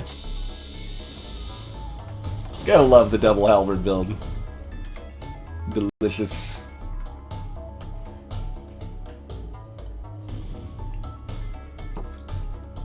Maybe I got rock plating and sold it. Hey, that means I didn't actually take damage, Bjorn. Didn't actually take damage in that scenario. Alright, so we got 95 there. We need another 60 there or 50 there. We can't get everything, but we can get everything but the battery upgraded, I think.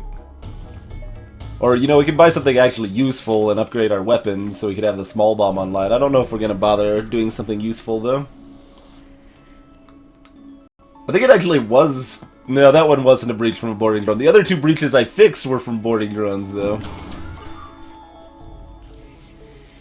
Let's see, what you got? Defense 2, anti-combat. I was seeing if they had a shield drone, because that could matter.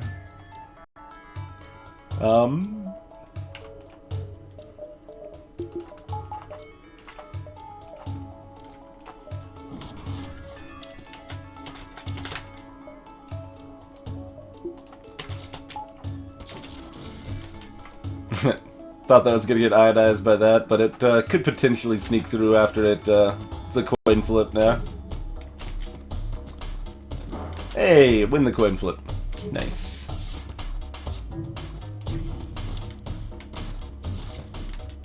Let's see, it's probably faster to let these guys in and myrtleize them in their own medbay.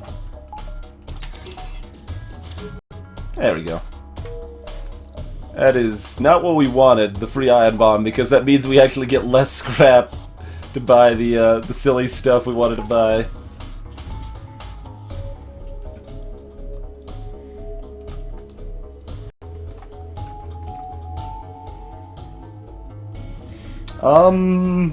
I think they can in Venerable, right? Boarding drums can target any room? I guess I'm not actually certain on that offhand. Like, I feel Like, for sure they've hit empty rooms before, but they hit filled rooms so often.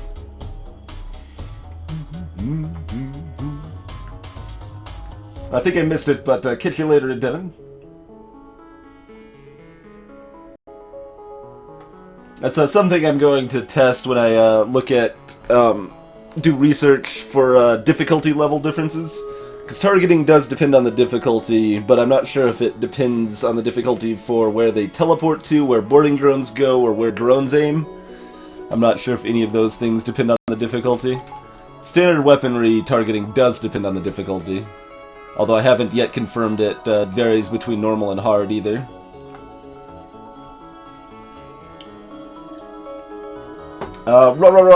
If there's another breach that's going to happen in a room that's already breached, it can have multiple breaches, but sometimes it won't. It's not like guaranteed to get an extra breach.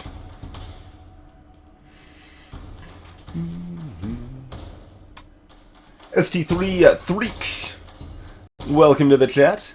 I think Reconstructive Teleport is a bad augment. Like, it just doesn't actually do anything I care about for the most part.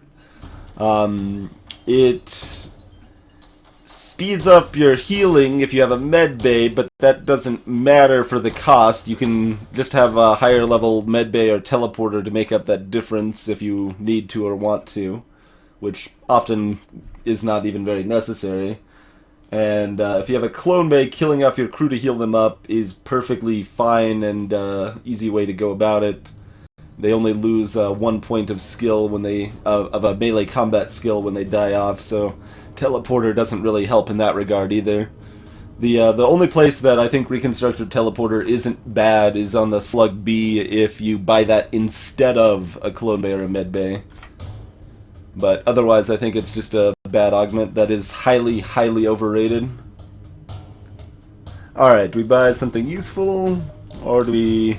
Man, we're 15 scrap short for decking that out. Although we can after we, yeah, we could buy that after the first phase of the flagship. So we could buy that instead of something useful. And something useful is not super important here, so I think I'm okay with that.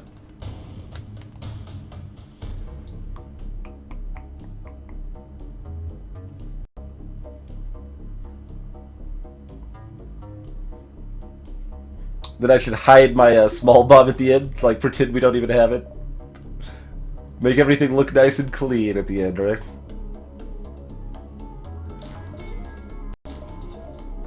This does mean I'm completely... Well, I mean, I can always still run away, hack shields or something if I need to, but...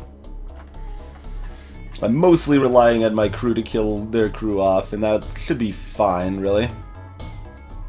And I can still use the small bomb. It's not like I can't use the small bomb in the meantime.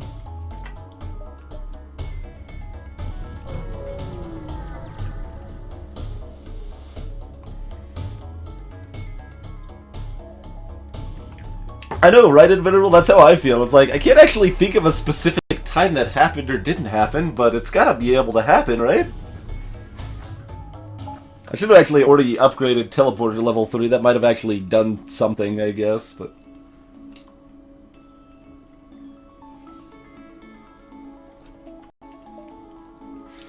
Alright, how exactly do we want to handle this?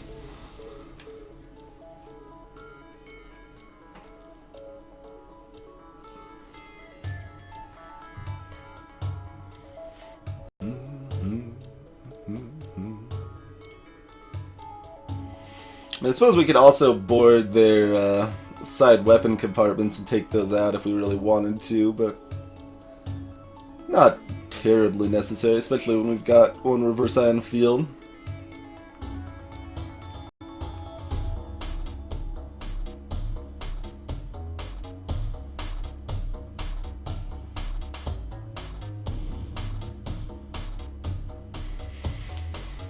Alright, so probably board, cloaking, hack medbay, go from there. We've only got 11 drone parts. That's still plenty, but I'm a little sad we weren't able to hit up a repair beacon.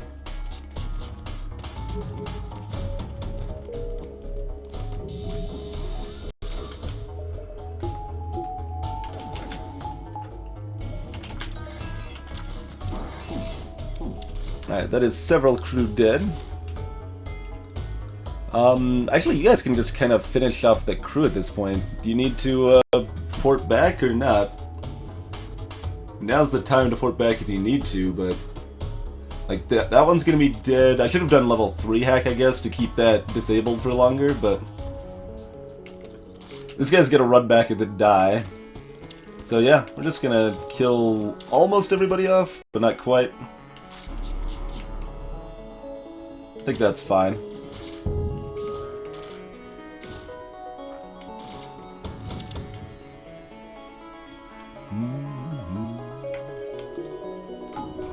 Oh sure, put up a defense draw.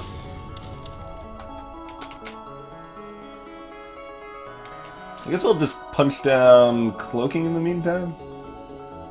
Or do we get the doors open? Nah, we don't really care about the doors. We're gonna heal up, come back and fight, and then we're going to kill him with the hack.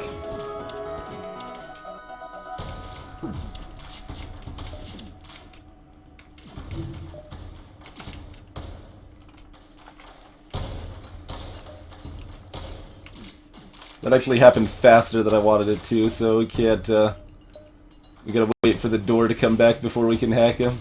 We can always small bomb him too, I guess, yeah. We can miss. That's a really low chance to miss.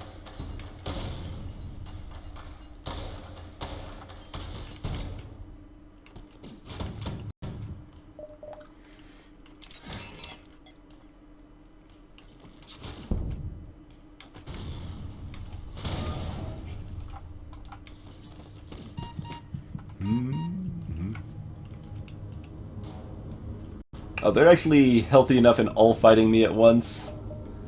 Alright, alright. Let's make sure bad things don't happen, I suppose. Oh, I was gonna use my battery and it's disabled!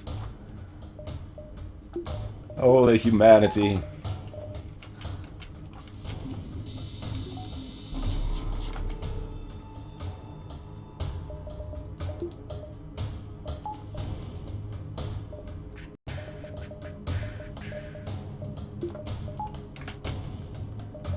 For some reason I thought you got sight of the enemy's ship when you had a hacked room like that. Maybe not.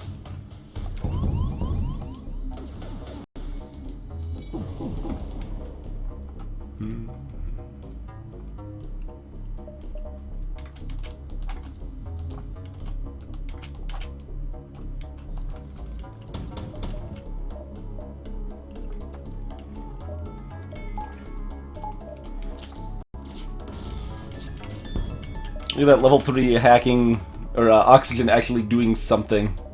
It's kind of funny.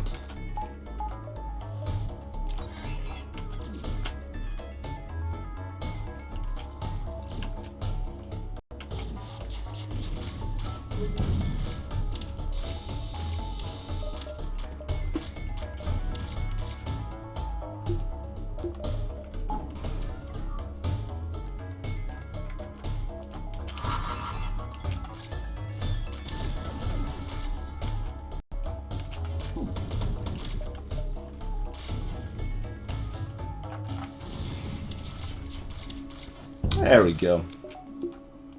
Kill off the interior crew. I should probably deal with the threats on my ship at this point, huh?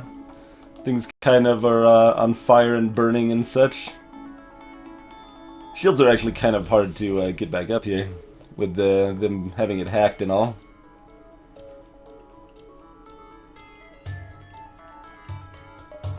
I suppose this is still up, so let's tag their hacking.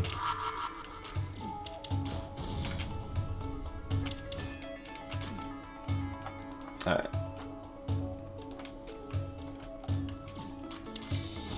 Punch down the last layer of hacking. Oxygen we can worry about later.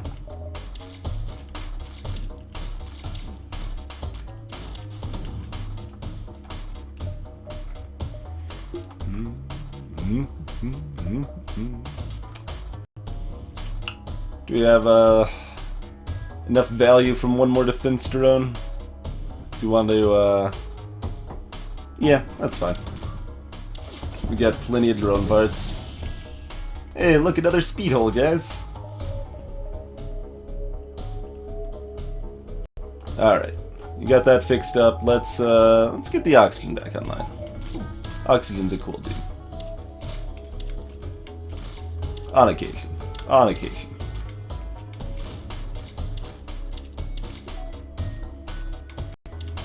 Let's see. I guess I could have brought him off. It's a little dicey to now, but because I want that evasion. Oh no, I did time that wrong. That's too bad. Only have 45% evasion there.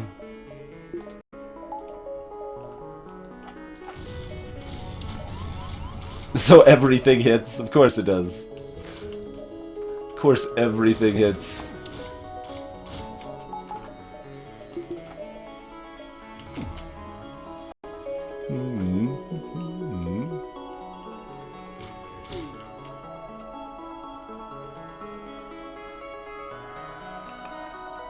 Alright, they're healthy. We can hit our own crew here. That's fine. Tag that to lower the timing on their artillery.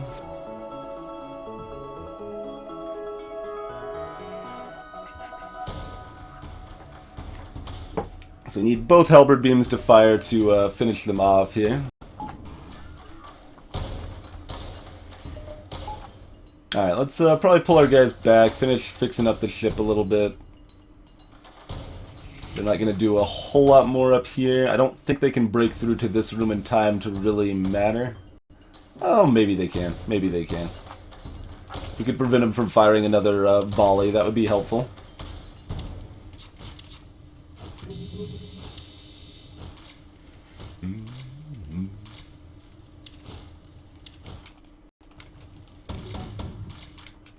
Not quite, huh? That's okay.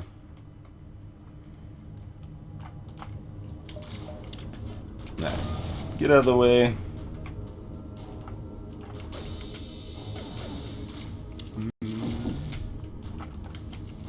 Alright, pull my crew back. Wait for the other beam to finish him off. Easy peasy. Suppose we should put out that fire before it destroys our swag sensors.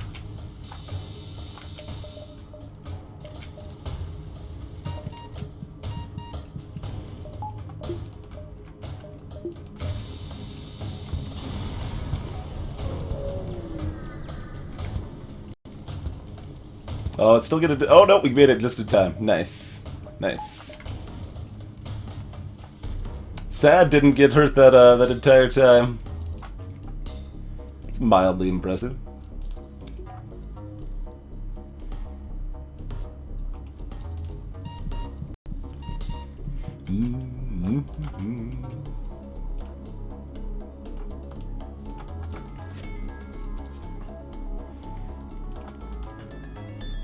Alright, tell you what, we'll fix up our speed holes.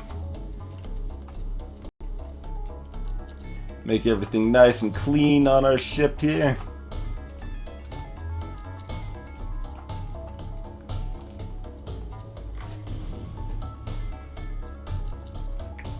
Back in your day, invading worked better. So to be perfectly clear, boarding is not super strong here. It's a bit slow and like even with our high engines and shields, we're still taking a good amount of damage. So I don't bother playing it this risky if I don't have the whole repair drone. But we can have fun with it, since I do. Even though we're starting to run low on the drone parts. If I just wanted to wreck them as quickly as possible, I would have had the small bomb online. Probably use that to tag the missiles to lower their cooldown time. And used hacking on their shields to drop the double halberd. And landing that close is nice and easy. But instead, we do get to have all of our standard systems outside of weapons upgraded fully. So that is not something we have done on any other win streak run, that is for sure.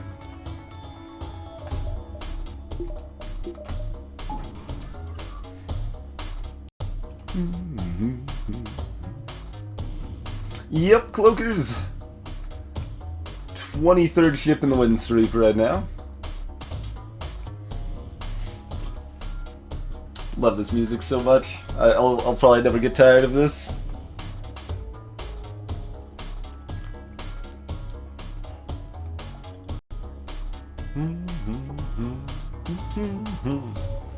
Oxygen is a necessary evil. Yeah, that's a good way to think of it, I think.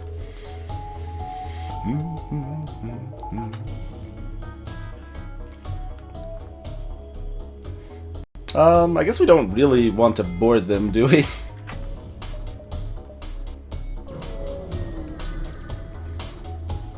Hey, Miranda. Oh, we got swag sensors in Sector 4, Miranda. Sector 4.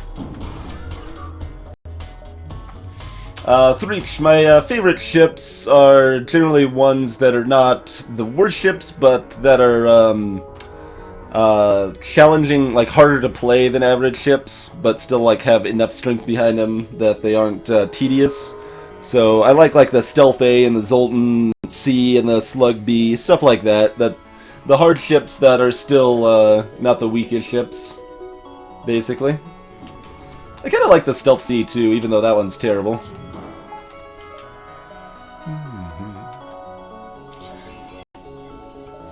I haven't even torn down my Zoltan shield yet. Triangle Syndrome, welcome!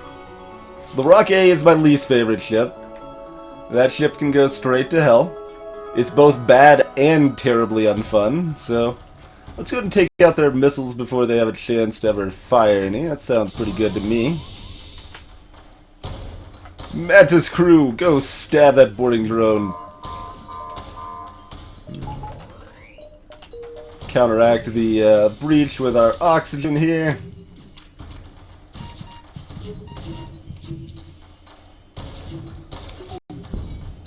Oh, they actually broke through.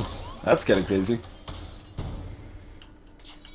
Even with max engines and shields. I mean, we didn't have the shield recharge, I guess, because we had only level 3 shields during that. Oh no, that was just the breach. Yeah, we didn't have the shields manned effectively because we had to fix the breach, but everything else was there. It's kind of crazy.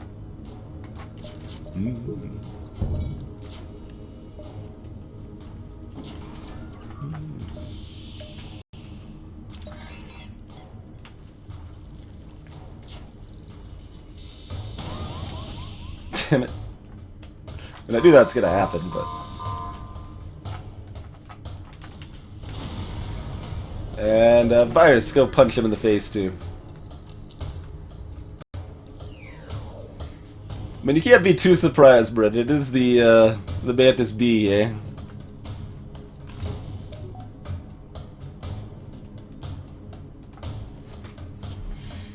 Easiest NG ship, easiest to use would be the NGA. NGC is about as good as the NGA, but it's harder to use.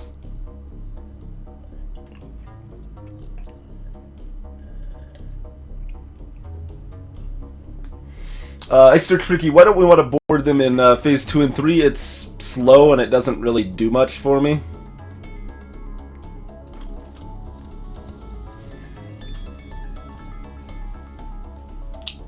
It's probably worth boarding in phase 3, actually.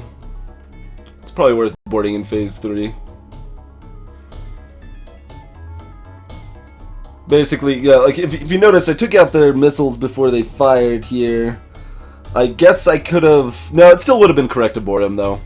You're right, Tricky, you're right. I should have boarded the drones, taking down their boarding drones so that never hit me. That would have kept my shields manned, which probably reduces damage I take from the drone surge by like 2. If I take out the boarding drone and it doesn't have the breach there. So that's really subtle, but yeah, I think that that would have been better for that reason.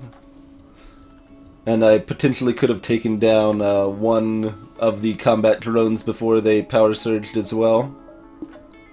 Thoughts of the Fed C Aegis? It's a pile of garbage and I hate it. But I still don't quite hate it as much as the Rock A. I rate the Fed C as the 4th worst ship in the game.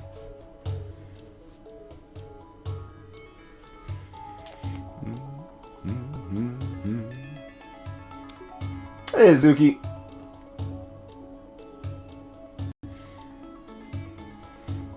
I would like the Italy be better if it, like, so it's got kind of a unique, kind of fun idea, but it's just terrible.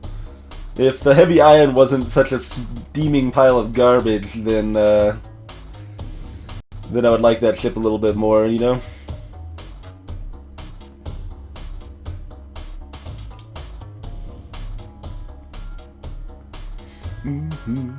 Yeah, in Phase 3 I want to take out both mind control and the missiles, so there's things to take out there.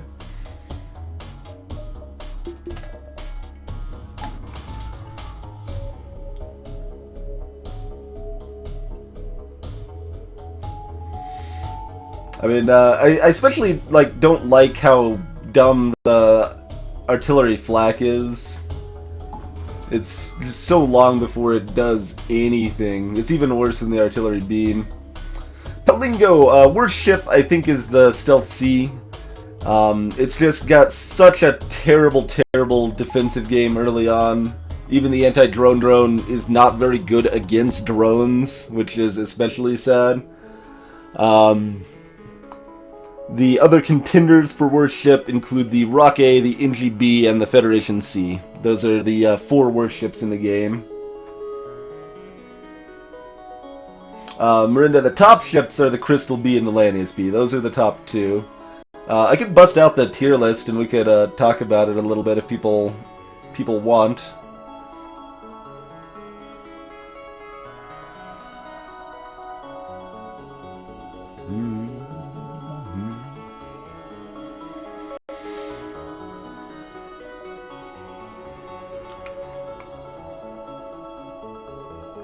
Suppose we might as well do one more hull repair drone, huh?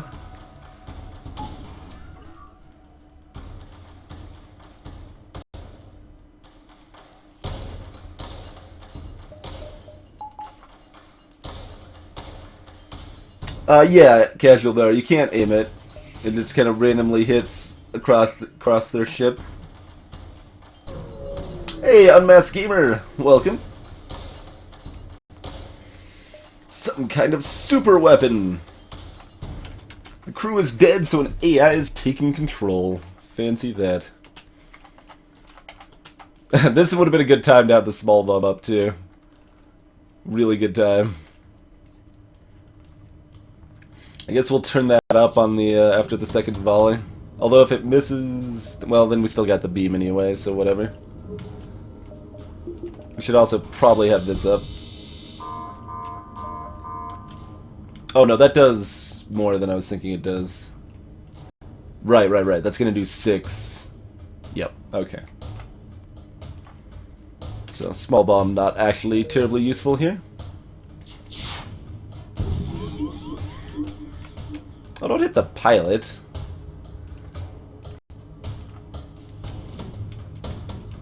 Oh god, I shouldn't have sent the slow guy. My swag! It tagged my swag. That kind of rhymes.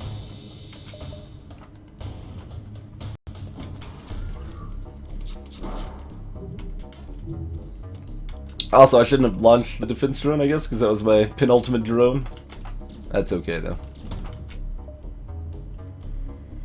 Oh yeah, we wanted to board these shenanigans over here, didn't we? Alright, I do that as I run away from having my piloting man. Alright, get back in there. 45%, yeah, we can do this with 3. Let's do that with 3. That is fine. Oh, they tagged weapons. That's actually a problem. That's a bit of a real problem. They breach weapons. I don't like that at all. Alright, so that means we will go ahead and hack right now. I should have actually already had this hacking regardless, so that was definitely a mistake.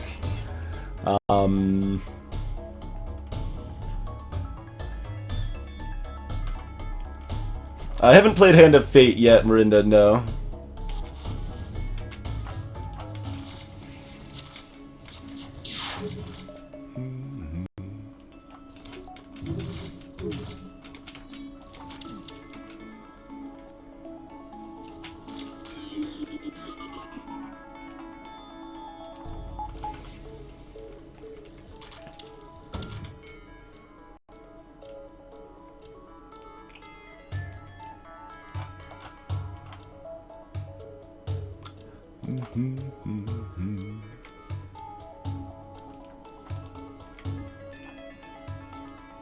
Wait, is that actually tagging the...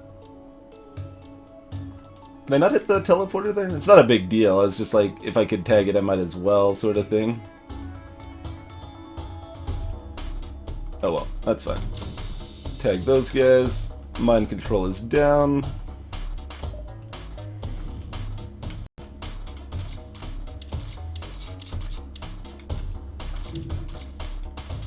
Go fix the sensors. That is most important.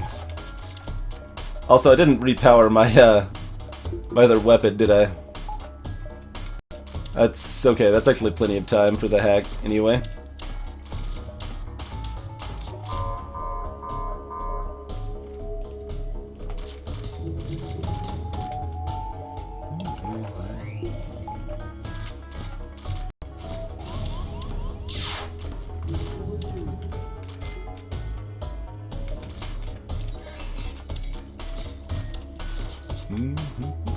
And you know what? We're gonna keep our crew alive, huh? Oh yeah, I have no drones. I can't do that. That's okay. We'll distribute our power evenly here. Can't have quite the cleanest, shiningest finish, but we'll teleport our crew back and explode the flagship. Hey, Simcopter. How's it going, sir? There we go. All the standard systems fully upgraded, even. And we didn't even kill off our crew. Just to be nice. Just to be nice.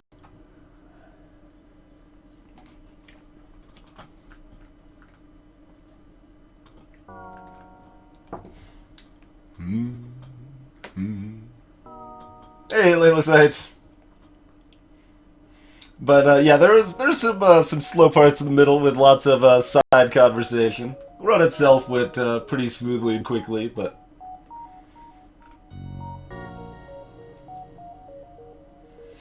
I actually only got the second halberd in Sector 7, Laylasite. I think it was Sector 7.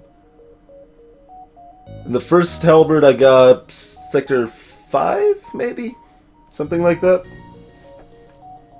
So, we were using Flak 2 plus halberd for quite a while. Bings, of course the win streak is still alive. That is 23 wins in a row.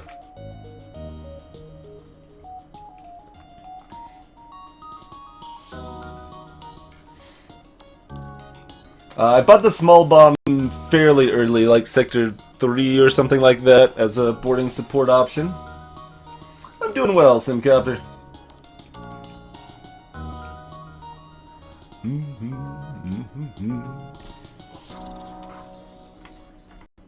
Hey there, Heavy Pin.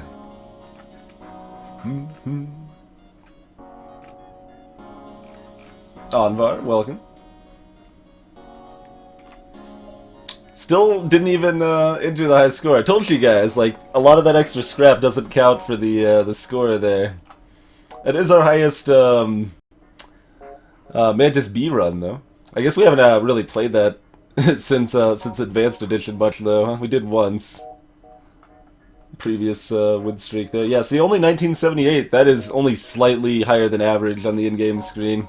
So much of that scrap we got doesn't show up in the stats there.